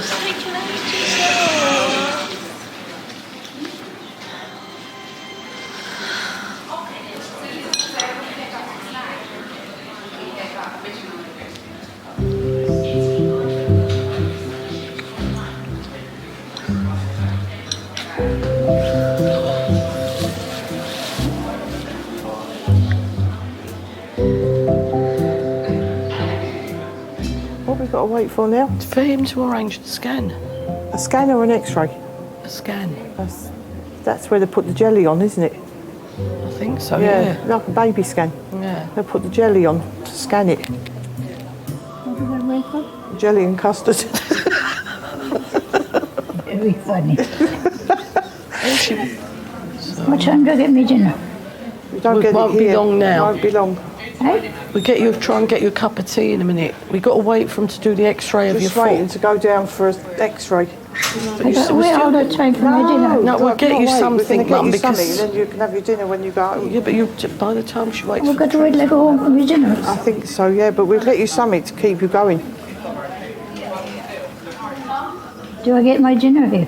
No, you God, just tell her We're yes. gonna- Yes, I'm you gonna- do. Yeah, in a after. minute, yeah. They're cooking it now. And I get my dinner. Yeah, they're cooking it for you. What would you? He's going to ask you what you'd like. What would you like for dinner? What would you like for dinner? Roast dinner. Requests. Roast dinner. A roast dinner. Right, no problem. Oh, you've got to go and buy it somewhere. No, they're going to do it for us after that. You can't eat before the scan. You're not allowed to eat before the scan.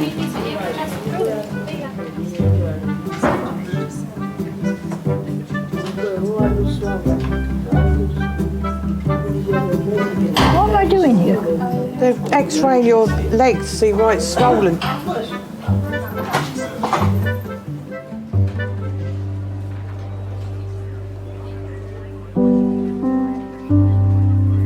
"22-year-old Benedict is back at King's. He's been drinking. At the time, before I realised I had a drinking problem, I felt on top of the world. I felt amazing. I thought, you know, this is great. This is all I wanted to ever do is just, drink. At the peak of my alcoholism, my worst, I would say I was drinking basically anything as quick, as cheap as I can to be obliterated, to block out reality.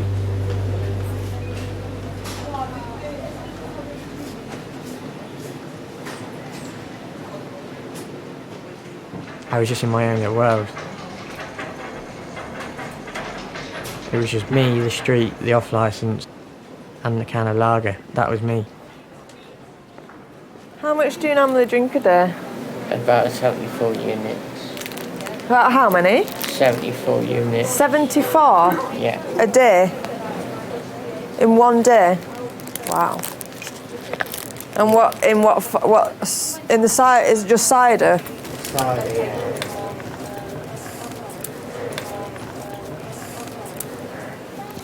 No, I could easily have up to 9 litres of 3 litres of white ale. Wow. 9% cider. 9%, yeah. What made you start drinking in the first place? I don't know, you can tell me. Do you regret it? Yeah, of course I do. You're very pretty. Thank you. That's nice of you to say. Make me blush? Really? Nah. It takes a lot to make me blush, really. I think I was about 6 years old, just starting out primary school, and we all got brought into the main hall. This guy stood up and he said, well, this is what we call the trumpet. And he must have played something really cool, like the Pink Panther, or something really cheesy theme tune. And I said, from that day onwards, I said, that's what I want to do. It's letting your emotions free.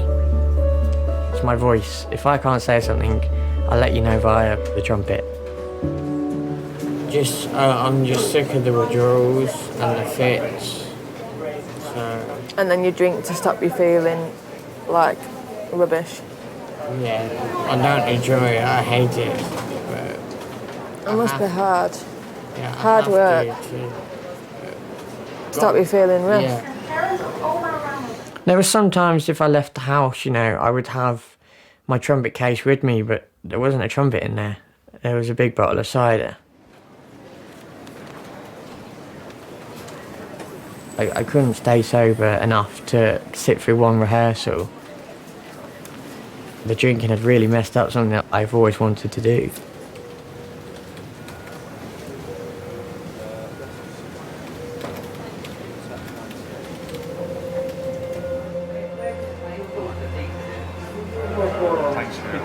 Yeah, I had a chat with her earlier, so she's got more groggy now.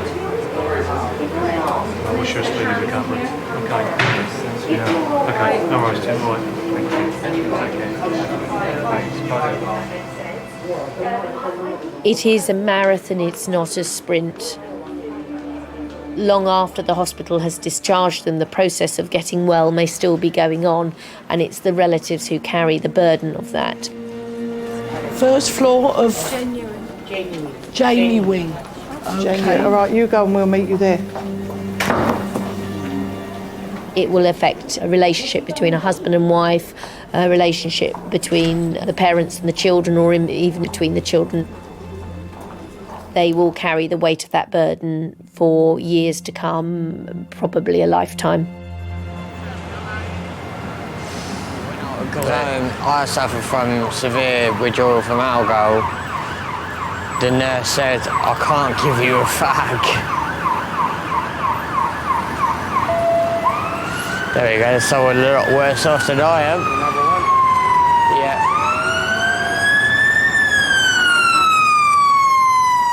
I had 3 children. Simon is very political, which I enjoyed. Emily went to my college and did English and drama, and I love English.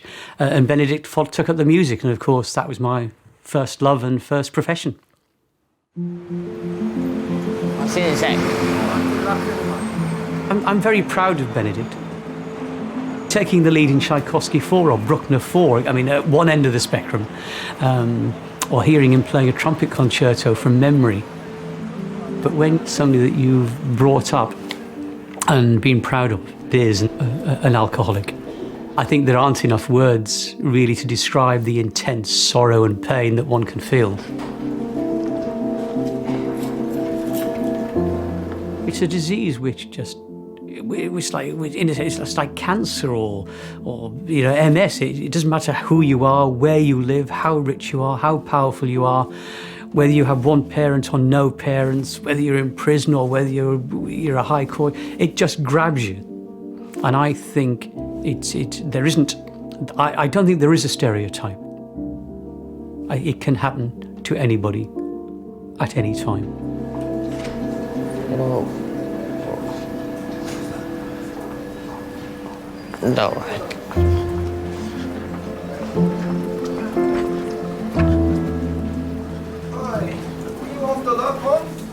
What? Hello, mate, alright. Yeah, what are you doing? I've got a bed. You got a bed where? I don't know. Wait. Yeah. Come here. Yeah. Quick. Yeah. Where is it? Yeah. Yeah. Put it away. It's all right. Yeah. Right, he's just getting back to his walking back slowly. Yeah? Yeah. Come back. Is it resist? Don't need a chair. No. Hey, you're gonna fall, mate. Yeah.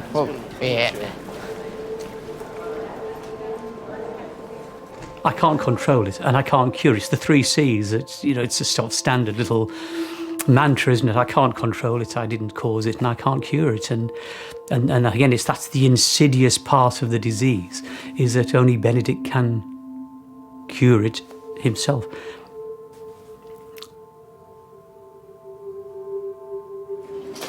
Yeah. All right, cool. Thank you, bro. Ben, what are you doing outside? I fag. To tell the nurse you went outside. No. You should have told the nurse.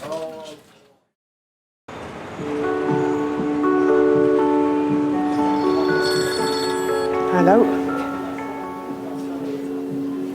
There's no blood clot. Oh, and everything's all right. Oh, so where are you now? On your way back? All right, see you in a minute. Bye. Show me the pictures you took in Great Yarmouth that you said you had on your phone. No, on the camera. Oh, was it? Take Annie on the phone. We're never going to see them then. No, I didn't take Annie on the phone there. So she's okay, there's no clot? No clot.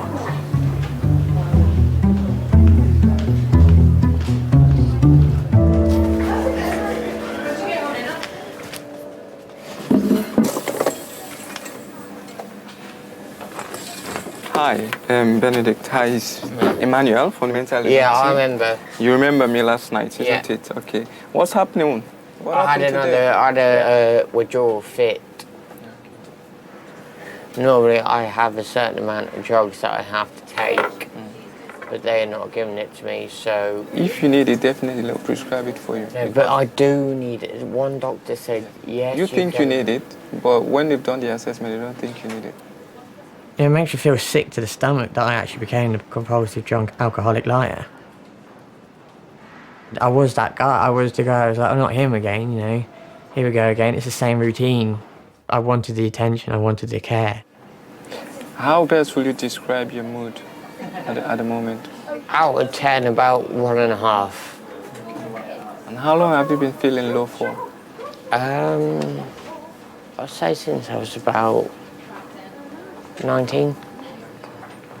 I'm now 22. I cut my 2 sides of the neck, as you can see. And why did you do that? I tried to kill myself.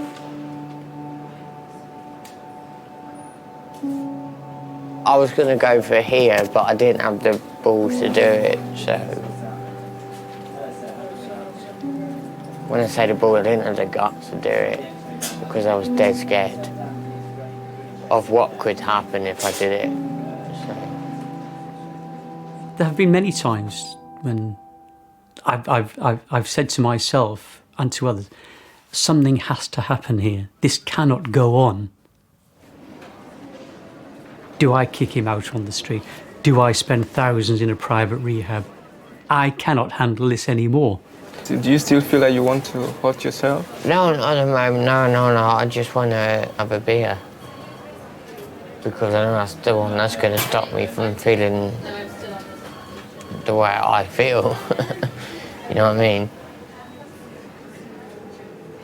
Why haven't you kicked him out? Why do you think you haven't? I love him too much.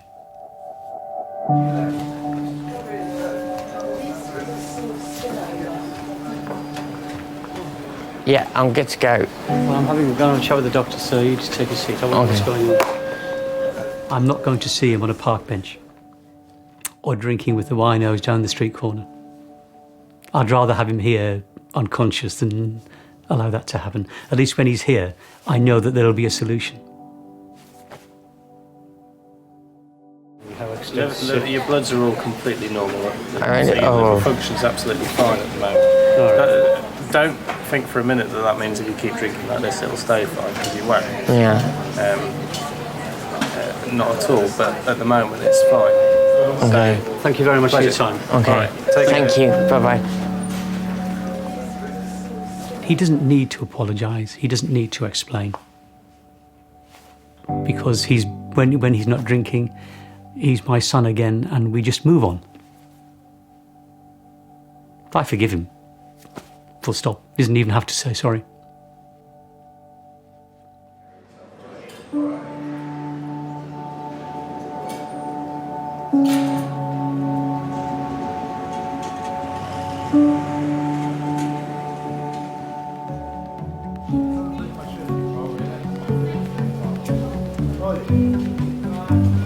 Missing you already.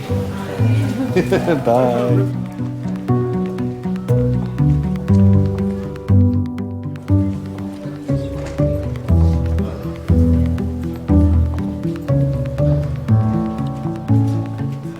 I'm not very good at being romantic or anything else. I suppose that's the one good thing that's come out of the accident, is the fact that it's woken me up, and hopefully I think she sees that I actually try harder now. Couldn't imagine life without her, really.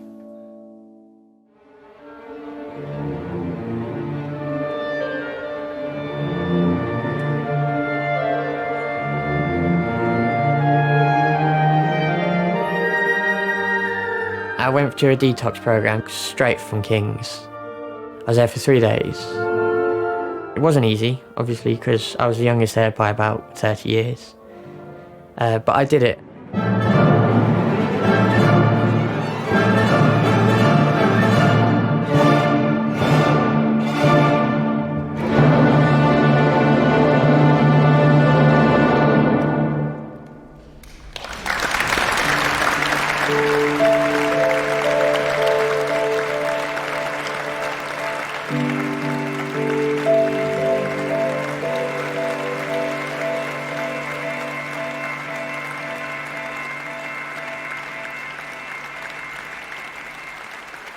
Every night I lie awake and I'm scared.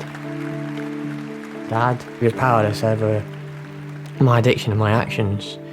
You know, the one thing he said to me was, I'll always have a roof and a plate of food.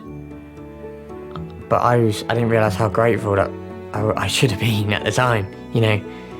to have a roof, a bed and a full stomach every night and every day, you know, to this day, can't thank him enough. Security control, good evening, hello. There's a reason why we do checks, okay? There's a reason why we do checks. It's a hospital. 8-year-old fallen 3 metres. Do you want to go around? Head injury in children always makes me worried.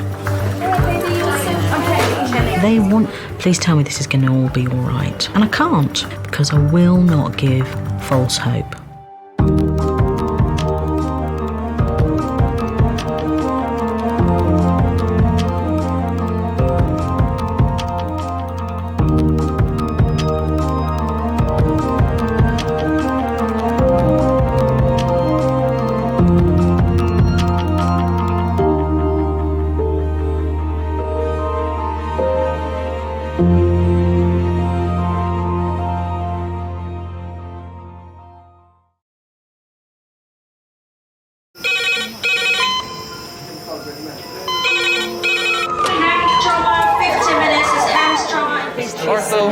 Surgery.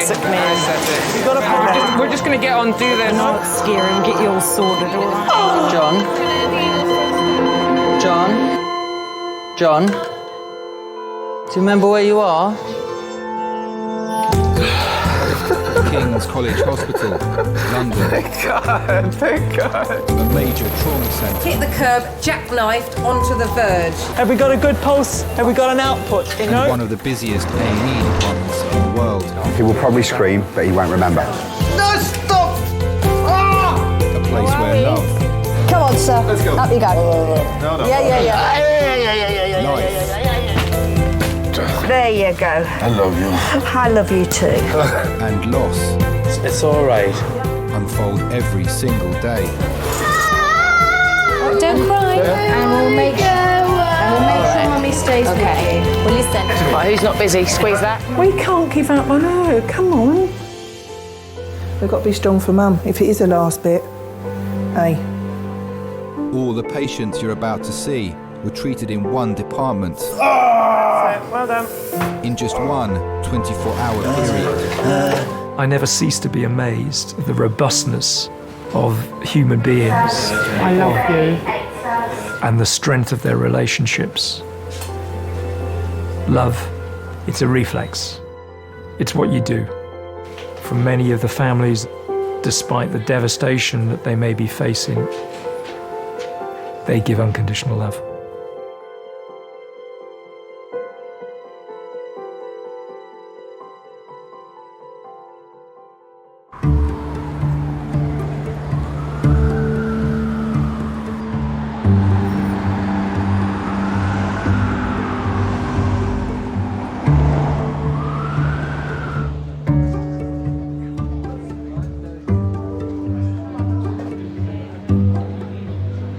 They should give you free meals in A&E, really.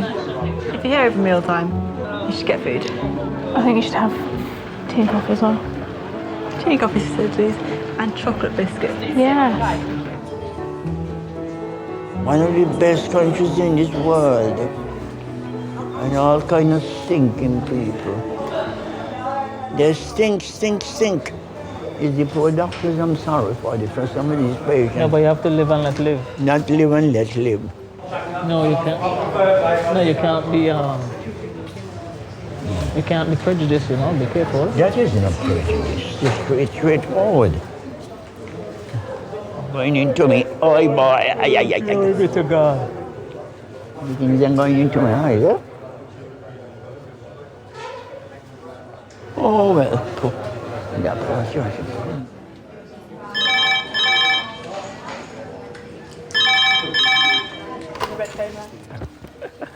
Afternoon, King's College. 383. You're hardwired for that red phone to ring. 8 to 10. Thank you. Yes, bye. You get into gear. You go from doing your normal day job to, right, this is what we're going to do. I've got to get this sorted out. I need these people. I need these drugs. And you prepare yourself. It's like going into battle. Adult Trauma in 5 minutes. A 32-year-old scaffolder has been struck on the head by a 6-metre scaffolding tube. Oh my God, I was so scared the first time I ever worked in recess, because being new to the team and not knowing everyone, it's hard when you first start, especially. It's a scary place to be. You're on the front line, you have to know everything about everything.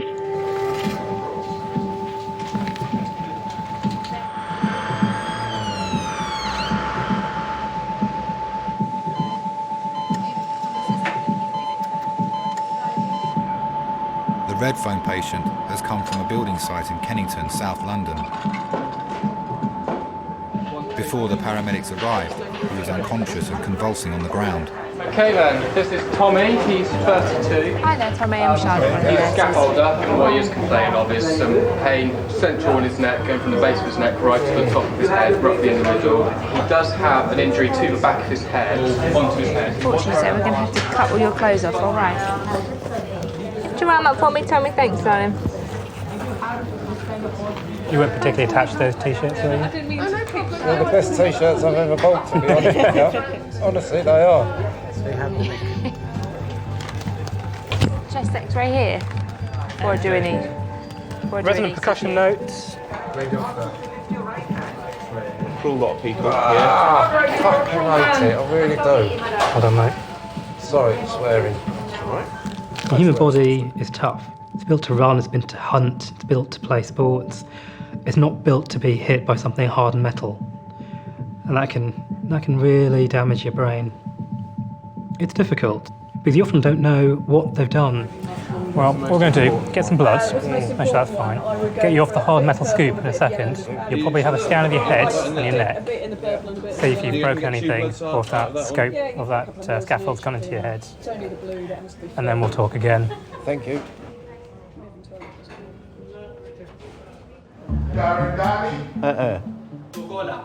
Boya? Look at that. You hear him? 85-year-old Hilton suffers from diabetes and is worried about his swollen legs. He's been brought to King's by his cousin Earl. Now look it. Oh.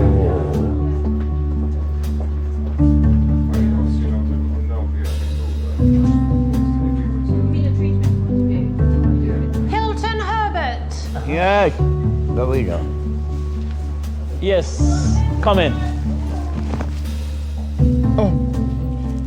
Oh, God. All right, girl. Yes, madam. Hello. And how are you? My favourite patients are the elderly because they're always so grateful for what you do. Yeah, they give you lots of banter and cheek, and yeah, you just give it back to them and play along with it. Okay, what I want you to do is get your bottom right up on the chair. Bottom? Yes, your bottom. Oh, my God. I'm a man 85. You don't inspect my bottom. I'm not inspecting it. I want you to sit on it on the chair. Oh, you must respect it. I respect you. You're a pretty little nice nurse.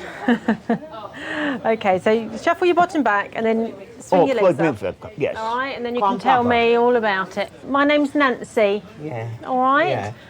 What have you come in to see us for today? I come in to see you because my foot swollen. Your foot's swollen? Yeah, I have my foot is swollen, and I won't trouble you all, my dear, if I didn't want it. I'm 85 years of age, and I'm proud of that. Oh, so you should be. Yes. I grew up in the Caribbean. Life was hard. When the war was over, my intention was to come to England and do better and to help my family and things. Yeah. So is this the one that you were worried about? Yes. Yeah. And that too. And how long have you had diabetes?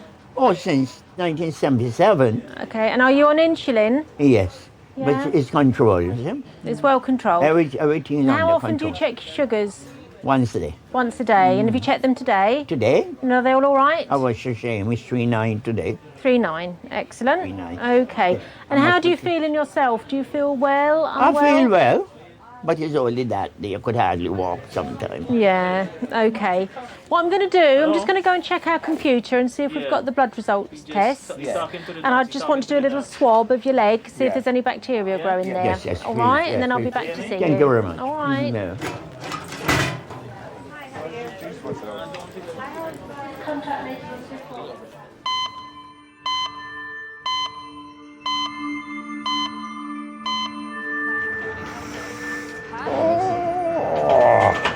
Just want to take some blood, put a line in so we can give you any medications that you might need instantly. Okay? Relax your arm.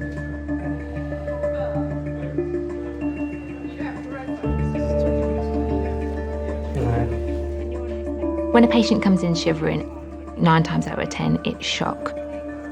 The body is traumatised about what's happened. So the patient thinks they're cold, but really it's just a state of shock. Going to roll you onto your side, take the other scoop out. Going to have a feel down your neck, down your backbone. If it hurts, say yes. If it doesn't hurt, say no. Okay? When we get to the bottom end, we're going to have to feel your rectum. What? Your tail end, your bum hole. What about it? You're going to have to have a feel. No, you ain't. I need to. Need to make sure all the nerves going from your brain down your spine to your legs are working. I can feel my toes. I'll tell you, that's all right. Can I have a feel on the outside without putting a finger in? How about that? Compromise. Yeah. Unfortunately, they're very specific nerves that go to very specific places, and we can't. Feeling your toes isn't the same. Oh, you've got to get rid of all the girls then, right? The girls be on that side. I'll be on this side. With your bum being on this side. The girls will be on the other side. You need to Okay. Okay, guys, we'll go 90 degrees on roll. Very steady. Roll. Rest your head on my hands. Okay. Yeah. Oh fuck! Sorry. Sorry about this. Yes, the longer on medication. Can you feel my finger there? Yeah. Good, give me a squeeze. Feels normal. Well, it don't feel normal, but yeah. You know what I mean. Very steady. Roll.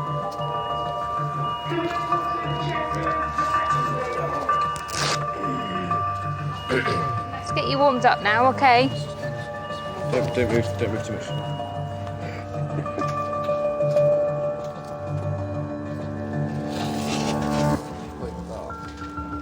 Why you take my head down? So you can't move. But we worry that after a tumble like that, you may have fractured your skull, you may have fractured your spine and your neck. You're quite sore though. I know you said it's bruised, but it's difficult to know, is it bruised or is it broken? I appreciate you. Look. So painkillers, x-rays, scan of your head, see where we go. Thank you. What's your name again? It's Chris. Chris. No problems.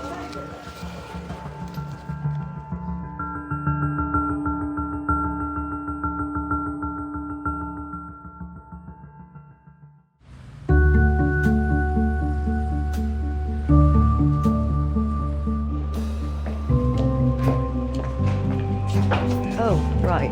Thank you. Okay. That's it at the end. And I'll just go and get that coffee for you. Thank you. And there's your coat.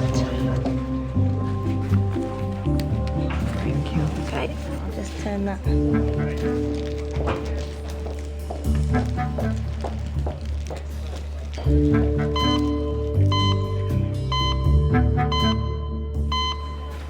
Okay, I had a quick look at your blood tests. They're all okay. Oh, yes, it All is. right, nothing out of the ordinary there. Yeah.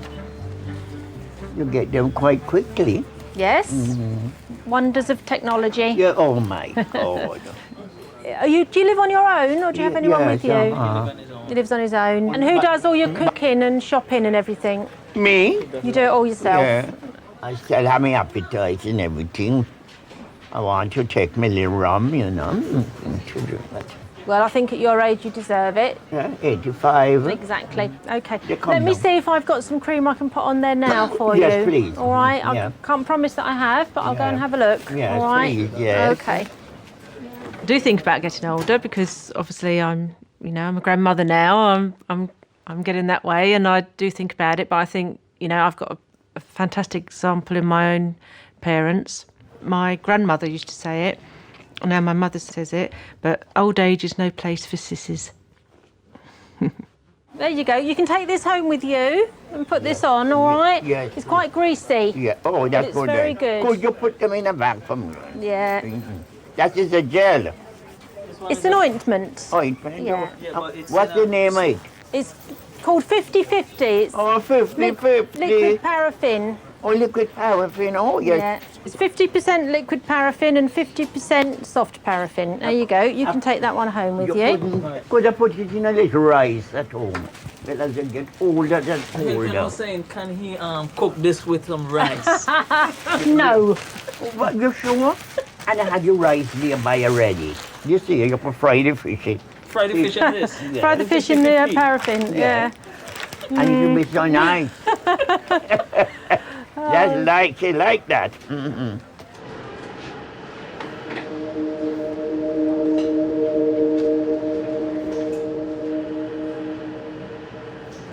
It's 45 minutes since scaffolder Thomas arrived in Resus. Doctors are concerned he may have injured his skull or his brain.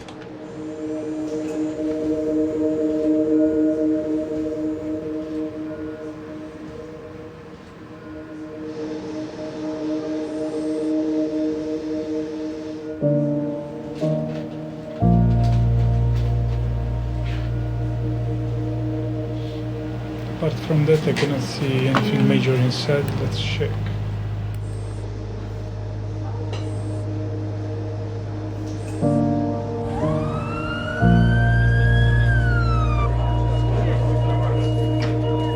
Hey, parked. Get you the painkillers and the antiseptics. Hello. Oh, yeah. Hiya. Thomas is waiting for the results of his Hey. CT scan. Yeah, he's bringing your medication. All right. Nice accent. I like. Are you Spanish? No, I'm Portuguese, but I speak Portuguese. Spanish. And you? ¿Cómo estás? Bien, gracias. Have you all changed shifts? No, We've no. just been with other people. Just because he's busy, I've got so. a headache badly. I've Yeah, got we're some giving you painkiller now. for you. Thank you. What's your date of birth? I do know some Portuguese, but I've forgotten.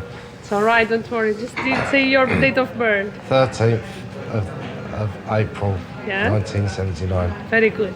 I was born on Good Friday, which is quite rare for April. All right. The 13th, which is unlucky.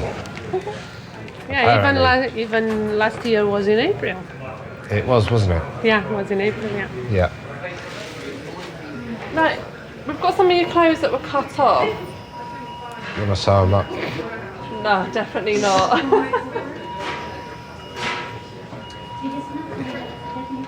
Maybe someone would, not me. No, I haven't got anyone. I can have a quick look through them and see if there's anything in pockets. Do you want them in the bin? Yeah, chuck them in the bin. I will show you what I'm doing. Well, I haven't got anything to go home with. So there's no Mrs. Herbert then? Huh? No Mrs. Hilton? No. No. Strictly Herbert on its own. Some of the women, them is too bad. You can't be worried. Yeah. You could have a fling. The women in these islands, they're worse than the German soldiers. Really? Oh, blimey. I wouldn't have you. No, don't hit them so hard. The woman in these islands. Present company accepted, I hope. They're worse than the German soldiers. Oh, my goodness me. So no, it's no cause for alarm, eh? No cause for alarm. I feel as young as ever, yeah. I'm quite happy. Never married yet. I don't want nobody to have me pin down to them. Yeah. I like to be free. He said in the Bible, he said, who is free indeed. I like to be free. You need to get yourself home because it's cold outside. Oh, yes, I know. Last time I come here, let somebody get a cab for me. Okay, we'll get you a cab. Huh? We'll get you a cab. Cab, yes. And All right. put my boy in. Do you want to go and sit in the waiting room? Yes, please, Hilton And we'll Herbert. get you a cab. Yes, thank you very much again. All right. And keep up the good work. Okay, just take it slowly. 85 and it hasn't been And touched. counting. You haven't been touched? But what can you trust? Oh my God. All right then. All right. Okay. Yeah, see you. You know which way you're going? Yes, and before Yeah, you all right. you won't call the thing for me. I'll call a cab. Yes. All right. Okay, Take care then. now. All right. They look after me nice today. It's because I've had migraines and a lot of medication. Migraine. I used to get migraine. So what did you do? I'm not quite certain what happened. But you haven't got them now, have you? No, I don't have them now. I tell you, once you go into menopause, Yes. that's tough. Yes. And how do you feel now? What? You feel well now, don't you? Touch wood. Yeah, touch wood, me too. I've never felt so well in my life. Touch wood. Touch wood.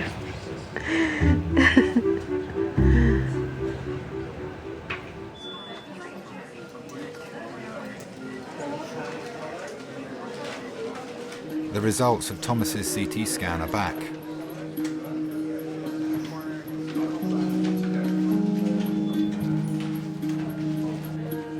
Hello. How are you? My name is Cyril. I'm one of the A&E consultants. Cyril? Yeah. Nice name. I've got some good news. The CT of your head and your neck is normal. Thank you. There's nothing broken and your brain looks absolutely intact. Thank you very much. Absolutely fine on the X-ray and the CT. We're gonna remove that. Can I take it off? Yeah, I'm gonna take it off for you. Have you got any pain in your neck? Pain? Yeah, pain. It's not painful. Oh, just at the back, but if my CT scan's fine, then it's just bruising, then don't worry about it. We'll see. Huh? We'll see. What I'm just going to ask you to do, to start with, is just to stay very still, yeah? I'm going to remove that and make sure that we haven't missed anything on your neck. Yeah? So you don't move your head until I ask you to do it.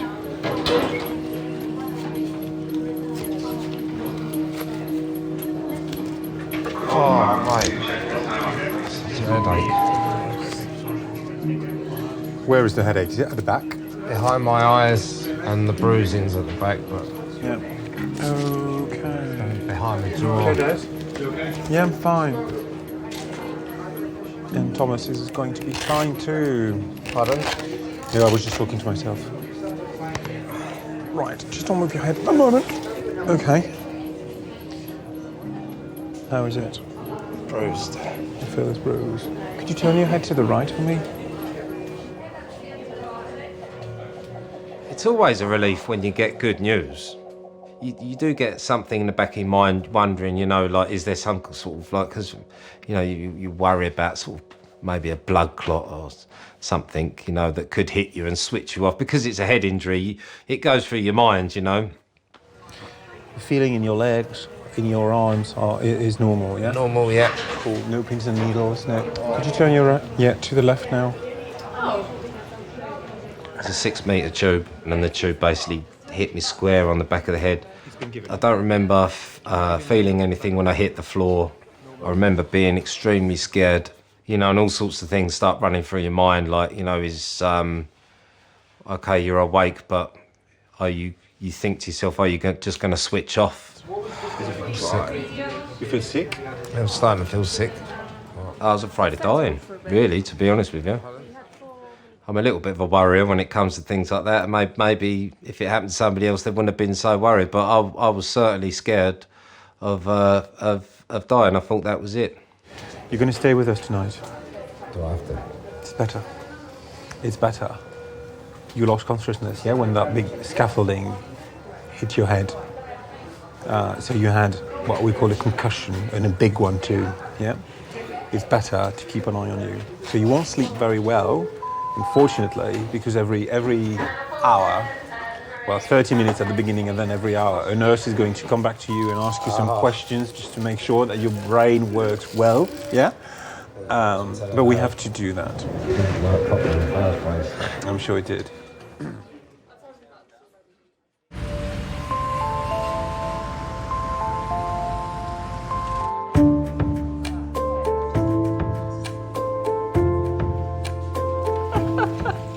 So you better let me have the other jokes. Well, there's another joke I must tell you. Oh, Again, priest comes over to visit. He's one of his parishioners. And he comes to one couple and he asks them, how are they happy? And they say, yes, we're very happy. But we would have been happier if we had children. God hasn't given us children. So he says, oh, never mind, I'll pray for you. I'm going to Rome and I'll put a candle up for you. I'll light a candle in Rome. Years go by, at least 10 years, and he happens to meet this lady again. He says, oh, do you remember me? He says, I remember you, Father. So how are things? And she says, we've got 10 children. He says, 10 children? Says, yes. Congratulations, says the priest. Can I see your husband so I can congratulate him? She says, no, he's gone to Rome to blow out the candle. Is that good? It's brilliant.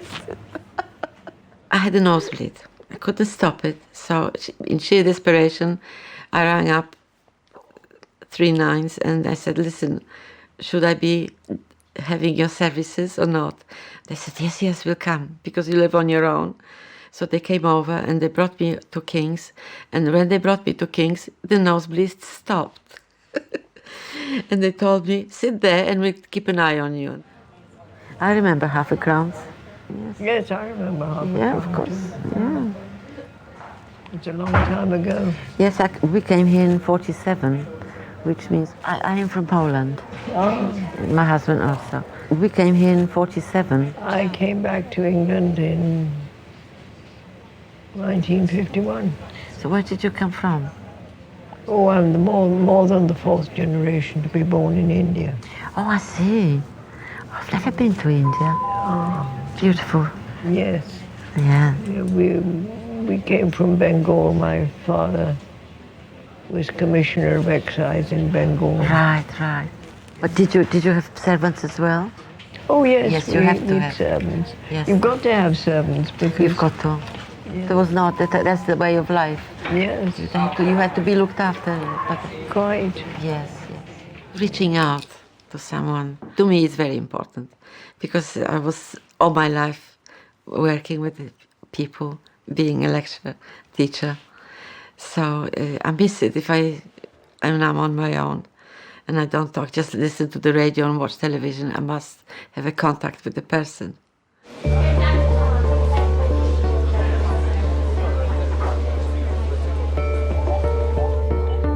79-year-old retired architect Edgar has been brought to King's by ambulance after suffering an asthma attack at home. I came here in 1957. I didn't know that Britain was so cold. I came originally from the Gold Coast. We had so much gold over there. That is why they called us the Gold Coast. But then I didn't have any because I was poor.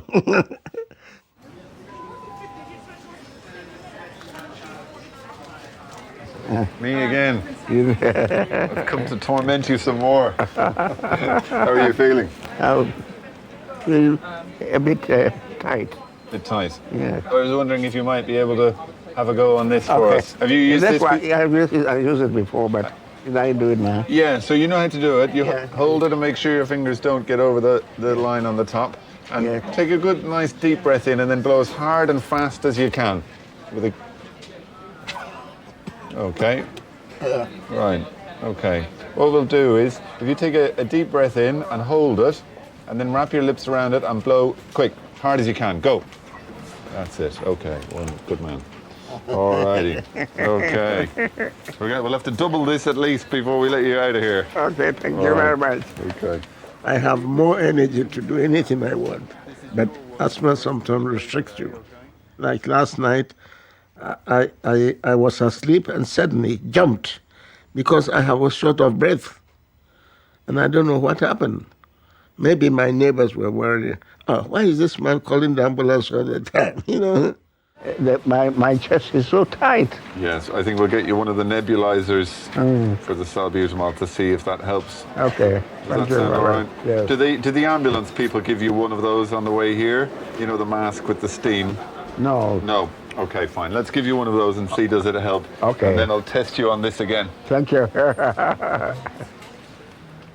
Every patient has I guess, particular needs. Older patients, they need more time to say what it is that they want to say, and it's their own time. They've earned that time to take to say what they have to say. Sometimes they're very stoical and they won't complain at all, and they actually won't tell you what the problem is when they're there with you. They don't, because they don't want to admit that there's a problem, or they don't need help. So I think they do need more time. As my stepmother used to say, laugh and the world laughs with I you. know, yes. Cry and you sleep alone. Absolutely, that's true. That's right. I'll tell you another joke. Two very, very old gentlemen sitting on a bench in the park, and one of them says, "Oh, I'm so miserable. I'm so miserable. I feel like an old man because every bone in my body aches." "So how about you? How do you feel?" this one asked. And the other one says, "Oh no, I feel quite the reverse. I feel like a child. Just look, I have no hair, I haven't got any teeth in my head, and I've just wet my pants."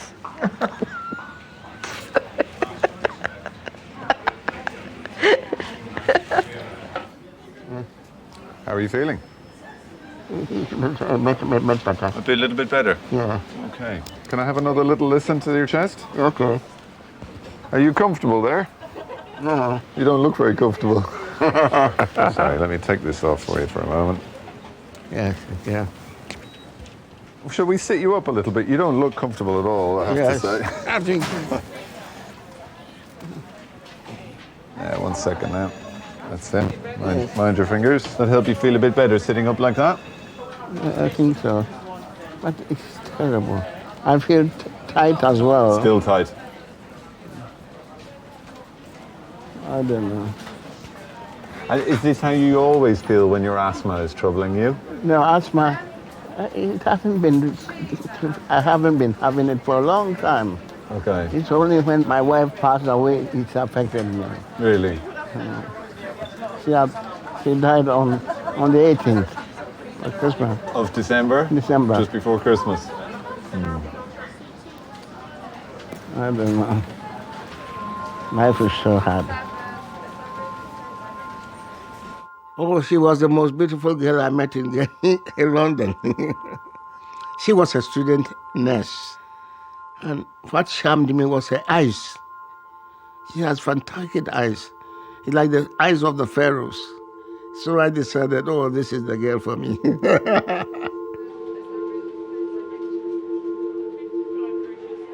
And is anyone helping you?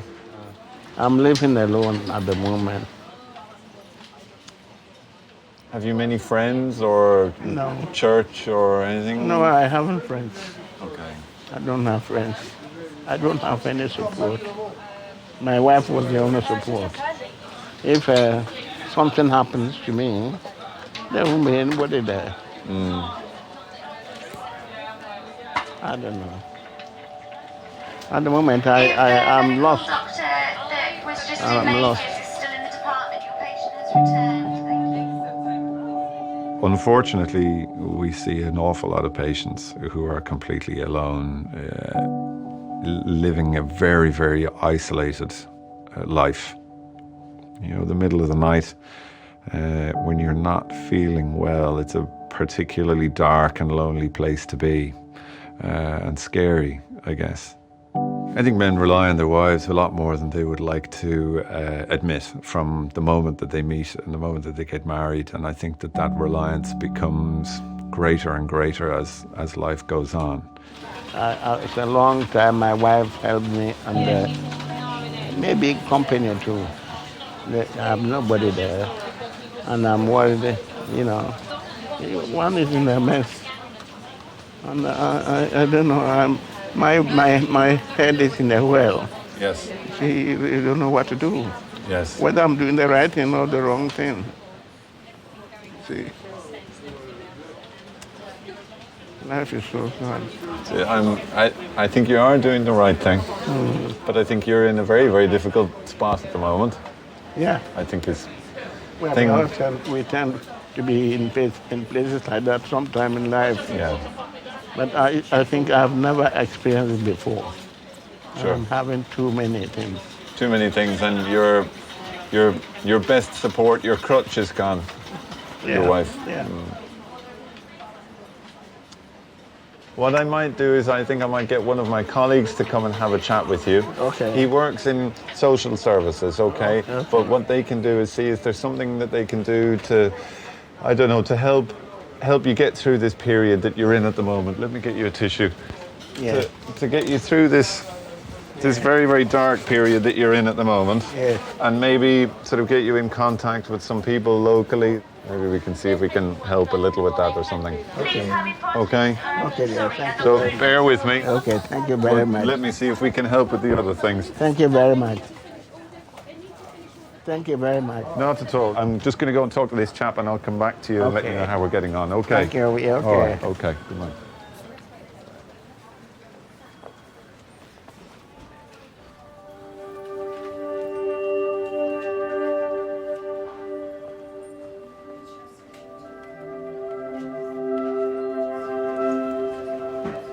Your dad is here. Yeah, mate. Oh, hey. Oh, got a headache and a half, eh? Oh, no.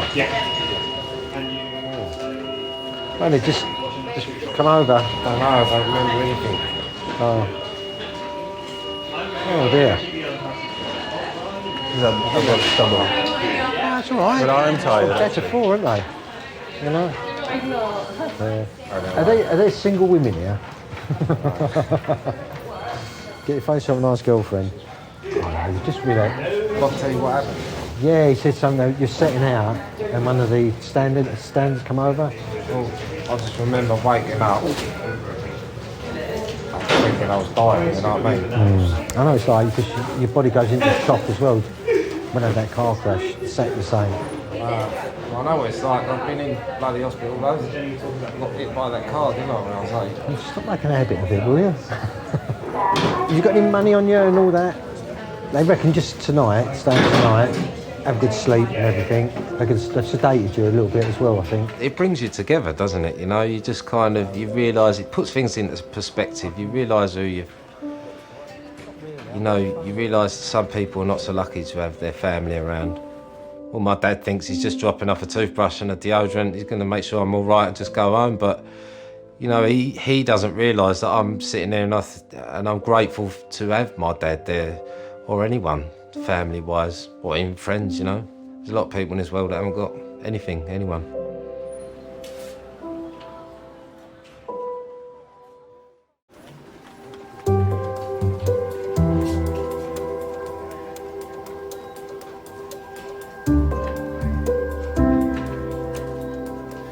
Right, do you want me to leave you and then I'll call you tomorrow? And once you've got the all clear, then I'll come up and get you, all right? All right then, I'll see you later. I just want to say goodbye to the nurse. Thanks very much. It's all right for me to go now then? Yeah. I'll call tomorrow to see how he is. Yeah, 9, 10 o'clock. Yeah, because I know you need to free up the beds and all that, don't you? So, Yeah, well, yeah, but I'll be here tomorrow. Do you Anyway. feel better, Tom? Hey? Do you feel better? Yeah. Be careful what he says because he does. Okay. He feels crap. It's like all of us men, you know. All right, Tom. I'll see you tomorrow. I'll tell Mum everything, so don't worry. You know. And I'll finish that Indian off you left. All right, Tom. See you tomorrow. All right, thanks very much for everything. Thank you.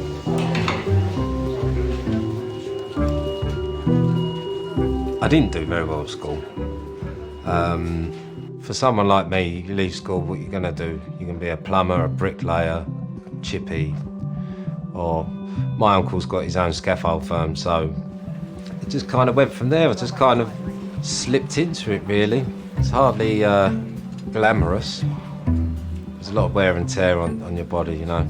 I have to wear a knee support these days, and I'm only 10, 11 years into my job. I've got another 30 years to go yet, at least. So I reckon I'll be in hospital again for a new knee at some point.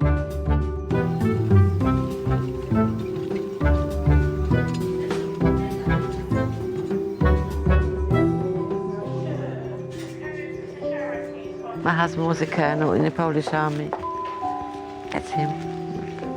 On our wedding day. Oh. That was 63, 7.5 stone I was.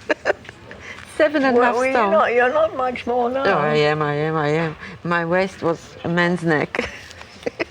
1920. He was a beautiful man, beautiful. It never entered my head that I might be a widow one day. Never. And now and then sadness comes over. Yeah. He died in King's College Hospital, cardiac arrest. Oh, I miss him. Have you children? No. God never gave me any children. I had a miscarriage one. It is very sad. I would have loved to have a son. I think that the baby I miscarried was a son. I've only got 2, but mine came through the bay window. You know what that means? No. Cesarean. Oh, bay. I never heard that before. What? I've never heard that before. Bay window. Right. Well, how are you? It's Des. How are you? I was wondering, I have a gentleman who I'm wondering if there's any assistance that you might be able to offer us.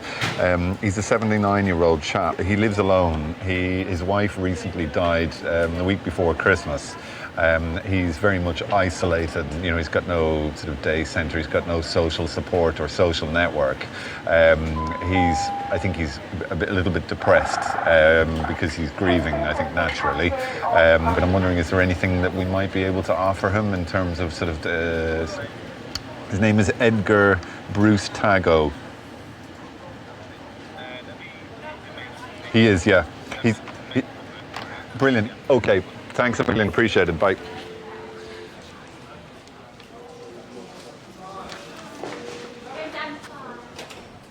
Hello.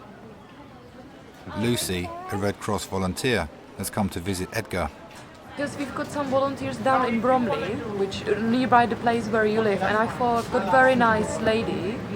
She's called Mary, and if you would like to, she can come to see you maybe on Thursday, because she's available on Mary. Thursday. Yeah. And she's really lovely. She used to be nurse as well. Oh, I see. She likes to see people and basically... Maybe she even knows my wife. Oh, is it? Because she's worked for 28 years there. Wow. She was a midwife there. Edgar, as I said, I would... Oh. I always feel sad. But life must go on. We live together, we help each other. And now she's gone. You see? That's how I feel. It's a lot to take in. Yes. There is a phenomenon called broken heart syndrome. And I think that once your partner and your anchor is gone, then why are we here? I find it difficult to know that there is an aspect of my patient's care that I can't sort out, because that's why I'm here, is to sort out these issues.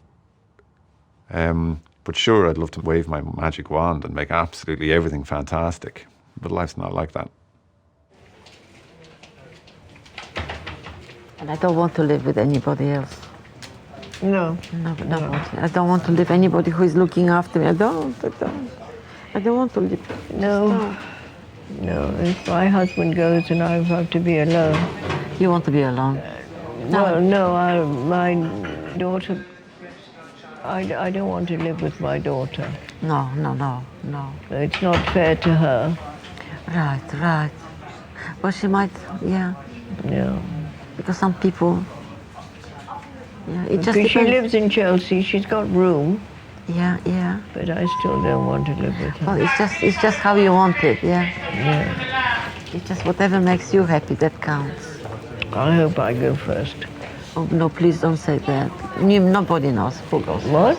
Nobody knows who goes first. Nobody. No, please God, I go first. So how is he going to cope without you? We can go live with my daughter. That'll be okay. That'll be fine. Will you look after yourself? Thank you. Yeah, and hopefully we'll get things a little bit brighter. Tomorrow is always another day. Yeah, that's right. Yeah. Thank you very But much. if you need, You're very nice. well, most of them are.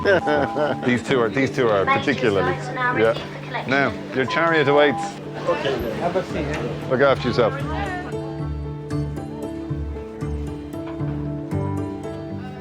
May I have one tissue because I'm crying, you see? Hold that box. Yeah, no, a little bit. I'll have one little bit. And leave some for somebody else. Good man. You got Yeah. enough? Yeah, that's enough. I lived with my wife for 45 years. But I'm now looking. And I hope, all being well, I might find another one. But then I will be possibly too old. Thank you. Bye-bye. She was so lovely. And that's life, isn't it? We have to carry on, whether we like it or not. And I'm still here. When God wants me, He will have me.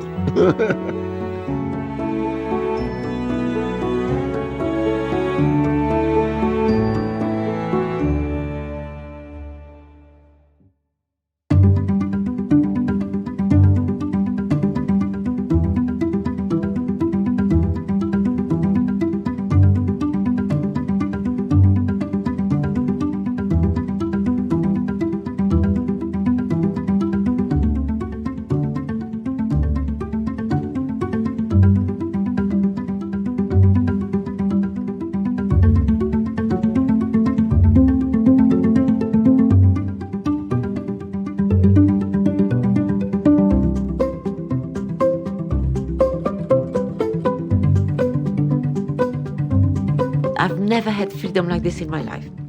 That I can do whatever I like. I'm completely free. And even now, I'm completely free. I cannot go with a married man. That's the only thing. But I can, if I fancy anybody who is completely free, then I will go with him. No, I won't, but I could.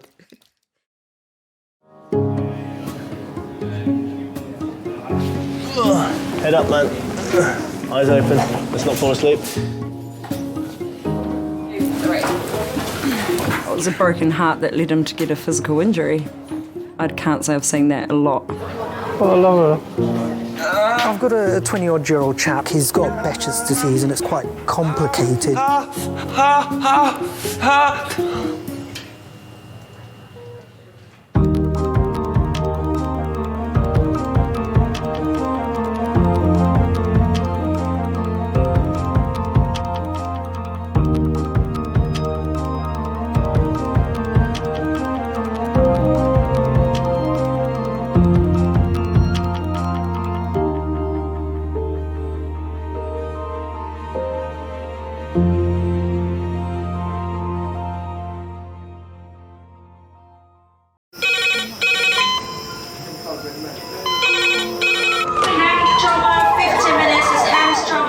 Ortho surgery. We've got a problem. We're just going to get on, do this. Not scare him, get you all sorted, all right? John? Do you remember where you are? King's College Hospital, London. Thank God. A major trauma centre. Hit the curb, jackknifed onto the verge. Have we got a good pulse? Have we got an output? You know? And one of the busiest A&E departments in the world. He will probably scream, but he won't remember. No, stop! Oh! A place where love, Come on, sir. Let's go. Up you go. No. Yeah. life, There you go. I love you. I love you too. and loss It's all right. unfold every single day. Don't cry, and we'll make sure Mummy stays with you. Will you send? Right, who's not busy? Squeeze that. We can't give up on her. Come on. We've got to be strong for Mum. If it is the last bit, hey. All the patients you're about to see were treated in one department Well done. in just one 24-hour period. I never cease to be amazed at the robustness of human beings. I love you. And the strength of their relationships. Love, it's a reflex. It's what you do. For many of the families, despite the devastation that they may be facing, they give unconditional love.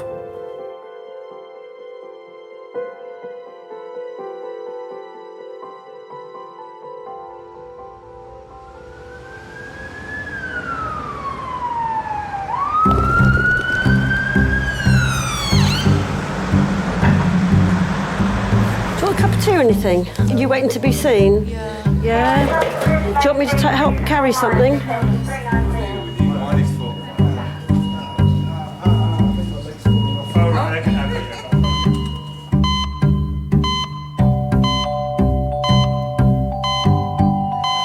Rugby? What exactly happened? I was tackled. Tackled. So you were the ball carrier? Yeah, but I was going through two guys at the same time and they went down. Looks like your kneecap's come up sideways, hasn't it? Are you all right looking at that? Of all the patients who arrive in A&E, 14% fit into one category: young men. Do you remember about the family tree and where I said the family are from? Well, dad's parents and mum's parents, so that's 4 grandparents, and they're all from different places. And I tell you already, but you just forget. You just hear it and you just think, yeah, you've gone out your head already as soon as I tell you, innit? You gotta remember it, it's important. You don't think it's important? This is Nicholas Baldons. He's 26 years old. He had one punch to the face, and we don't believe he was knocked out, but ever since then his mouth has been locked open. Apparently this side is fractured, that side's dislocated, there's bone inside his mouth. I've had to suction him about 5 or 6 times because his mouth just keeps filling up with blood on the way. He hasn't been able to speak, obviously, at all. Okay. 26-year-old Nicholas has been punched in the face in a random attack. Right. Should we call you Nick or Nicholas? Whatever. Just pop your head back, just make yourself comfortable there. That's it, that's it. I know we're not going to strain this too much. I will take that suction there for you. So when do you think boys become men? 40. And then they regress shortly afterwards. I'm approaching 50. That's next February, and I like to think that I can do the same things now than I could previously. But I mean, you know, if you go out and you have a few drinks with your mate, it becomes harder to recover the next day. You like to think that you can run, you can ride as long and as hard as you did before, but that's not the case. Look at that there. Is that tooth or bone? Looks probably a bit like bone, actually. Yeah, exactly. It is bone. It's rubbing on your tooth, rubbing on your tongue there, Nick, yeah. Try and close yourself together there, Nick, if you can. I don't suppose you can. Okay, and that goes with the fact that you can't close that there. Nick, I know it's really dry there, but can you say ah? Oh. Excellent. Should have been a singer. There we are, okay. So it was just the one blow? And were they standing in front of you? Yeah. Never injured your face at all in the past? Couple of times. Any breaks? Yeah? Jaw? Oh, any treatment? No, no plates or... It's okay. Sorry? It's okay. Right, it's okay then. Okay. All right. No any fractures of your cheekbone? With Nicholas's injury, it was unusual to have a fracture as well as a dislocation at the same time. So it's a pattern that most people wouldn't have seen before, and I haven't seen one for many years. Nick, I'm just going to feel very gently, okay, along the low border of your jaw here. And what I'm feeling for is the fact that this is all intact here and here, and that's what runs. But when we get to the angle here, yeah, okay. There are many patients who have a dislocation acutely on the rugby field, for instance, or sporting, which can be put back quite simply. But the longer it's out, the more difficult it is to get back in because of the spasm that the muscles go into. All right. Do you want to know details of what we're going to do, or should we just crack on and do it? Just do it. 33-year-old Simon dislocated his kneecap 3 hours ago. Right, puffing on the gas and air again. Okay, nice deep slow breaths and try and hold it.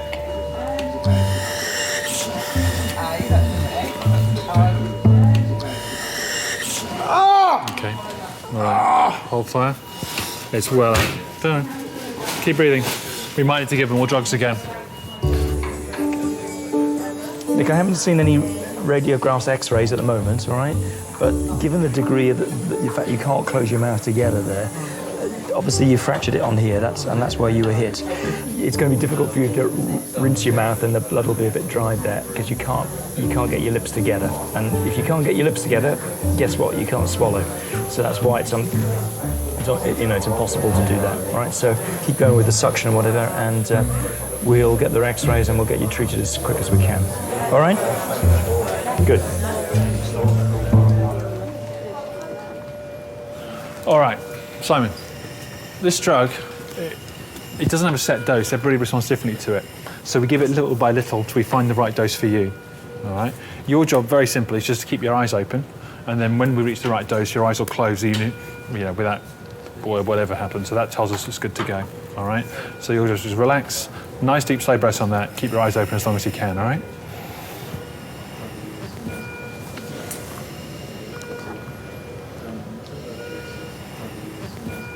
Simon is given fentanyl, a strong painkiller like morphine.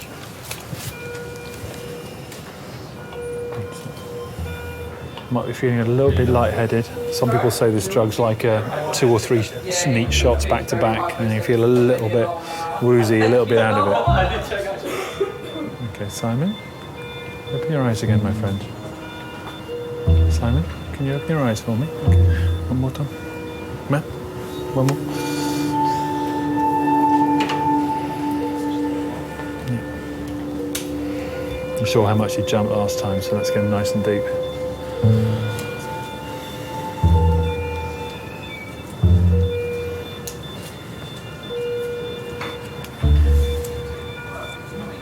Straight head back, Simon.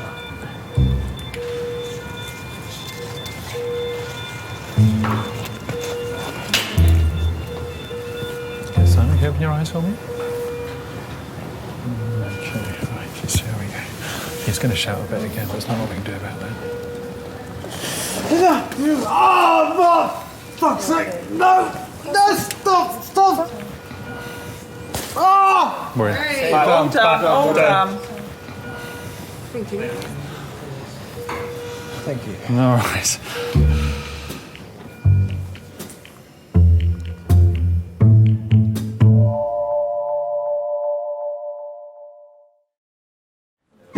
Right, so come back round this way, that's all right. So your sheet will be a bit wet, I'm afraid, where we've done the plaster.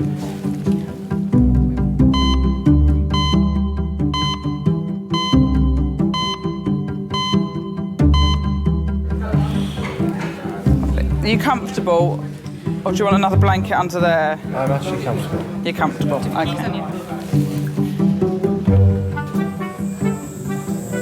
You look like a vampire.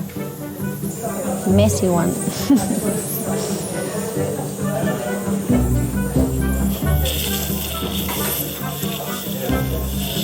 Is it still painful, or is the stuff helping? Yeah, really painful.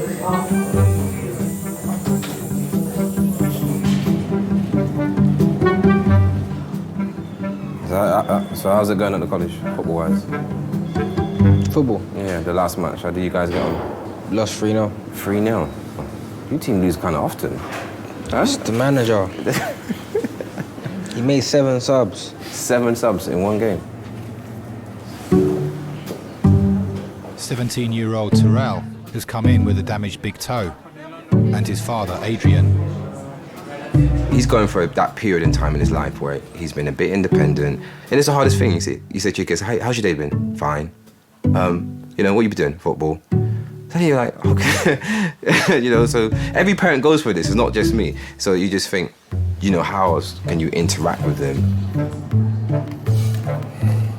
And the funny thing is, yeah, when I started this family tree, I didn't even know my grandparents' names. I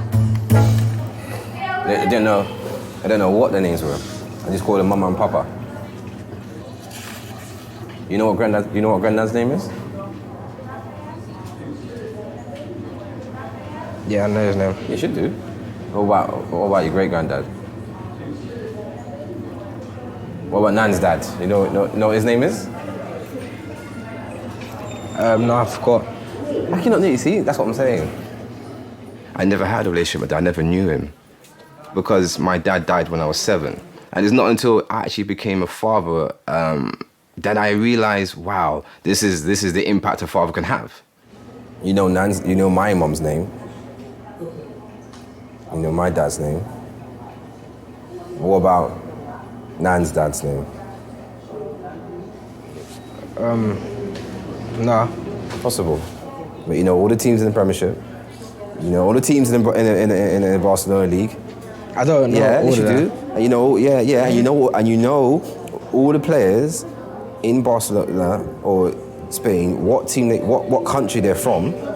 Yeah, you do. But if I ask you where your family are from, you ain't got a clue. How does that make any sense? So all the players in the Premiership, you know what country they're from, yeah? Yeah, most of them. Exactly. So you know your team's history, but then if I say to you, all right, then where are you from? You'll be like, I don't know.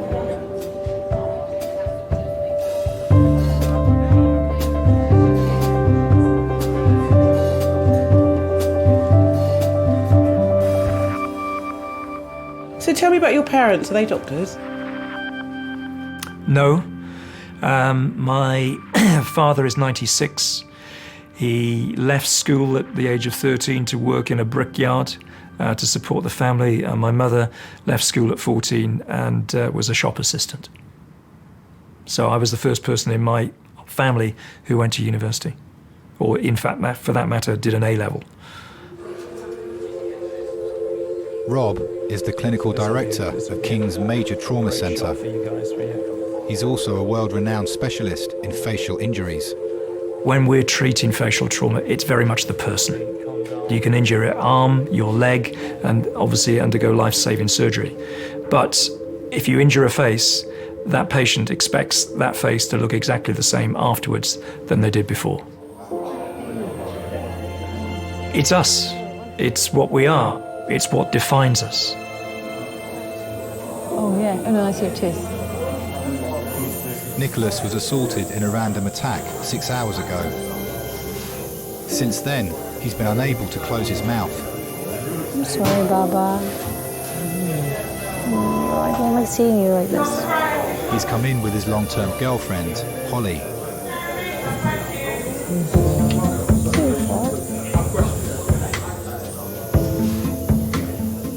I hate fights. I hate fights in general. I hate it when it's someone I love. Don't worry, I'm going to be here with you. Okay, not going anywhere. I don't understand it. I just don't understand why you would fight. I don't understand why you would want to get to the point where it has to result into that anyway. Either walk away or these people are just not right in the head that they go about looking for fights because it's like a macho thing, I guess. So I don't approve of it. So top your ear, okay? He's definitely not the fighting type.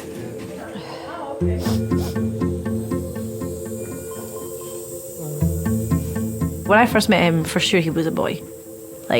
He was kind of hyperactive. The amount of times he hit his head when I first met him, and I don't mean knocking the head, proper whanged into a wall or a ceiling or something, some of these slanted ceilings. It was just to the point that everybody feels awkward because it must have hurt like hell.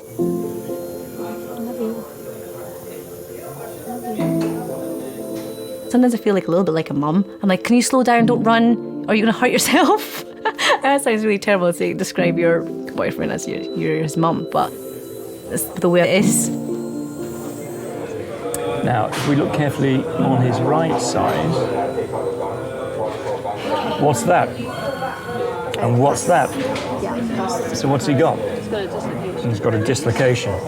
That's why he can't close his mouth, because he's dislocated on the right-hand side. You can see he's sort of, now this will be good, there you go.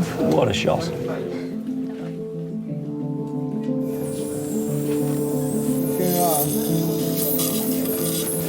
Hi. Sorry. No, it's all right, Nick. Just to say, had a look at your scans now. You've only got one break, which is on the left angle of your jaw. Why it's propped open like this is the joint here is dislocated. So if you look on me, you can see how it moves there. When you've been hit, not only have you got a very nasty fracture on this left angle, but this one here has actually popped it and a joint. That's why you're propped open. We'll get you fixed today. How long? Well, we'll get your fracture done today, all being well, and chances are you'll be going home tomorrow. All right? Now I'm just going to try something very gently, because it might just make you feel a little bit more comfortable in the meanwhile.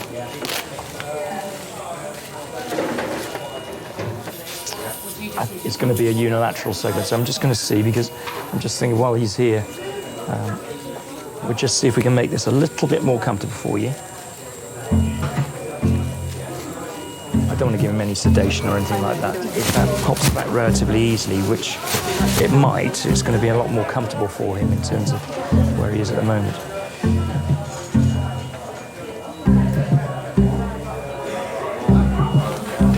Nick, just pop your head back for us. That's it. Okay, now just bear with me.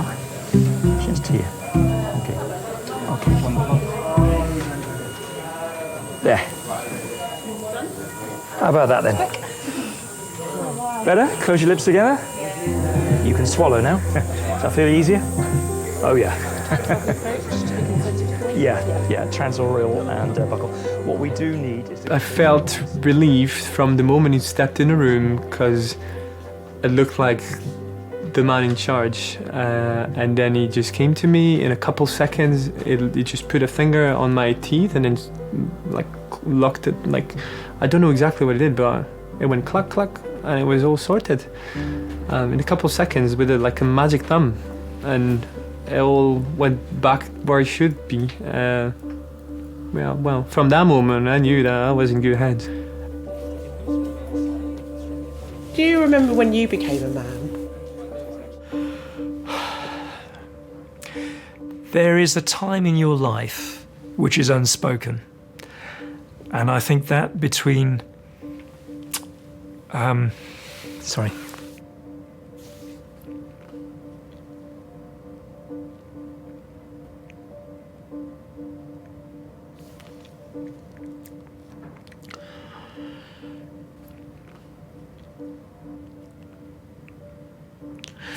When the responsibilities change from your parents to you.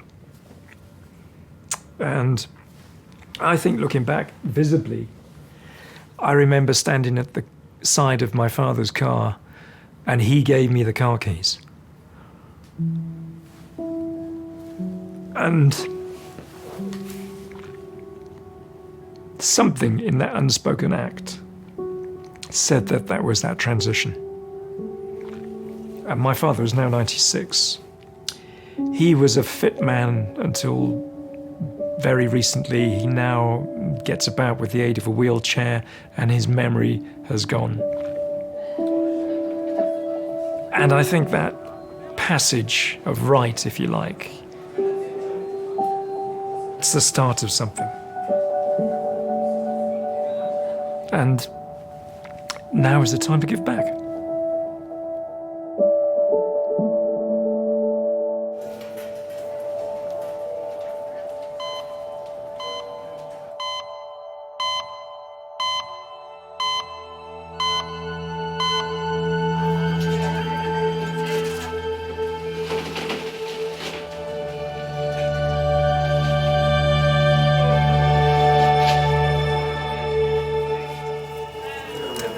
Is she on a beta blocker? Do we know what medication she's on? Any medications? Nothing. How old is she? 78? 78. So she's recently diagnosed with a blood clot. Confirm. You don't know. 78-year-old Amway has been brought to King's by her 26-year-old grandson, Ho. He's training to be an architect. Every day, he cycles 10 miles to visit her in Peckham. Today, he found her collapsed in her flat. It was a shock when I found my grandma. She always has refused to go to the doctor. I think that's one of the things in our culture we preferably do not want to know if we're sick. We rather, knuckle down and live through the pain of it. It was quite a horrific moment because I'd never seen her so fragile before.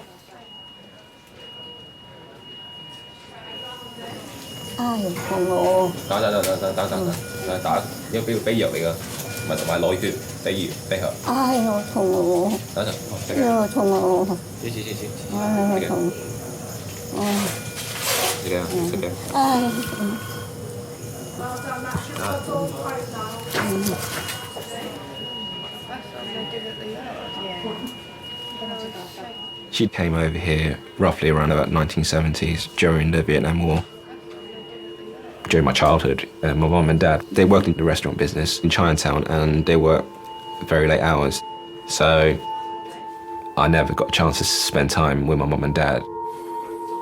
The person I call, the person I cry on is my grandma. Yeah, she's a mum figure.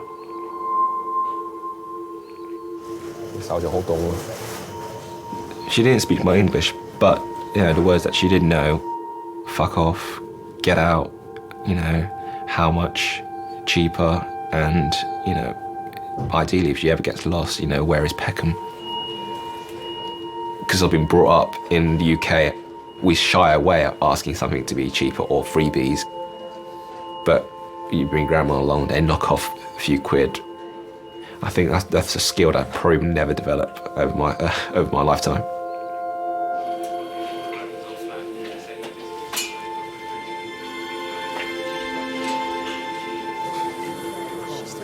We've got quite cold hands. Does she want another blanket, do you think? No? Comfy. So I've got very warm hands. Sorry, when was the last time you gave the Clexane, the injection? Yesterday. Okay. Yesterday, hello? You don't spend your time normally in hospitals, do you? No. A lot of people think that if they come to hospital, they're only ever going to go out feet first. Especially the older generation, that hospitals mean death, and so people are afraid to come into the hospital setting. But disasters happen. I'll never forget one time when a baby had died in the emergency department. This was when I was working as a radiographer, and the mother was screaming her head off, and she was running up and down resus, running up and down, just hysterical, and her little baby had died. And I came along with my little X-ray machine, and I said to one of the nurses, "Isn't anyone going to, go and talk to the mum?" They said, "No, we just leave her. She doesn't want to be touched." And I thought, that's amazing. She couldn't be touched, she didn't want to be touched, she just needed to scream her head off. She needed to release that grief there and then.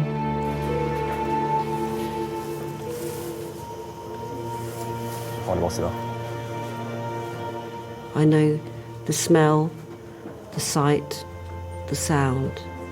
I know it. And it's familiar to me. So when I saw the granny, I could look and see and know that she was not long for this world.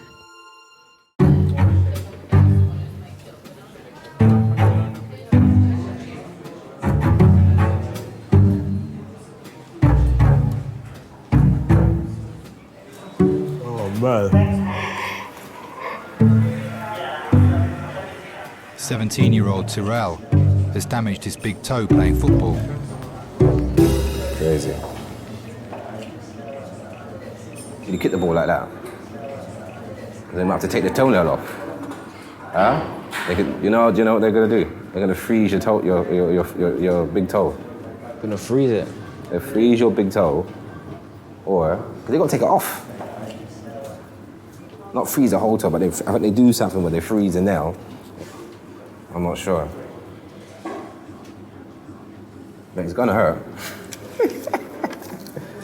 It's gonna hurt.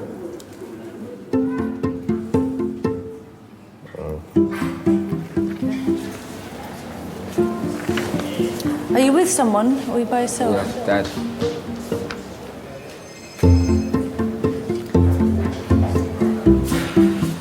Come round this way.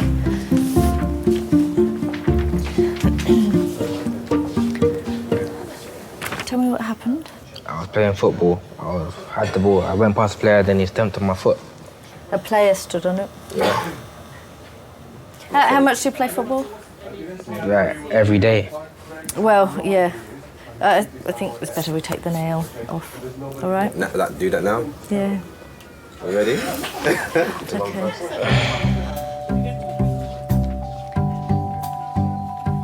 Yeah, he's becoming a man. He's experiencing pain, you know? He's learning to deal with it. He's squeamish, you know what I mean? He's like that. You okay, boss? I know you can feel me pulling. Yeah.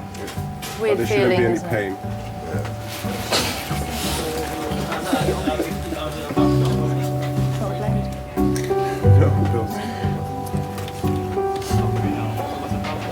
It's gone off. It's gone.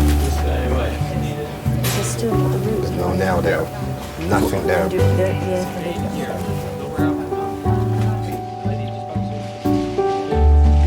I'll show you.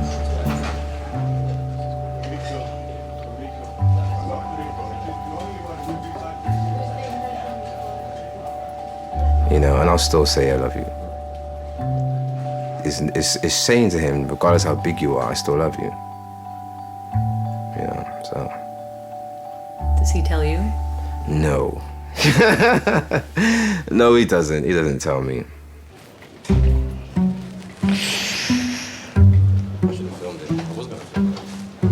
Ah.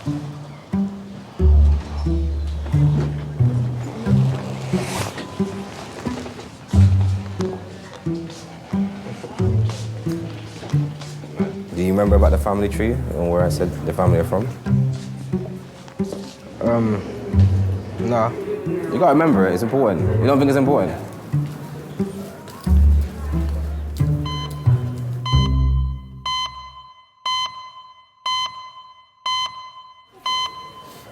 You've got all these wires going everywhere.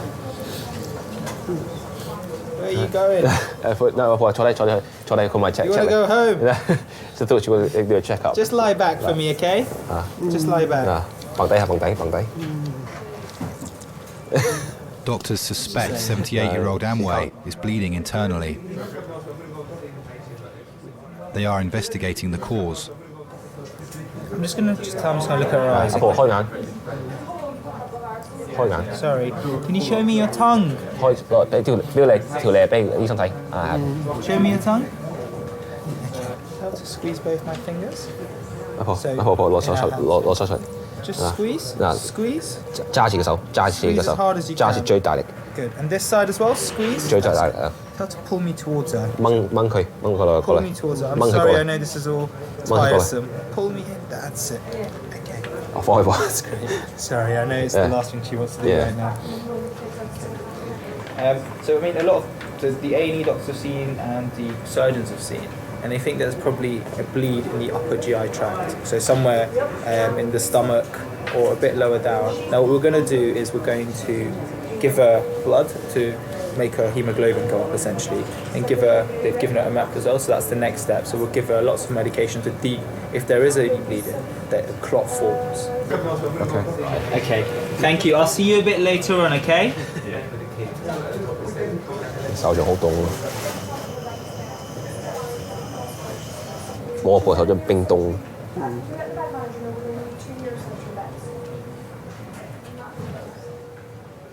Hands actually explains a lot about the person's lifetime and what they've been through, and I have pretty, boyish, girly hands, unfortunately, but my grandma has very strong masculine hands, and you could tell that she worked hard, back in Vietnam.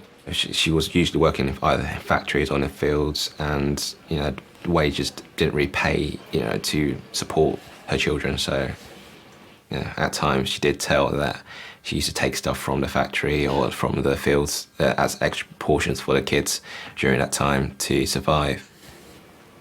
But my grandma would probably want to go back for only one reason: it's to have dog meat again. It sounds weird, but yeah, my grandma said if I want to go back to Vietnam, I want to have dog meat. And, you know, we did raise a dog when they were younger, and eventually when food supply was over, you know, Dad got a chop. Don't be shocked. Come on, that's the way of life. She is a very tough lady. She's like Margaret Thatcher. She ruled iron fist.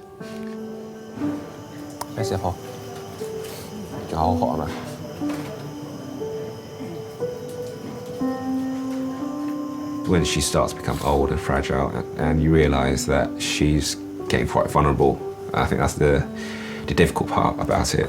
And you want to provide back. She cooked, she did all the washing, all the dishes, everything, maintenance, cleaning the house. She was pretty much a superwoman. She looked after me always. And so I felt I had the responsibility to go and look after her.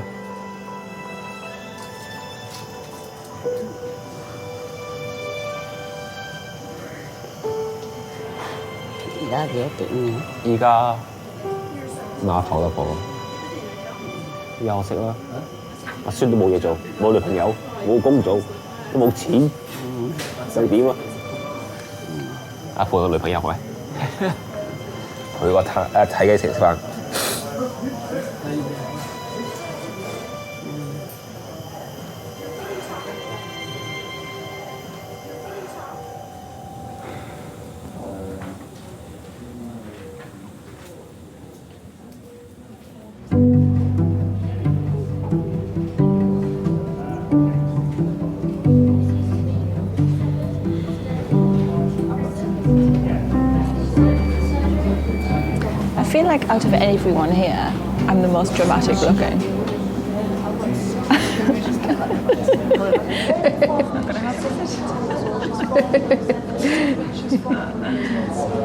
Tomorrow morning I'll be coming ice skating with my class.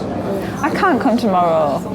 I can't. See how you feel. I'm not saying that I won't feel like it. I'm saying, how can I go there to a beginner's class, like with all the other beginners learning to skate, so excited, and then, oh yeah, I did this on the ice last night. Like you say, just pop your hat on. No one will move. I might wash my coat first as well. Yeah, do that. Well, now they get like.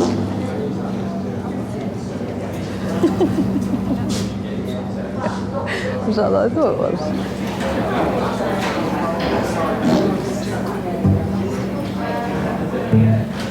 These things are sent to challenge us.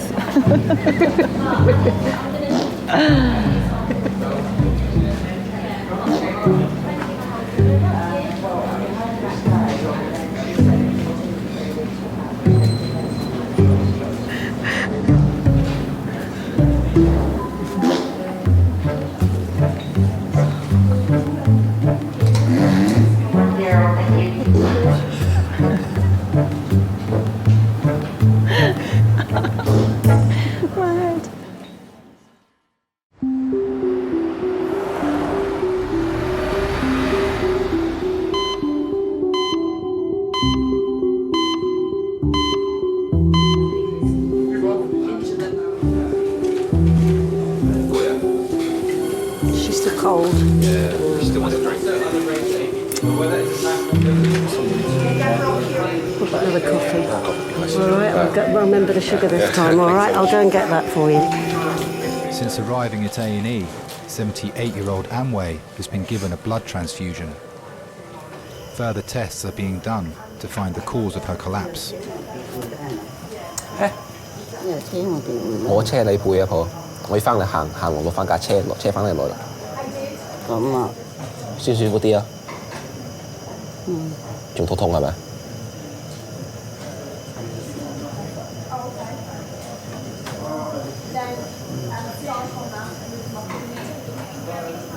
啊，隻眼死都係死咗嘅。啊，我知道佢隻翅膀幾耐冇伸得。食驚個婆。啱啊，幾耐都冇瞓得醒床睡。唔使驚個婆，我喺呢度嚇。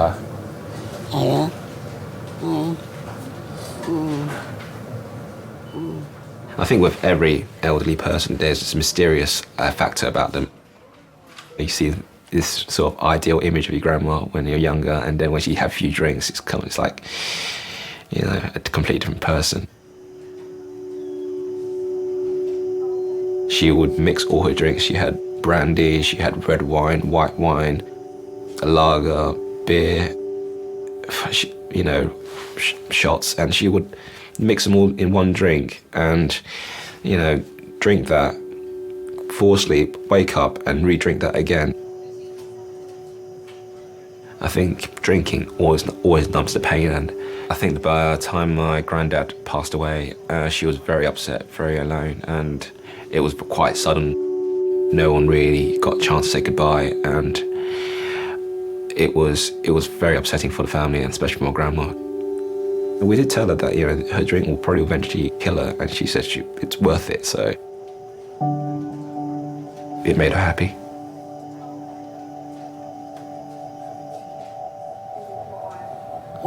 仲叫有你等咩啊？你 check 你個心臟有咩問題啊？依家冇事嘅，冇可能下次有事嘅。嚇？因為你屙血咗出嚟嘛。係屙血都有阿婆有好多血添啊。係咩？係啊，你屙屎嘅時候屙到好多血出嚟啊！你賴屎嘅時候啊，真係好令人驚啊！有血有屎添啊！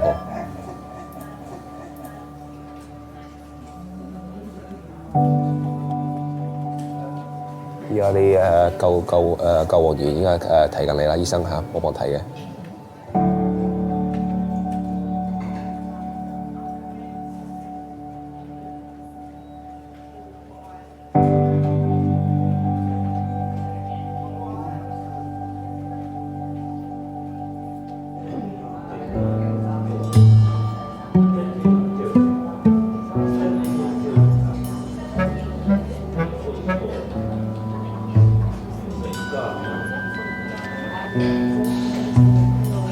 This could be the end of my skating career. No. You'll be fine. You'll be fine. I'll be fine. I'll be fine. Anyway, tell me what it looked like. Did it look bad? Do you want me to draw a picture? It looks like you kind of like. Do you really want to? Can you see my bone? Well, no, because it was all bloody. But no, well, I don't think so. Didn't look that bad. Okay, draw it. So. Oh, look, it's even a red pen. How appropriate. So that's my face. Yeah. That just looks like my eyebrow. It's fine. No, but it's like heart. It's kind of like here, and it just looks like you've torn it. Tearing sounds like it's going to look uglier when it fixes. Well, it'll be nice and swollen, so if you pull on it again, it'll cushion it. Yay! Is fallen from ice? Yes. I was only on the ice for 5 minutes. Only on for 5 minutes? Yeah.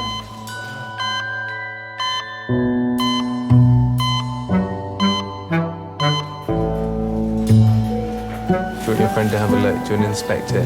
Beautiful. Thank you very much.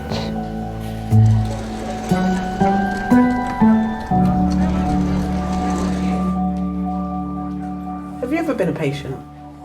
Yes, I have. I've had a life-threatening condition. I had cancer, breast cancer 12 years ago, and that gave me a really huge scare. Because I'm also a qualified mammographer, so I knew after I felt a lump, and then I went for the x-rays, and then they took a bit longer, and then they had to do another view, and I thought, oh no, these are my colleagues, well, they're being so slow, something's wrong. And then when I went in to see the doctor, and the x-rays were up, I saw the cancer myself, and I went, oh shit. I didn't want to die. Other times in my life I thought, oh God, sod this, I don't want to live anymore. I think we all do. I think we all have huge dips as well, you know, when tragedy strikes. But when you're in a really, really good place, and that could be taken away from you, that made me understand how precious life was. And that's also what I see in the roles that I've done within the health service, is that sense of life is precious.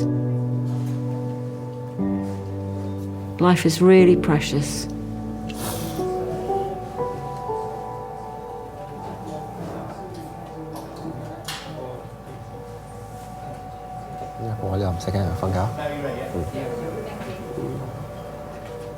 Last year, she lost a lot of weight. It was that she wouldn't eat. She couldn't. Every time she ate, the food just seemed to come back up again. So we thought, you know, well, maybe it's something wrong with her, but we never knew how severe it would be. So it was shocked when they diagnosed her with cancer.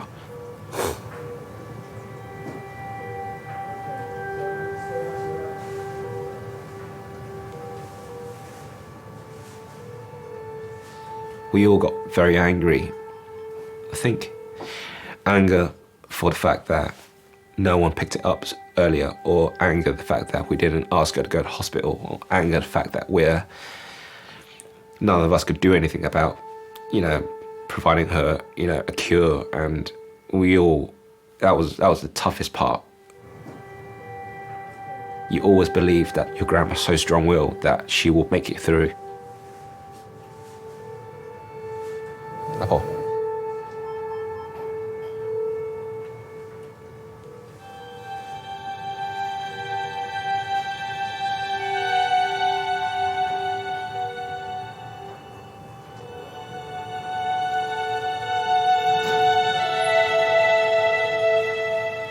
My grandma taught me it's like family will always be first.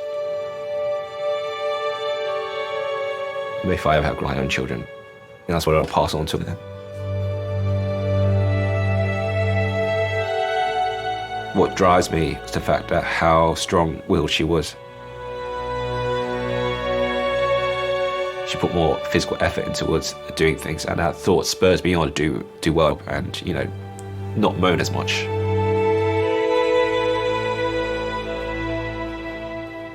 I always miss her. She made me the man who I am today.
Oriental people have a lot of kids so that one day one or two of them might do well in society.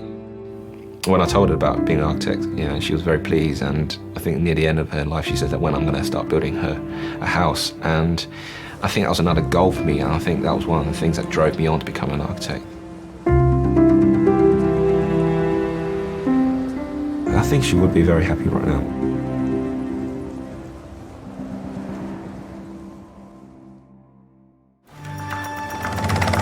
Adult male trauma. We have got food-rid patient. You're thinking what will kill him first? You got a pulse on the groin? No? Have we got a good pulse anywhere else? For some reason, the blood is not running through. When you do that job every day and you realise how short your life can be, literally nothing's taken for granted.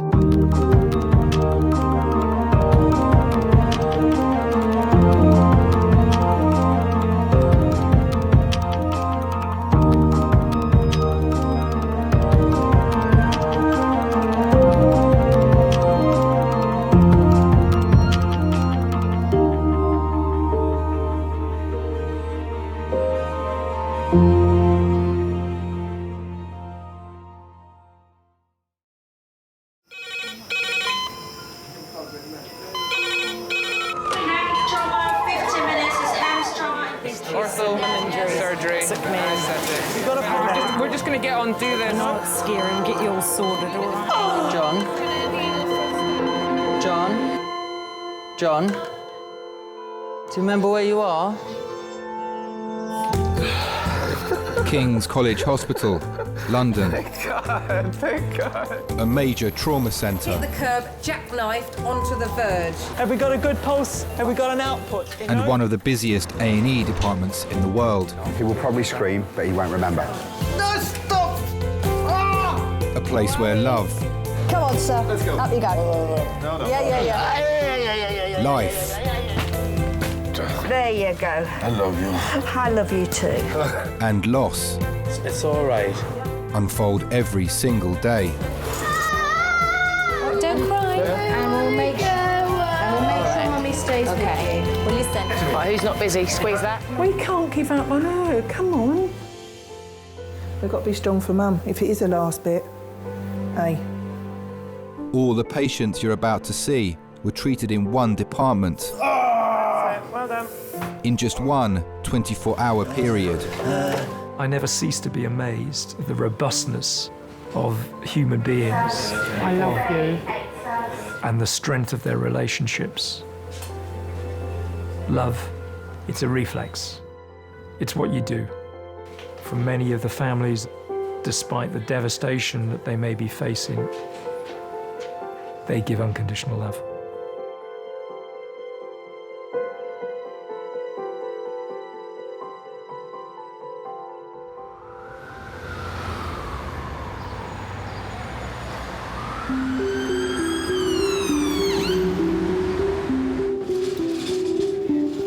Hello.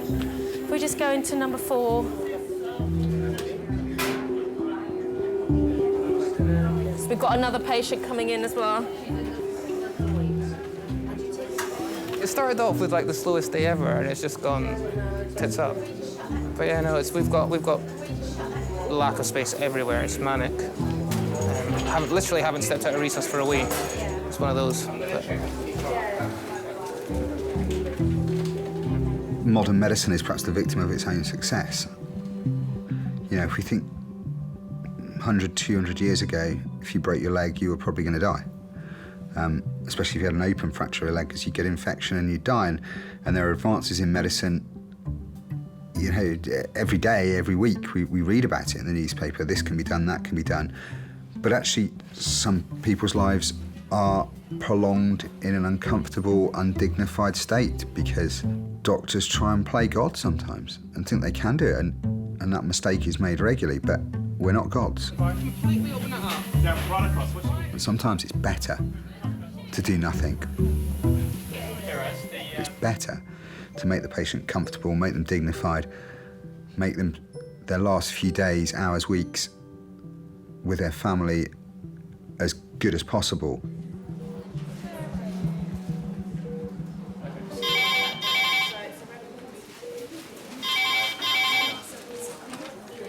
Hello, King's A&E Recess. Good afternoon. Yep.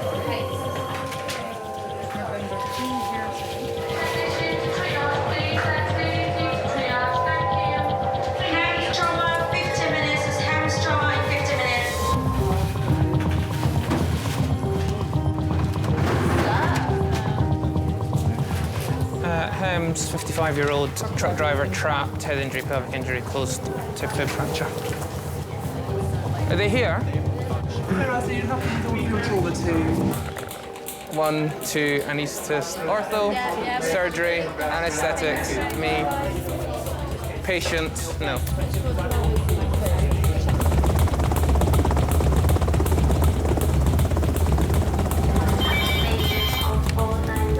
Hello, King's A&E. It's Kent Hems, 5 minutes away.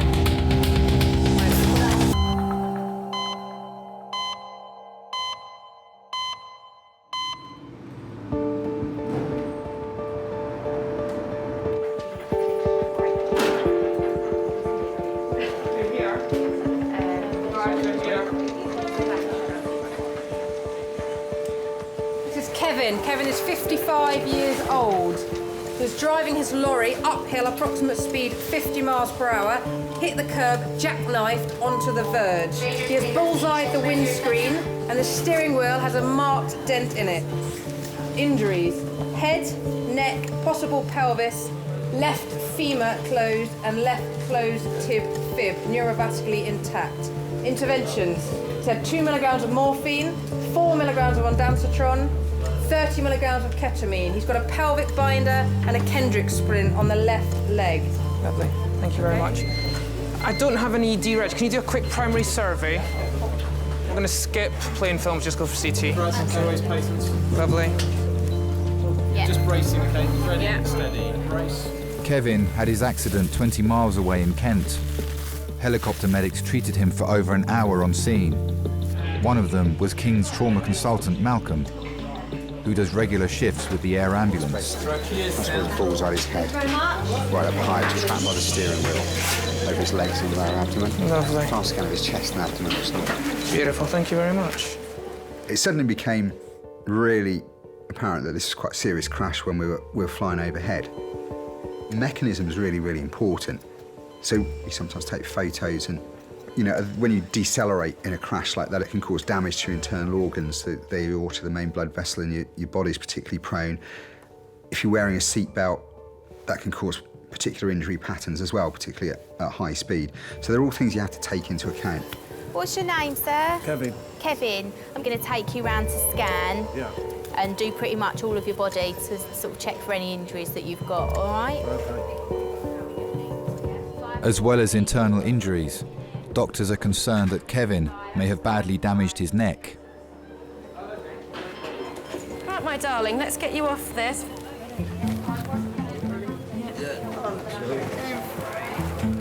Right, we're just going to get you into a gown, my lovely. Make a little fuss of you. The resuscitation room isn't just about the drama, the traumas, the blue lights, the hems. It is about patients who are very, very poorly. She can't mobilise. Okay. Stuck in a wheelchair. She had a fall yesterday. Was on the floor for 6 hours. We do have a fair few of the elderly patients coming into resus. Majority that I have looked after will stay at home until that last minute and they don't want to bother anybody. I knew I was having a heart attack at home, one lady said to me once, but I didn't want to bother you. I know you're all very busy and I was going to leave it till later. You just think, oh, it's terrible, you know, and they're so vulnerable as well. So they need to be looked after. Right, let's get you into a gown. 80-year-old Rose is having difficulty breathing. Sit forward for me, darling. She's been brought into King's by her 3 daughters. Hi, it's me. We're in King's College. Mum's in. She's gone into resus, and their doctor's with her at the moment, so we don't know the details. But they've told Christine in the ambulance that it's not a chest infection; it's Mum's heart.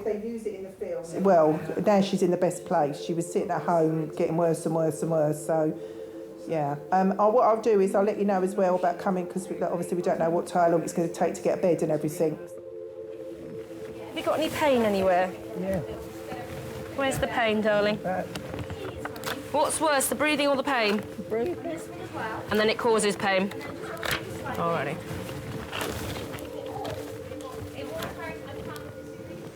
Mum was born in the East End, Bow, London. She was an only child. Do you think that's why she had a big family? I think so. Well, I'm the second eldest. And I'm the third eldest. I think we was envious of Christine because she was always skinny. She was always skinnier than us. She was a lot slimmer and older Yeah. and blonde, yes. There was a time when Christine could wear hot pants and I couldn't. yeah, because we was So fat, yeah. I was a lot bigger than her and I thought, that's not fair.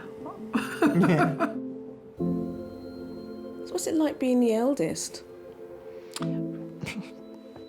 It's okay, actually, but I was never the boss. I think if everyone was the boss, it was Sandra, not me.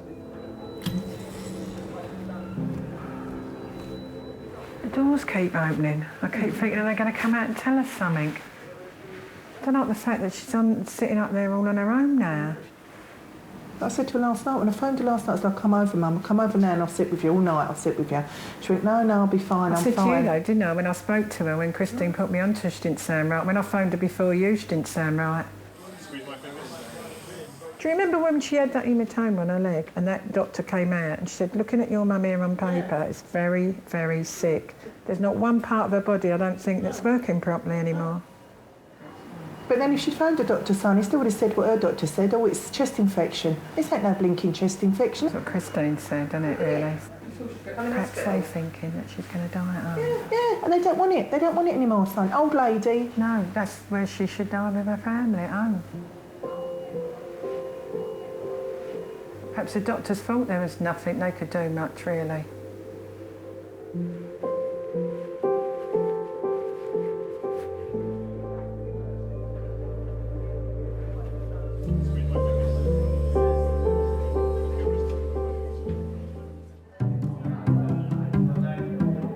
You know dominatrix makes like £800 in a night? Sorry? A dominatrix. What? Yeah. Dominatrix makes Watch this really weird film. I think you found a calling in your life, Meg. How do you know that? Well, I looked it up. £800 an average night's work for beating up 800 for... men.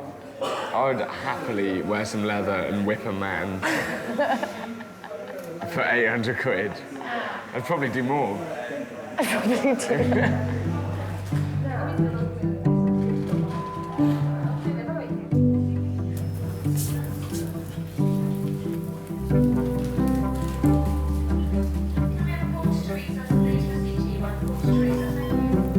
Right, that's it.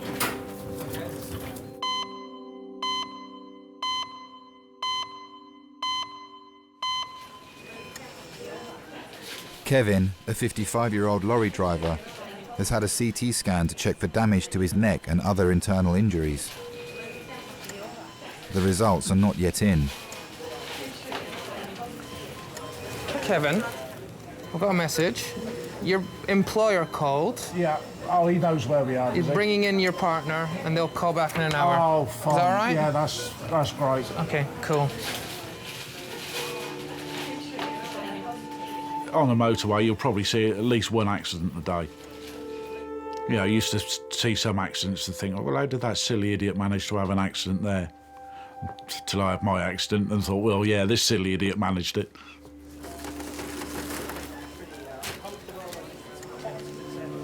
Kevin, you've got a sort of splint pulling your leg there, and just to keep the bones kind of in place. What we need to do is we need to take that off, and we need to put a plaster cast on. Yeah. Okay. Now, as you can imagine, if you've got a break there, that's going to be painful. Bloody painful, yeah. Sorry to be blunt, but before we do that, I'm just going to give you some more morphine. Yeah. Okay. Yeah, Take the edge off the pain. I'm gonna give you more than what you had the first time round. Yeah. Okay. If you bear with us, it will be uncomfy when we do it. There's no way around it. But Yeah. once the cast is on, at least it won't shift and you'll be much more comfortable. Okay? Oh, try not to nod your head as well. Just say yes or no. Okay.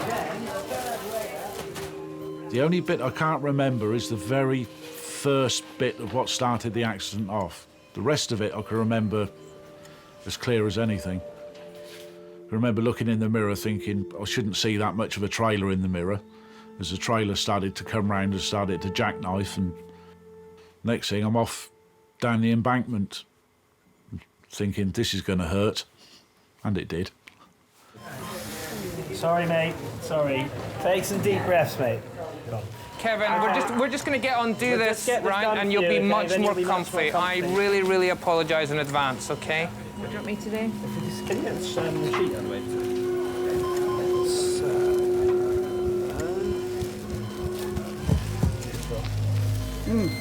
Sorry, mate. This is going to be the worst bit. Just double that back in itself. Kevin, I'm just going to keep pulling. Try and keep it okay. as extended as possible.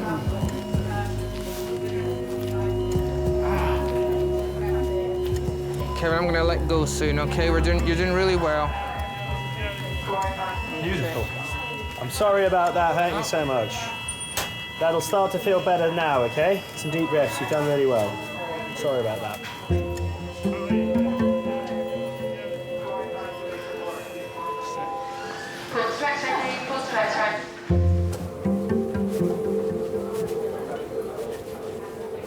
You all right, Mum? Hey? You're all right. Can't breathe. But you've only got a chest infection, Mum, you're going to be all right. You're going to be all right. All right, Mum? Rose and her daughters have been at King's for an hour. Last night, she collapsed in her bedroom. I just need to have a quick listen to Mum's chest. Right, can I have a little listen to your chest? Would that be alright? If you take some nice deep breaths for me. She's now having trouble breathing. Do you have any pain anywhere at all? In the back. In your back? Where's you fell over? When did you fall? Yesterday. Have you fallen a lot? So, tell me a bit about your mum. What did she look like when you were growing up? Black hair. I just remember black hair. Very pretty. I always thought of her looking like a movie star. To us, when she was younger, she looked glamorous. She was very, very beautiful. She used to always be quite suited and booted, Mum. She was a seamstress. Any pain in your tummy at all? No. And she was always busy. She'd go up the market, come back, cook a stew, do a bread pudding. You know, everything was for us, for the children. She just doesn't feel hungry. She was always sort of, you know, full of energy. That's why I think she hated hospitals. She hated going in hospitals, and she'd try and get out of it as much as she could. And even when she went in, she'd try and discharge herself. She didn't want to be in there. One night we had a phone call at 11 o'clock at night. She'd managed to get herself out. She had told them she had care and everything at home, so she didn't have to stay in the hospital. So every time she went in, we used to say to her, keep her in here, don't let her out. She's got to stay in the hospital. Hello, darling, you all right? We've only just been allowed to go in since she's been coming here from the ambulance, but she asked to come in here. She knew she was that ill. She looked like she was dying then. I really thought we was going to take her out in a box. I went, come home with me, Mum, stay in Gabs' bed and we'll be fine. And then she went, no, I want to go to hospital. So we knew then that because she couldn't breathe. She was like, you know what I mean? Just could not breathe at all. No, yeah. So is it a little bit like pneumonia with the fluid in the lungs? The fluid in the lungs isn't pneumonia. Pneumonia is infection in the lungs. Yeah. So there's probably an element of that there. Yeah. But there's also the fluid, which just complicates things a little bit further as well. So we'll see how she gets on over the course of the next hour. Right, that's great. Okay. Yeah, thank you, Doctor. Mum, don't get scared. You're not dying. You're not dying. You're not, Mum. If you was dying, you wouldn't be here. You'd be in. They might put you in high dependency after this because they want to keep you on a one-to-one till you get better. Yeah. But you're not, Mum. All right? It's the You've fluid. Just got pneumonia again. Yeah, that's all it is. So go and get Debbie. Yeah. Yeah, see, you should have come in earlier, wouldn't you? Hey? You're stubborn, Mum, honestly. Don't you? Don't want to go in hospital. But we keep saying this to you. You come in earlier, then you can get sorted out quicker. Mum, you all right? Yeah? Look a lot better than you did, I tell you that. Hey, kiss. Do you feel better? Yeah? Sure? She's just scared. Stop frightening the life out of me, all right? Because I can't cope anymore. I have to get in that bed with you. All right? I can't take any more of this, Mum. You can't stop it. I can have a nervous breakdown. All right? You thought you was had it, didn't you, really? Yeah, I thought you did. Yeah. You're not, Mum. You're not dying at all. And I'm telling you now, you're not going to mess them about and tell them that you're all right to come home until you are in here. You're going to stay in here and get better. OK? We ain't told Michael anything yet, and we ain't heard from Michael. He's probably got no credit on his phone again, so I'll ring him in a bit, yeah? You just start doing your Dennis Healy with your eyebrows. Getting blood. Gonna smack you. Oh. Yeah.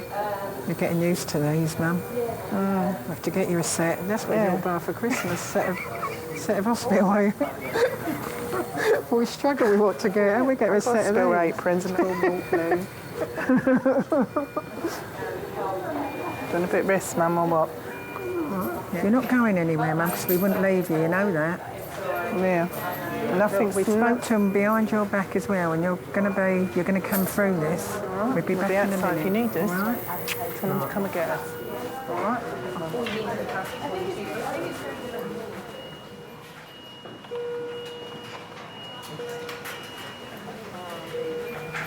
Yeah, we wanted to chat with you, to be honest. Yeah.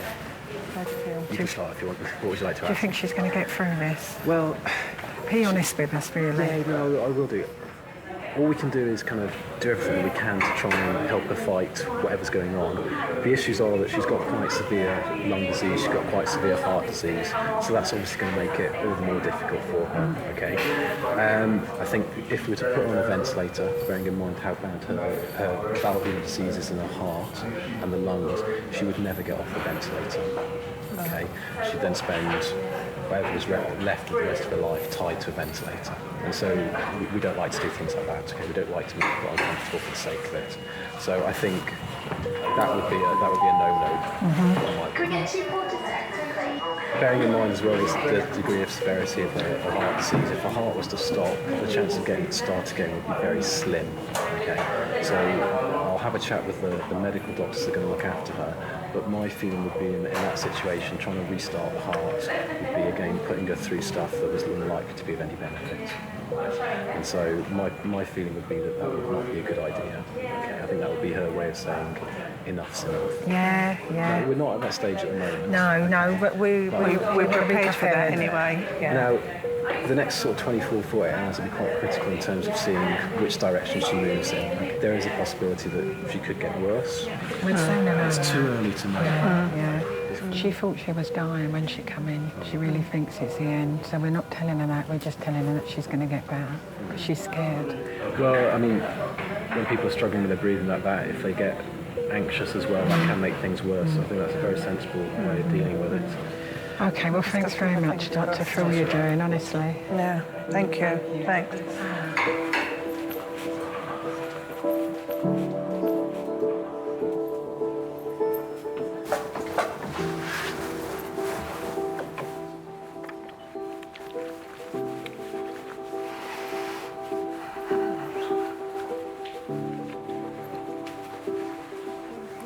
Doctor's just spoke to her. What did you spoke to her? Pulled us round the corner. It's not good, is it? No. I'm not going home at all. Next Next 24, 48 hours. But they're not going to resuscitate Mum. And they're not going to put her on a ventilator. They're not going to do that for Mum, all right? She could come through it, Chris. But he's saying, he's just telling us he's not going to put Mum on a ventilator and he's not going to resuscitate her because it won't be any good. She'll be on a ventilator and all it'll be doing is keeping Mum alive for us to switch off. So it's the next 48 hours. So I'm going to ring Steve to bring my stuff over. I'm going to stay at Mum's. Michael? It's Christine, where are you? You need to come to King's College. Mum's in hospital. She's not well.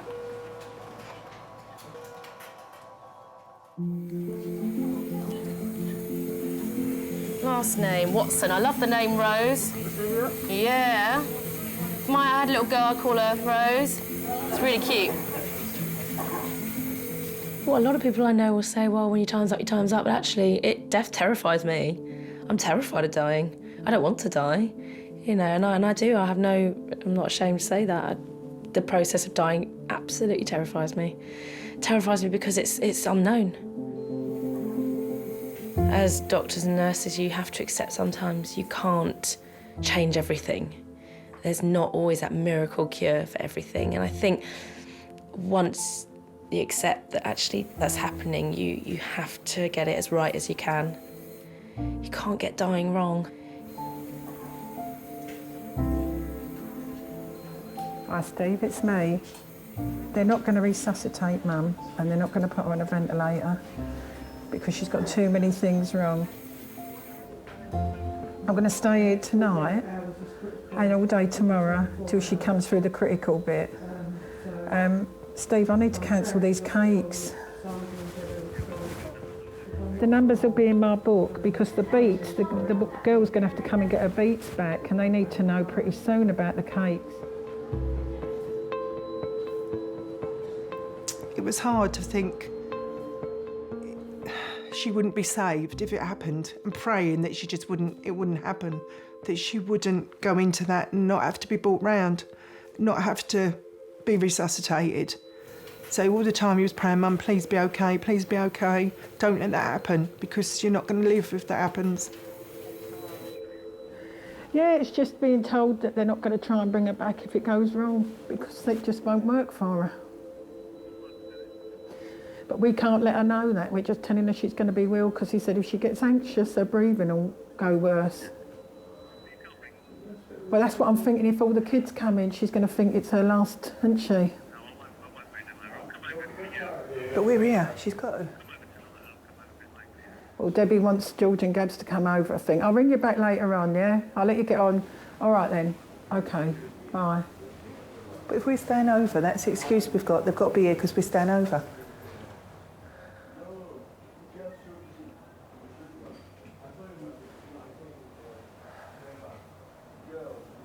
How can you not, son? How can you not deny them that they can't see their nan? I don't want to see her, so I think it's her last rites. You know what I mean? She knows she's going, son, because she said, where's Debbie?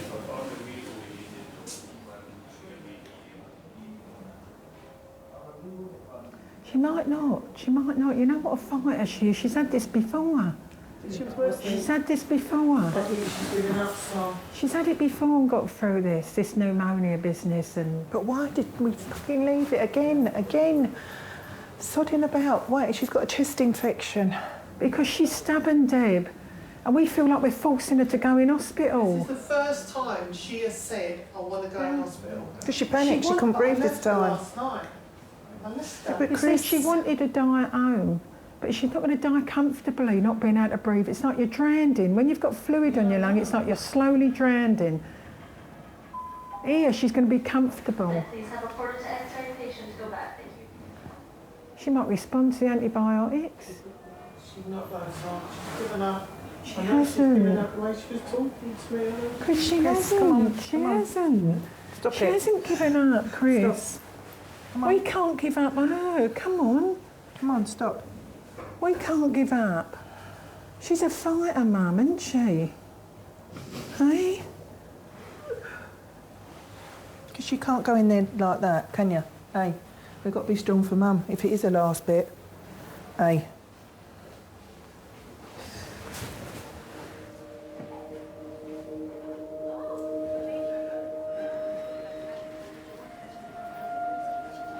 We've got this bit of time with her, Chris, and we can't let her know. We can't let her know, because he said she'll get anxious and her breathing will get worse.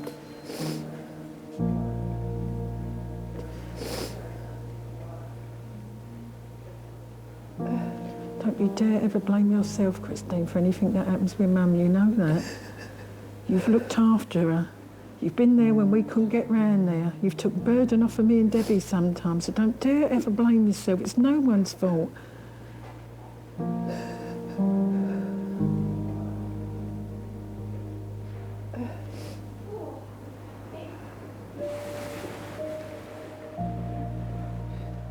Do you want a coffee?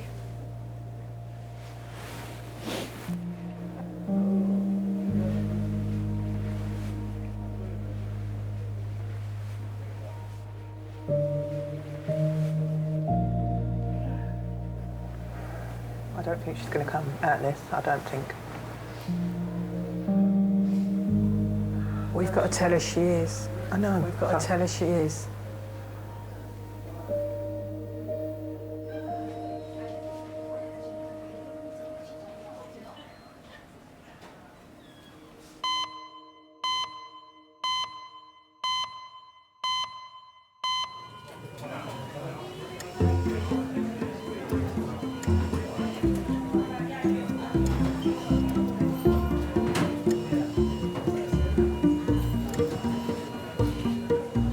Kevin jackknifed his lorry on the A21.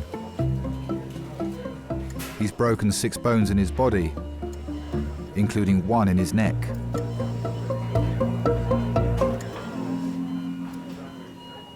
I knew I'd damaged my neck, but I wasn't really sure how much damage I'd done to it. I didn't think I'd broken it or anything. Thought I'd just sort of pulled some muscles in there. That was wrong. Hello, sir. Yeah. Hiya, we're going to move you out of this room now. It's got a bit too noisy here for you, I think. Hey there, sir. We're rolling around the corner with you, all right?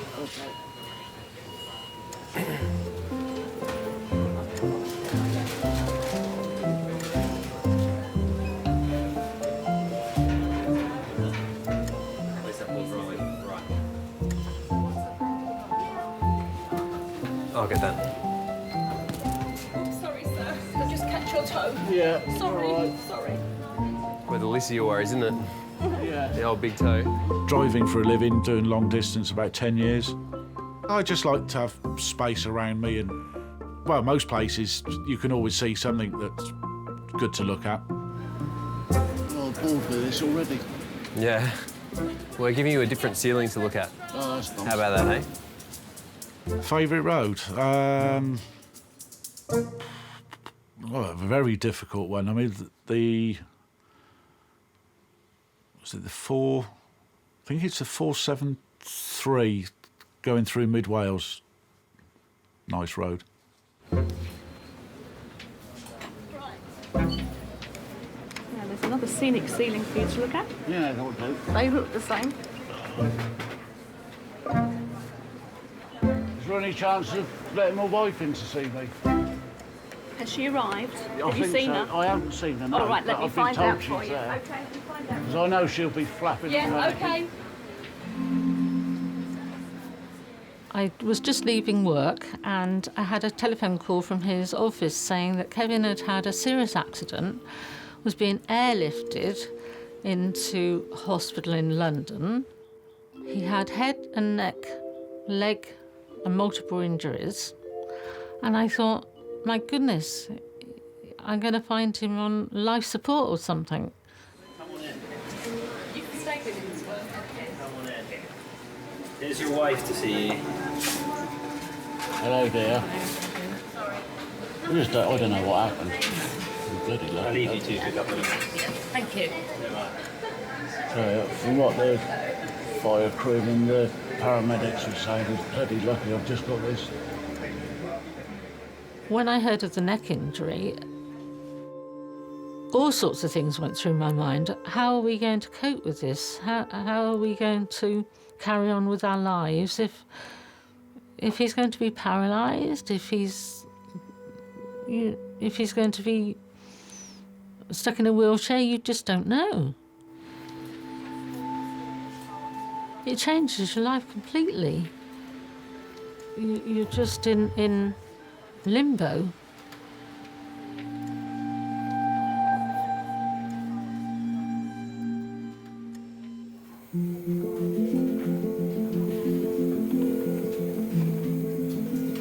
I can never remember Mum complaining. I can never remember sitting down and saying, I've had enough, I'm fed up, you kids get on my nerves. You think of yourself now what you do with your own children, and you look back and I think I can never remember Mum ever saying that. She knew us children so well that she'd know if something was wrong.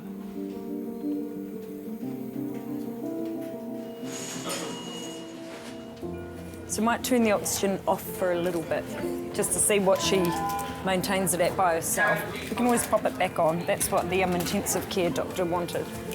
All right? got little marks on your face where it was. If we give her a black nose, she'll look like a cat. Rose has been given treatment in resus for the last few hours. She's showing signs of improvement. See, our beats the top one.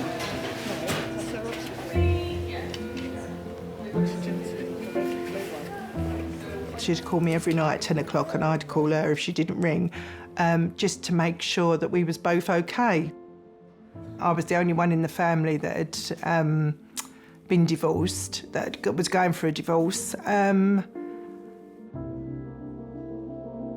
was hard to tell her because I just felt that she'd worry, and I knew she would. My husband left in the February and my dad died in the March. So it was a very big emotional upheaval for all of us. Yeah, it was hard. It was hard for me to think that I'd put another load of trouble on top of all what was going on with Dad as well.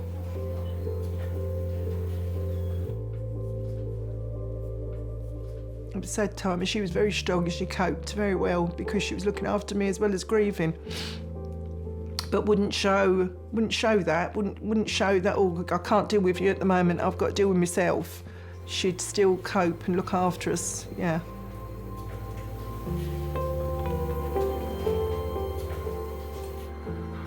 She looks better. It's like a jack in the box.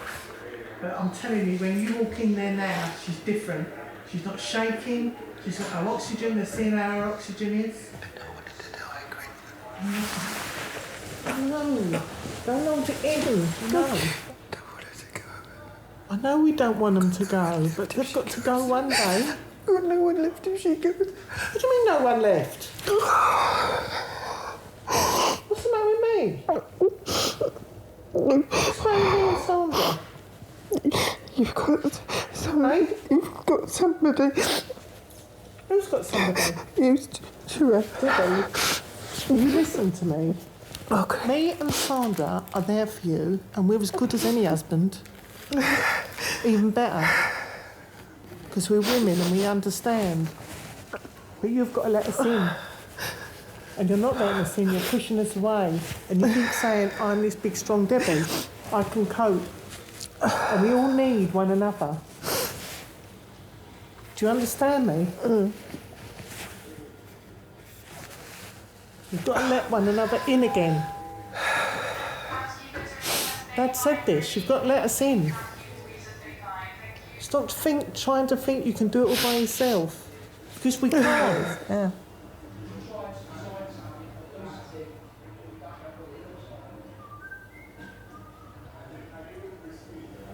I feel physically sick.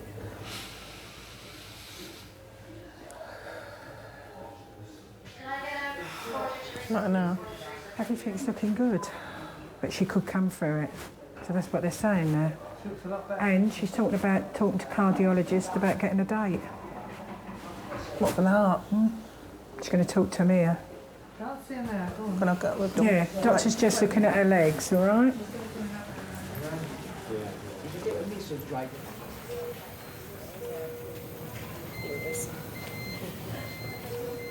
You all right, Mum? Oh, look, you ain't got that horrible mask on now, yeah? Excuse me. I'm all right. How do you feel? Do you feel a bit better? A lot better than this morning. I know, Mum. She had one with soft band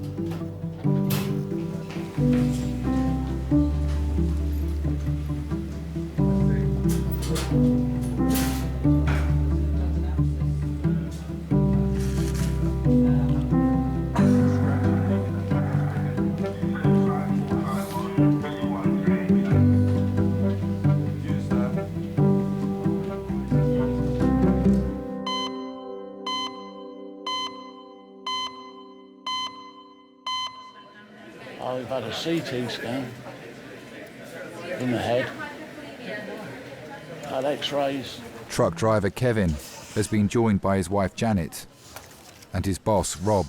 I reckon I must have been there an hour, 2 hours. Right, there is a small break in one of the bones in the neck. Now, it's a bone near the top of the neck, near where the neck joins to the base of the skull, it's called the odontoid peg, and it allows for a lot of the mobility you have in your head, allowing you to look left and right. The neurosurgeons, who are the experts in this area, have looked at the pictures on the CT scan, and they don't think it needs any operative treatment, so they don't think they want to do an operation for it, but we do need to protect your neck and that part of it to let it heal. And unfortunately, that means 12 weeks in a collar. I knew I could move my hands and my feet and everything. I wasn't thinking of, am I ever going to walk again or whatever. It just could have been a lot worse. Fraction of an inch made all the difference of me being here talking about it to not. Yeah, I think I was very lucky. I mean, at the time I thought I was very unlucky to have the accident, but I was lucky to get away with it. Hi, it's me. I might run out of credit on this phone in a minute. But she's looking a bit better and her bloods have come up, so... can you just pop my slippers in the bag as well for me? And a bottle of that, that by the front door, there's some carver. Bring a bottle of that. 2 bottles. 2 bottles, yeah. Yeah, I'll see you soon. Bye. He's got to go and get money to get chips. He's taking a bottle of sauce in the car so they can have chips. I said that to him. I'm going to go and see her quickly then. Don't leave my bag, will you?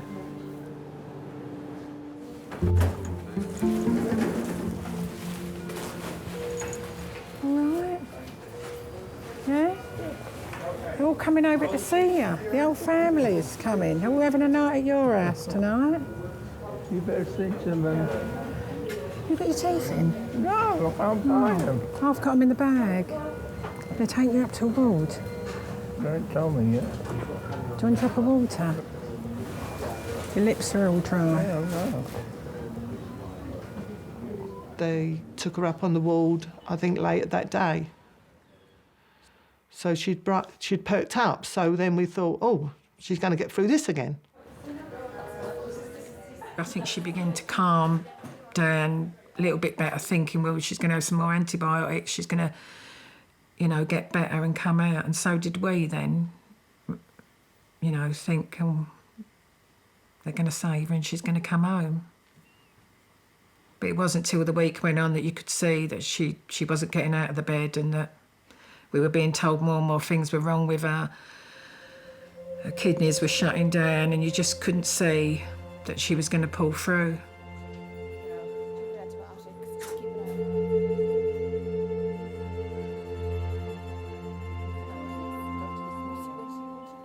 Mum was moved to a family room, which they said they would do when they knew that she was going. You didn't tell your mum? No, because we didn't want her to know. We didn't want her to know that she was going to die. Imagine if me and Sandra felt that. Would you want to be told that you was dying? How was she going to die? What was she going to do? How was she going to talk to us differently than she did if we was all normal?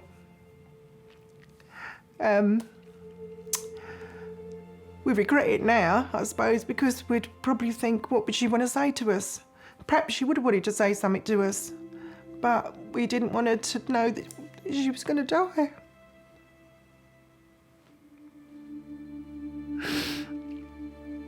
I just told her that we all loved her, that we were all there. She was the best mum anyone could ever have. And just to rest now, Mum, and go to sleep and rest and don't fight anymore. And she took 2 last big breaths and that was it, just died.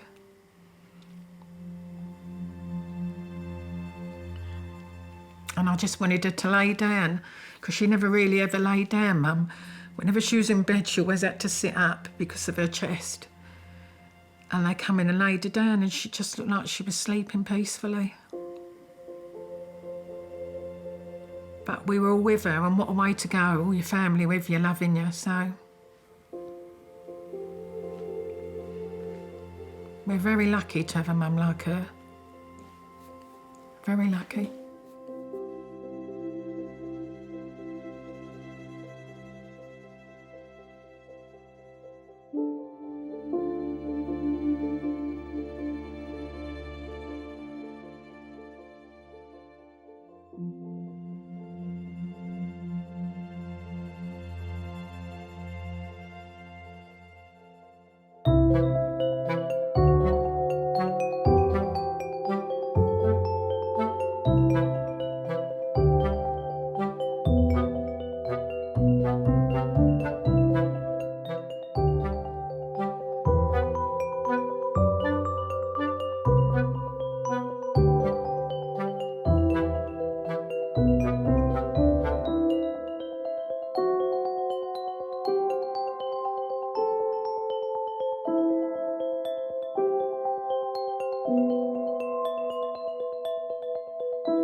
You're now the older generation. I know, it's right. No, we've got one more aunt. Well, two, an aunt and uncle. They're the ones left. Once they've gone, yeah, then I'm the next. And I keep telling my cousins that we're the next. How does that make you feel? Old. Right, what have we got coming in then? Road traffic, collision, query chest, abdomen, pelvis injuries that would be pretty nasty. If you've just been pulled out of a 100-mile-an-hour smash, you must be thinking, am I going to survive? Yeah. Did it hurt when you fell from heaven? Papa, Papa. Over 2,500 left-handed people are killed every year using products made for right-handed people. I'm here for you. Got your back. Yay. Yeah.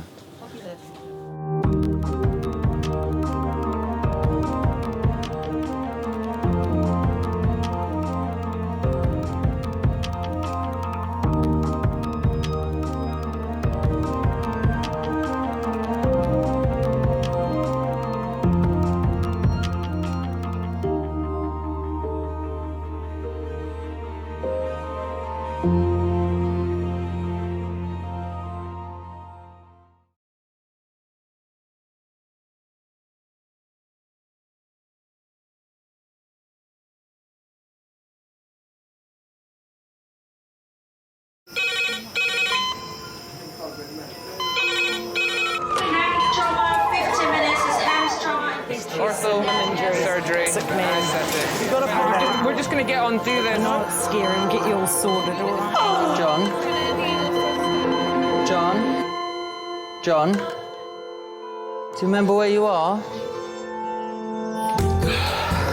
King's College Hospital, London. Thank God. A major trauma centre. The curb, jackknifed onto the verge. Have we got a good pulse? Have we got an output? And one of the busiest A&E departments in the world. He will probably scream, but he won't remember. No, stop! Ah! A place where love, Come on, sir. Let's go. Up you go.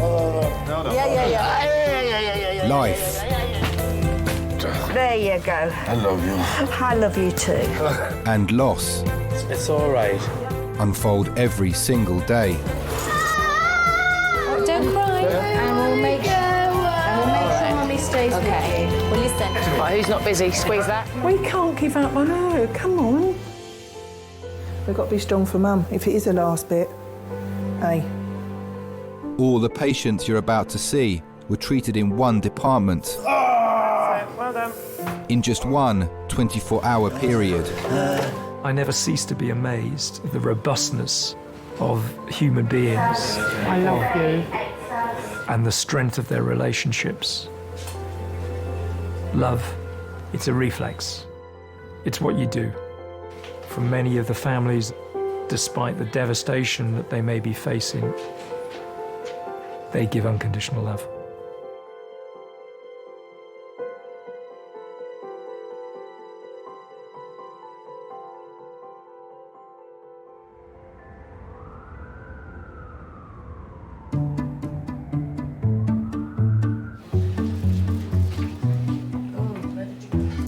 What was I doing when it happened?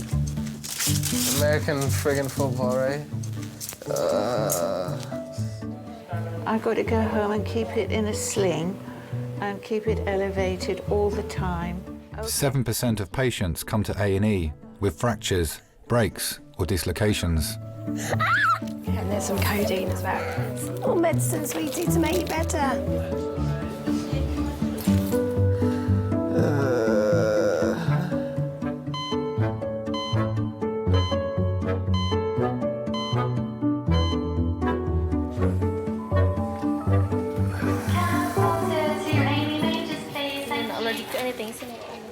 Where were you playing American football? Burgess Park. 28-year-old Ahmed dislocated his shoulder in a game of American football. He's gonna give you something to sickness first. Yeah. Apparently in London, you guys have a few parks, so the parks are pretty Just a big, few. though. Where are you They're from? pretty big when you get to them, so... Canada. Whereabouts? Toronto, you know, Niagara Falls region. T-dot. T-dot, yeah. I've been here for, this is my 3rd year now. Okay, you studying? Studying pharmacy. You've got different methods of putting shoulders back in. You know, you kind of have the discussion with your seniors or your colleagues beforehand, say, oh, I'm going to use the Cocker's method, I'm going to use the modified Milch method, or I'm going to use all these kind of methods. When in the end, it's kind of like, and then you just pop it back in. Yeah, I can feel it, you know, I'm just talking about nothing. Right, you ready to have a go? Yeah. Okay, let's put this on that side. Have you got the collar and cuff? All right, I've got you. I've got you.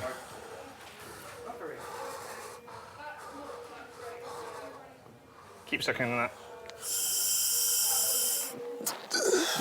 Relax. Relax.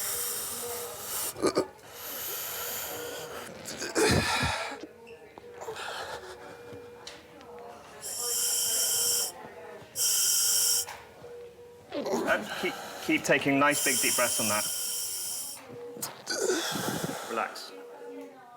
Relax. How's the pain?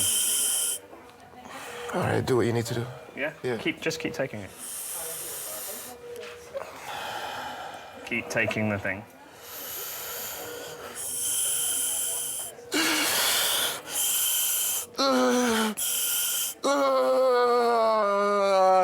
There we go.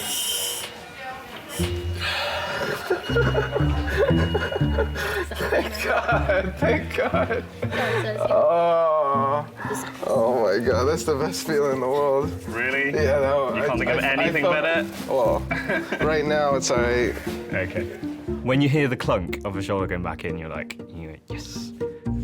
I felt it just roll into place. Thanks a lot, man. No worries. It's like scoring a goal when you manage to get a shoulder back in. Or winning £10 on the lottery.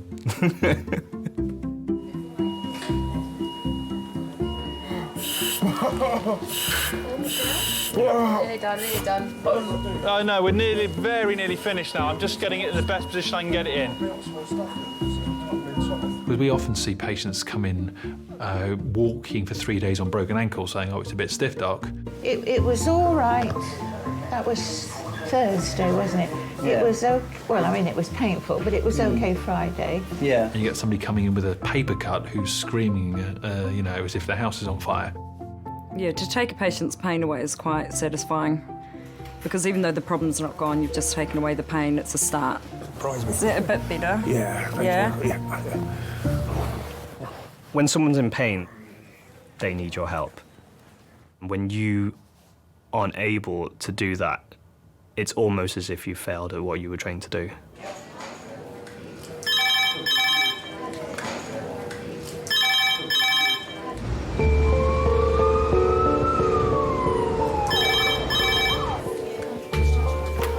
Hello, Kingsley. Yeah. Okay, so just you had morphine and... thank you, bye. The paramedics are bringing in a 24-year-old man. This is his third admission for chronic pain in the past 2 months.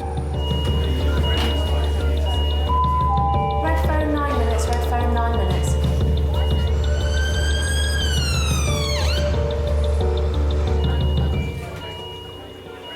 When I see people with long-term illnesses, you do think about the family and how hard it must be for them to cope. You feel sorry for them because you can't cure them.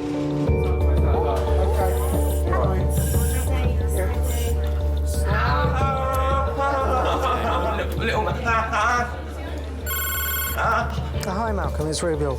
I've got a 20-odd-year-old chap who I'm going to refer to the medic. He's got Behçet's disease and it's quite complicated.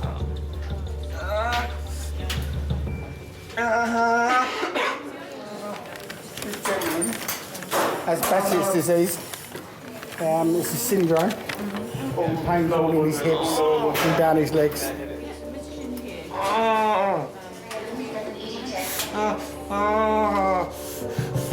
20 milligrams of morphine. Lee was diagnosed with Behçet syndrome, a disease that affects the immune and nervous systems 6 years ago, when he was 18. All right, good Lord.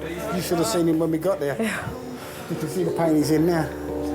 And that's after all that. He's been through so much. And he's in so much pain, every now and then he'll just go out.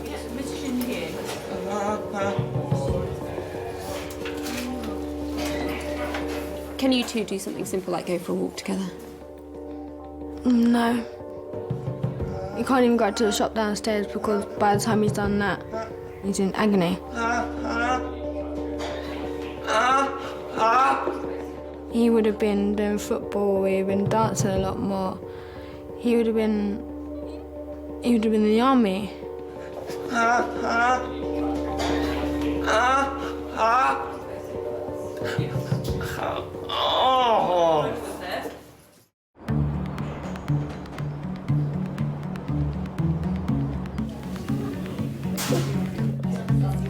Well done. Just got to write your notes, okay?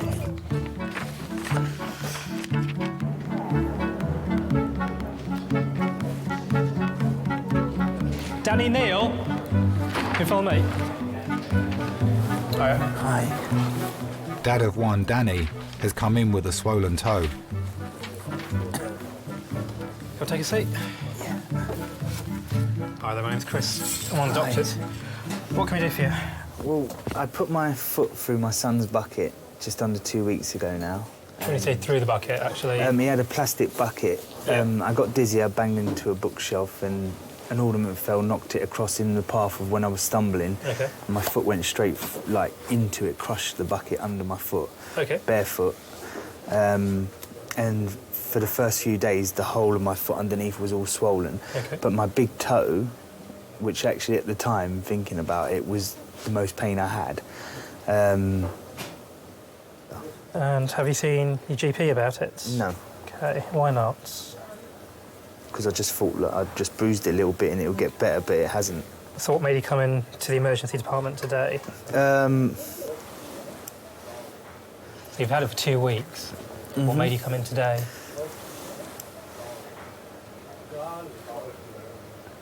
Well, I didn't really notice it before. It was just today when I actually put them down, I noticed it, so I thought I'd better come and get it checked. Can we have a look at the other one then?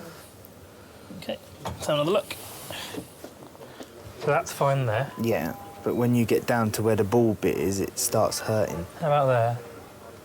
No, not so much. There. There.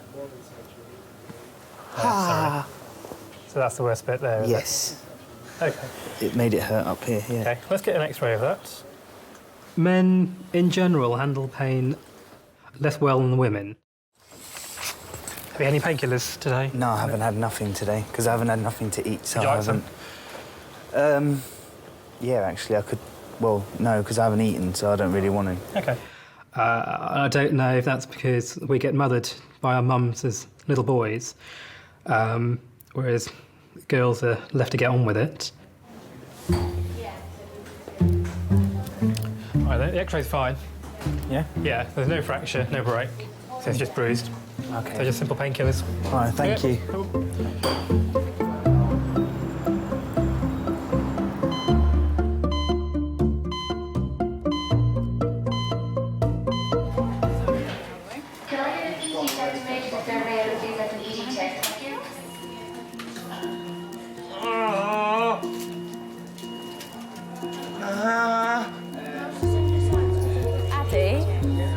Daddy, he's had 20 morphine. Do you want diazepam? Diazepam is what works. Diazepam, yeah. Do you mind if I take some blood? No, go. Try and keep it as still as you can. Sorry. Blood, I know it's really sharp. Lee's acute pain is a result of Behçet's syndrome. It started 6 years ago with a numbness in his leg. So some more morphine in subsidised meals for you. Oh, thank you very much. Just take this edge off. See if I can close my eyes for a bit. There is no cure for Behçet's. The staff can only help manage Lee's pain. It's a form of vasculitis. It affects the nerves, muscles, immune system, blood system, ear, nose and throat, joints. It's just all of them rolled into one. I said before I got this, I was playing football for 3 football teams, jogging like mornings and things like that, and then I got this and it was like, yeah, you're not doing that no more. One thing I want to do is kick a ball again. That's my main dream. It's just even a 5-a-side football match is my main dream. Kick a ball again. Have you still got it in your hips? These used to right hips, but since I passed out and went to my house and I passed out on a wooden floor, landed right on my left-hand side. And since then, my left side's been playing up now as well. Since I got this 6 years ago, it's been nothing but trouble.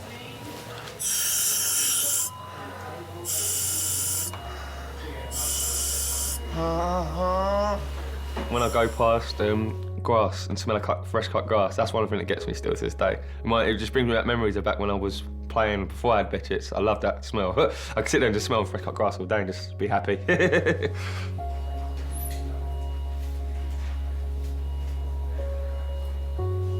It's weird. I wish I had shattered my leg. It may sound horrible.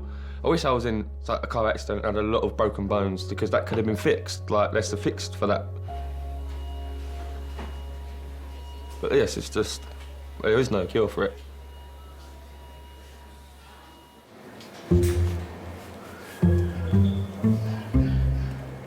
Man, I was more drunk last night than I have been in, like, several days. Yeah, but you think for most people that would be weeks. Yeah, should be weeks for you and all. Yeah.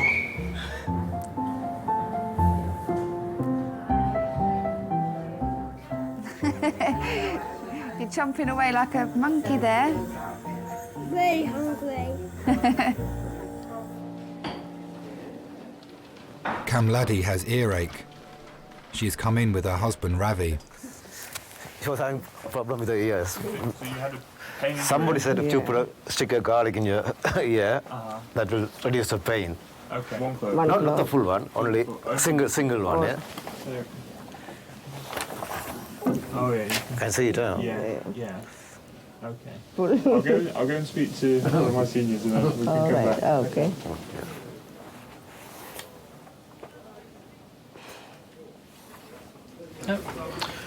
Garlic clove in her left ear. Sorry? Garlic clove. She's got no hearing loss from it. I'm sorry. I'm sorry. Okay, right. How long's it been in there for? A day. Okay. Do you want to take it out? Yeah. Come with me. This garlic doesn't work, does it? I've never heard of it, I know. to be honest. No. Try that. Let's make one up, yeah. So can you just tilt your head a little bit? Yeah. That's great, thank you. It's got teeth on it. If you just grab it, you may be able to get some friction. There you go. Yeah, done. Well done.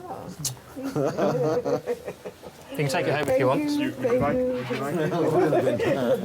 Let's just double check. Make sure there's nothing left behind. You do find you get people with just really strange things wrong with them. Way out. You do hear about these weird remedies like that though, but I thought it would have been crushed garlic. Because when she said that, I was thinking, oh, this is gonna... That could be a mess, yeah. Yeah. That will definitely need microsuction. Some people do put objects in certain orifices that are inherently amusing. I guess probably. You kind of have to laugh, otherwise you'd go insane. So, yeah, they're the good fun ones.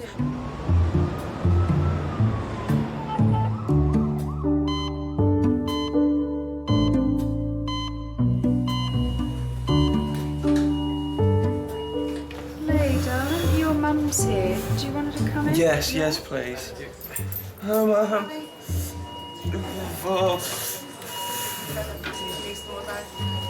I've got some more dice in hand. Oh, thank you. It's nice and warm, isn't it? Hopefully it's 7 for 6 and you never knock me out for a little bit. Sleep is always good. You don't feel pain when you're asleep. It's as they say. Lee, when he was younger, he used to be in a football team, do training, just started work as a doctor's PA. Yeah. Very outgoing, happy boy, always out. Hey, get my socks on, please. My feet are really cold, get my socks on. You know how to do it, just roll. Oh, God, I can't even get pronounced words properly. This is getting ridiculous. Row your boat? Yeah, rowboat. Don't you done? Stream. Well, let's start kicking in a minute, mate. And then one day in work, he couldn't feel his legs. And we rushed him to King's, obviously, to try and find out what the problem was. Kept him in for about 3 weeks and eventually got to the point where we found out it was Bechet's. It's not cold feet.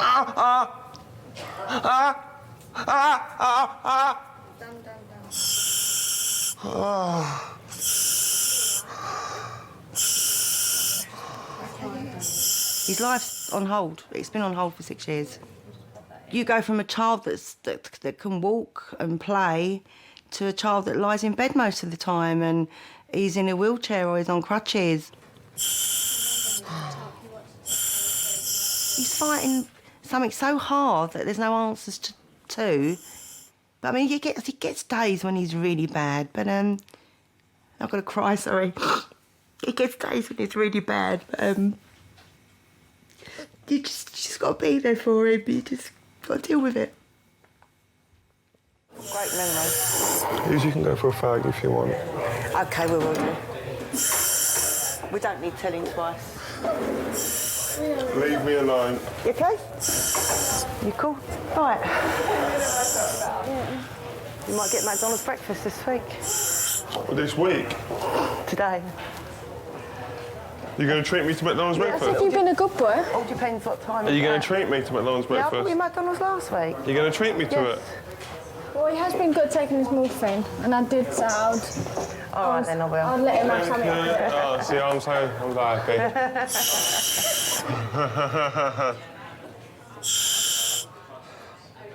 No, I said he could. I was going to get him something for when he takes it.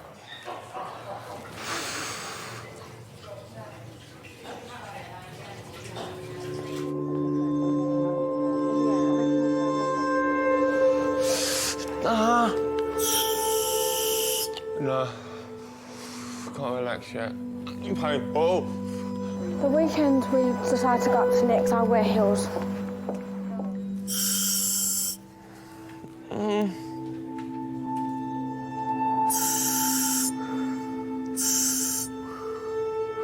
Oh, fucking hell. No.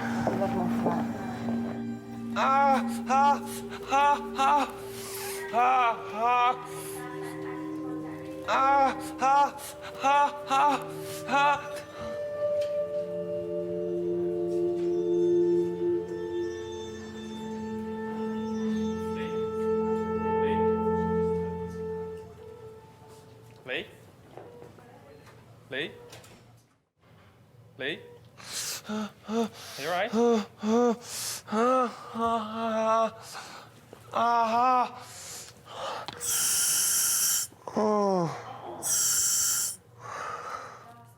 Can you ever forget you've got Bechet's? No. I wake up in the morning, the first thing that hits me is pain. So the first thing I remember in the morning is you've got Bechet's sort of thing.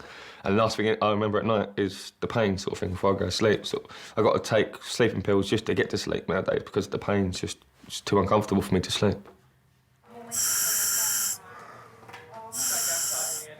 Huh? A little bit, yeah. It's just taking that edge off of it, you know what I mean? That little bit edge off it. And I think it's keeping my mind on something as well, which is helping with the sort of controlling the pain. Do you take regular painkillers at home? Purpose. That's one thing I've been missing since I've had this, having a sense of purpose, you know.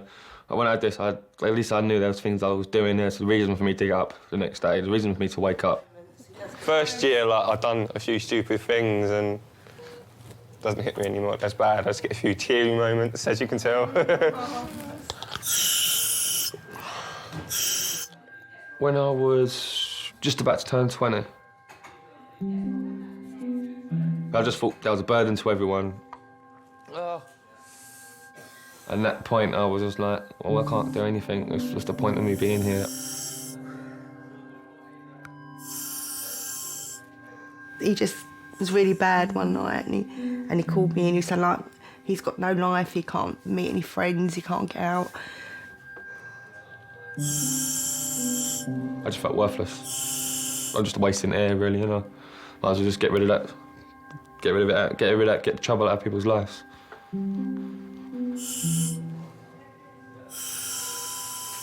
So we lived 3 floors up and I was sort of looking down at the window.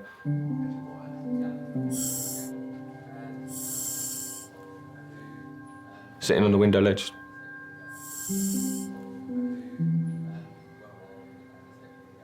Just back to sort of lean forward and just go onto the concrete.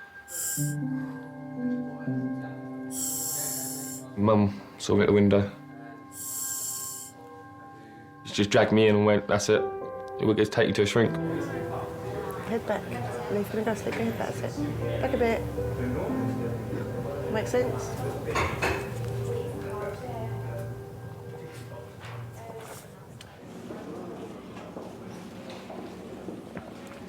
Hey man, I'm just wondering if Ahmed is still in resus or whether you know anything about him. Has he? Oh, they discharged him. That's cool. All right, thank you. That's great news. Ahmed's already gone home. They let him out just after... American football coach Jacob has brought in Andrea. That's unfair. I want to go home too. He was knocked unconscious in the same game as his teammate, who dislocated his shoulder. Head up, man. Eyes open. Let's not fall asleep.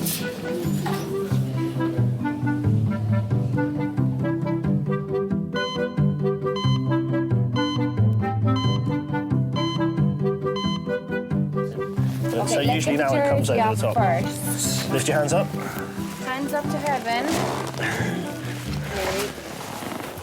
Oh my God. Okay. I'm very sorry. What happened? Belt for my sins. Yeah. You got a nice young nurse looking after you. Yeah, it's and unfair. you, I'm very hit her. sorry. I was very concerned about having He said he didn't want to take it off in case it stank. You've got to make up to this pretty young girl now. I'm very sorry. I'll pay you a coffee if you want. Oh, you're okay. You're fine.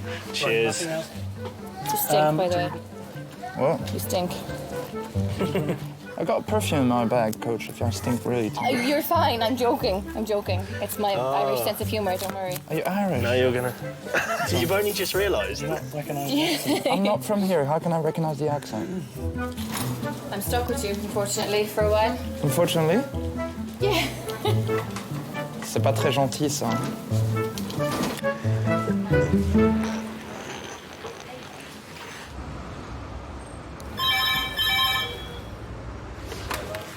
King's Recess. The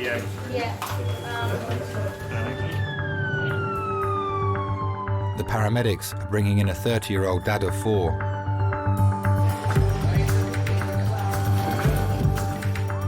He was found unconscious at the bottom of a stairwell.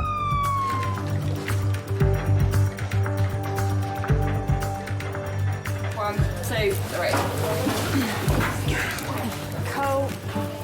Hi, this is Simon. He's a 30-year-old gentleman. Tonight he's passed out and fallen down about 7 steps. He's complained of C-spine, pain and tenderness. He's had a relationship breakdown on Valentine's Day, and since then he's not eaten, or been eating and drinking. And so I think it's probably all more emotional, and he's apparently passed out the top of the stairs and fell down about 6 or 7 steps. He can't remember what happened, and his partner's just broken up with his children at the time. It was always quite a stressful situation. Hi guys. How are we doing? My name's Charles, I'm one of the docs. What's our friend's name? Simon. Okay. So Simon, we call this a log roll. We call it a log roll because you pretend to be a piece of wood, basically. You just lie still. Jackie, the boss there, is just going to, when you're on your side, is feel your back, give you a few pokes here and there. We need a yes for pain, a no for no pain, no nodding and shaking of your head. All right? Ready, all right. steady, roll. Sorry, Simon. My kids saw me go downstairs and they're crying their eyes out. All they were saying was, Daddy, Daddy, Daddy's hurt, Daddy's injured. Okay, is that your scapula that's hurting, the shoulder blade? Yes. Okay. Is it? Right scapula is a point of tenderness. Okay. What about in the middle here? No. No. No. No. No. Can you feel me touching there? Yeah. And there? Yeah. And just squeeze your bottom. Okay. Happy? Okay. On your call? Ready, steady, down. All right. You've got inline still? Okay. Okay. Simon, without trying to beat around the bush, because of your builds, it's possible that we won't be able to get the X-rays that we need to get, because we have to see the bone at the bottom of your neck. But trouble is, Simon also has a very small, we think, subdural MRI from a previous fall, so we may wind up doing a head and neck CT, but we'll cross the bridge when we come to it. My whole body just melted. I said to her, there's your Valentine's card, there's your flowers and that, and she's just shouted it from the top of her voice, I don't love you no more.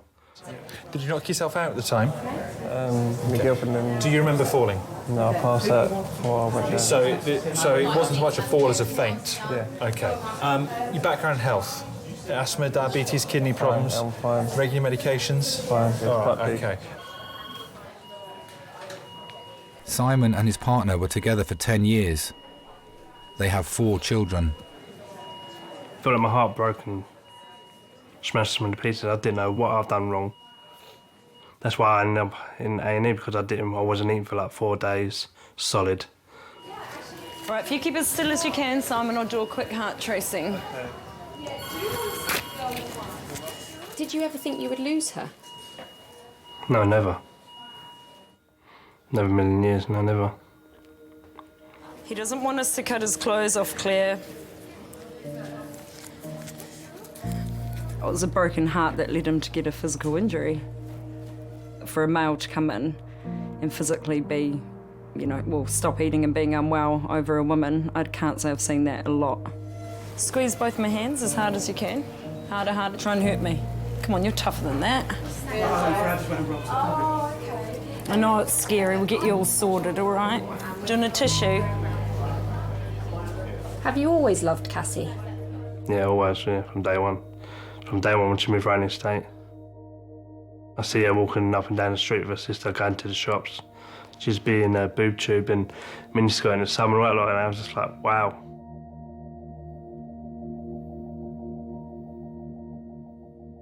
Do you want your sock No, on? you got not, yeah, if you want something floating in cold. Why'd you take your sock off? Because she had a really bad itch and I couldn't get to it. I keep itching because of the morphine, isn't it? I've asked her, she's just going to get the doctor to find out for you. Oh, brilliant, thank you. Yeah, oh! We'll hold it, we'll hold it. Lee, do you think you need some more morphine? Lee? Oh my God. Wakey, wakey. Wakey, wakey. Where am I? Hospital. What? You're in the hospital. You're right. This doesn't look like King's. It is King's. It's not guys, is it? No, it's Resus. Resus. The new bit, remember? They brought you into King's. Right. I'm just going to get... Let me get you some tissues. No, leave it. It dropped. It dropped. Lee used to have loads of girlfriends years ago, and then this big blot in his life for 3 years where he's not been able to go out, he's not met anybody, and then all of a sudden she comes along and it's just attraction straight away. You can't have it yet because the gas it dropped on the floor. Oh, I hate the way it hits you like that. I know. They're just meant for each other. Deep breaths. Yeah, since he's met Megan, his life has changed. It dropped on the floor, innit, so you don't want to... Yeah. Megan and Lee met 7 months ago at a party. I saw him as he was coming downstairs, as I was coming up. And it sort of clicked from there, really. Just drink. So you liked him from the moment you saw him? Yeah. He lets people shine. If you can't shine yourself, he'll help you. I think I'm just lucky. Just luckiest girl in the world, really.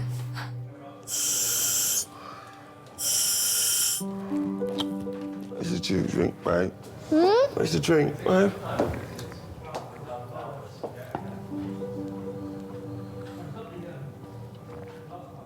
The first time I had an attack was about 2 weeks into our relationship, and she slept on this little tiny chair, just didn't want to leave me, did not want to leave my side, and I was like, wow, it's the one. Without her, I don't think I'd be here right now. If it weren't for her.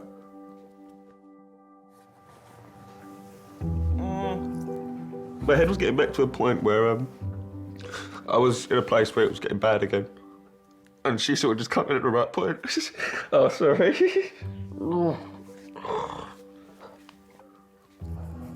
I'm really itchy, morphine.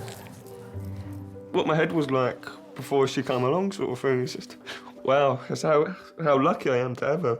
That's how lucky I am to have her. Just so I keep thinking, lucky. Oh. Let me taste this that.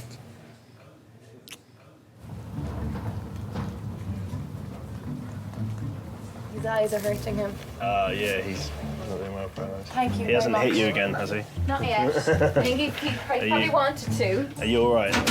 He didn't hurt you, did he? No, I'm fine. Good. You do stink, though, you know that? No, that's good. That's the smell of success.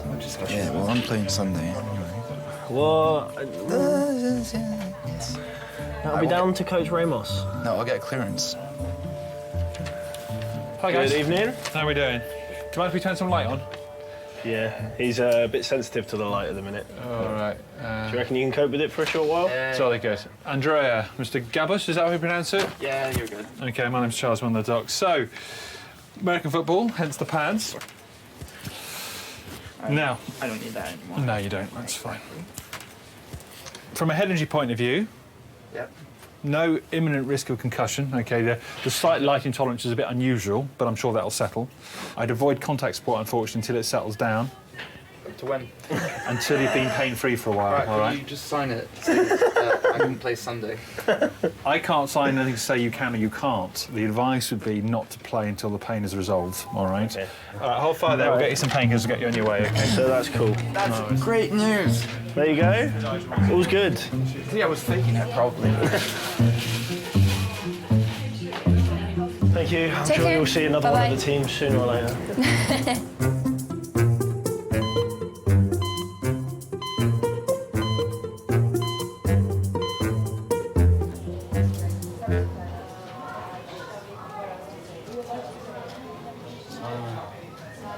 Yeah, Steve, mate. Simon's workmate at the recycling plant, Steve, has come to his bedside. Yeah, what happened, didn't you? I got the gist of the story. I don't know if you can do this to me. Don't worry yourself about my ex-player. Just concentrate on getting you better.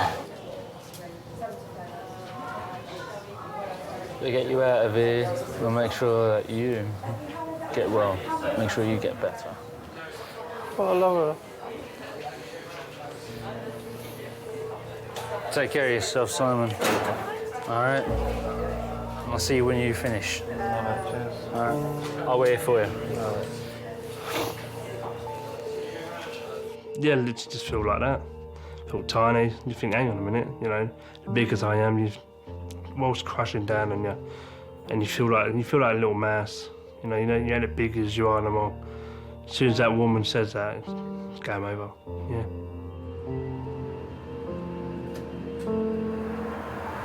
They've just taken him for a scan about 3 minutes ago. He's under a morphine drip at the moment as well. Yeah, it's going to take a lot for him to build everything back up. He's not the same Simon I knew when we started work, I'll tell you that for certain.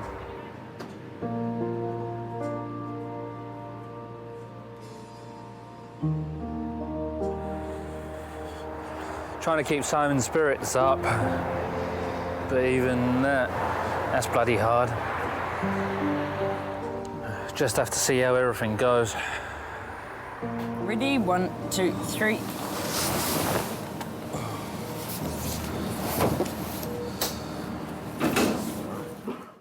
He's back from CGM. Fantastic, thanks very much.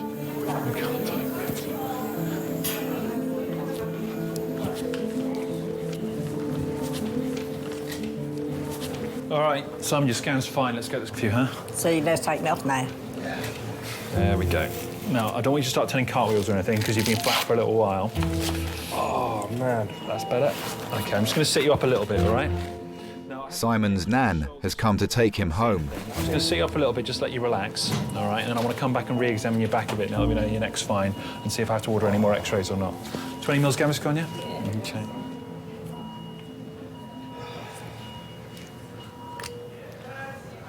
So all the scans are showing nothing wrong. What's going on? Well, probably just fainted because you lack of food in his stomach. I've still been on my diet though. I just eat a little bit, not too much. 3 Brussels sprouts a day. That day. 3 Brussels sprouts, no thank you. I had 2 Brussels sprouts a day and about 4 carrots. I was thinking a lot more what I've done. If I should have done what everyone was telling me, the whole family and friends said, get on with it, move on. You know, what she's done, she's done. She's trying to move on herself. But if I've hurt myself in the long run, how's my kids going to feel? That's basically my main priority. Nah. Simon, the other thing to say is I think you fell because you fainted, but sometimes when there's been a fall and you can't remember, there's always the risk that that could actually be a type of concussion. And so if you get any signs of delayed onset concussion, sort of vomiting, eyesight problems, all those things, come back and see us again. I don't think it's going to happen, otherwise I wouldn't be sending you home, but just so you know. But he's not eating either. He's not eating since last Tuesday. Right, is there any reason for that? Well, what he's going through at the moment. Just finished a 10-year relationship, right, 4 kids. You are eating something, you're not starving yourself? Nothing at all? You're drinking? OK. Just fluid. Just fluid, as in hydrating rather than alcohol, I meant? Yeah, I don't drink, yeah. OK, that's fine. It's always difficult to see somebody suffering, whether that is physical or emotional. And emotional suffering is more difficult to deal with than physical. All right. Charlie, good. All the best, my friend. Take it easy. All right. Any problems, give us a shout in terms of the neck injury or anything like that, but take care of yourself. Right. Nice to see you. Look after yourself. I would not want to go through what Simon went through. My wife means more to me than I can actually say. Losing her is not something I want to think about.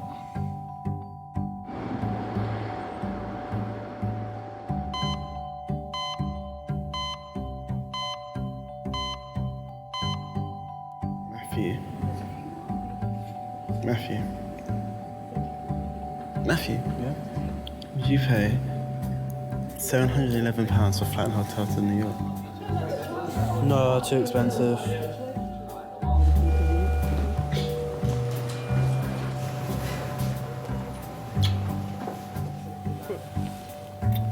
I found one. In Turkey, under £600, flight and hotel, all inclusive. Not for you. Look at the hotel. Is it no. How about no pool? We just use the beach. What do you mean no fucking pool? Is there a beach in Turkey? Where is Turkey? It's near Greece, yeah? Is your pain getting any easier with this one? Yeah, a lot. The cause of Lee's Betchits is unknown. Some sufferers grow out of it in middle age, but for many it's a lifelong condition.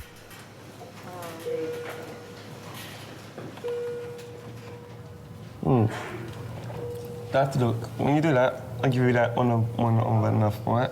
Yeah, but I couldn't see how far, if it touched your lips or not. I just go like that on a general basis. When I do that, it's touched. When I do that again, it means I've had enough, all right? Means that, yeah? Let's try.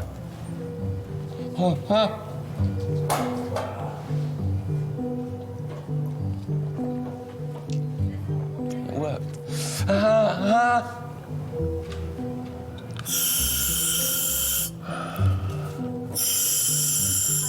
So how many times have you had to come to hospital with me now? My newly engaged fiancé. You don't have to keep saying it, you know. Yeah, but you're my newly engaged fiancé. Yeah. My beautiful fiancé.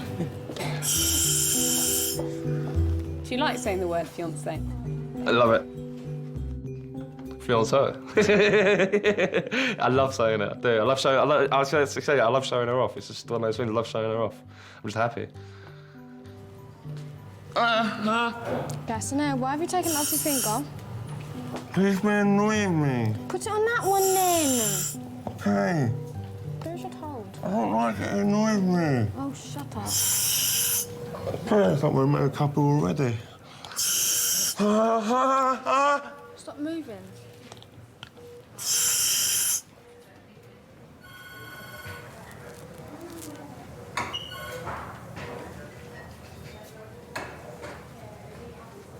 Lee? Lee, stay awake. Stay awake. I'm going to take it. It's enough. Because you are very, very, very challenging. Yes. I want to get married when he is fine. When he's fit and able to walk, stand, and then walk back, and still carry on with the reception. You got my slippers on. I've just been rubbing the floor, innit? My shoes are hurting my feet. Even if it takes till we're 60, I'll wait till we're 60. Doesn't bother me.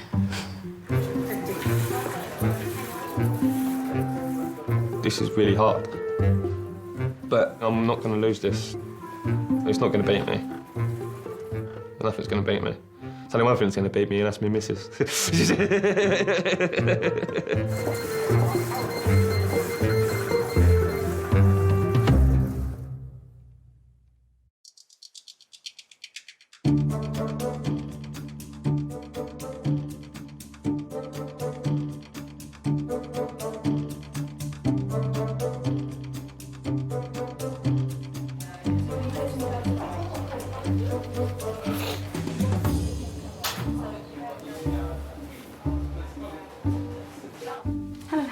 Hello. As you can see, I've got my girl back. Best woman in the world. Lovely.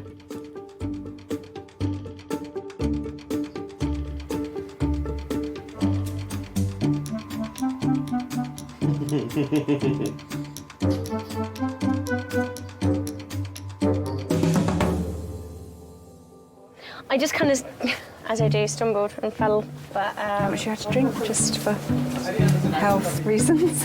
People don't come for a laugh to the marriage restaurant. It's not like a comedy club. Well, I don't know. Sometimes it is. It hurt to lock my phone. There is a massive spectrum in the way you can die. It can be very peaceful and comfortable, and that's very difficult to recreate in an A&E department.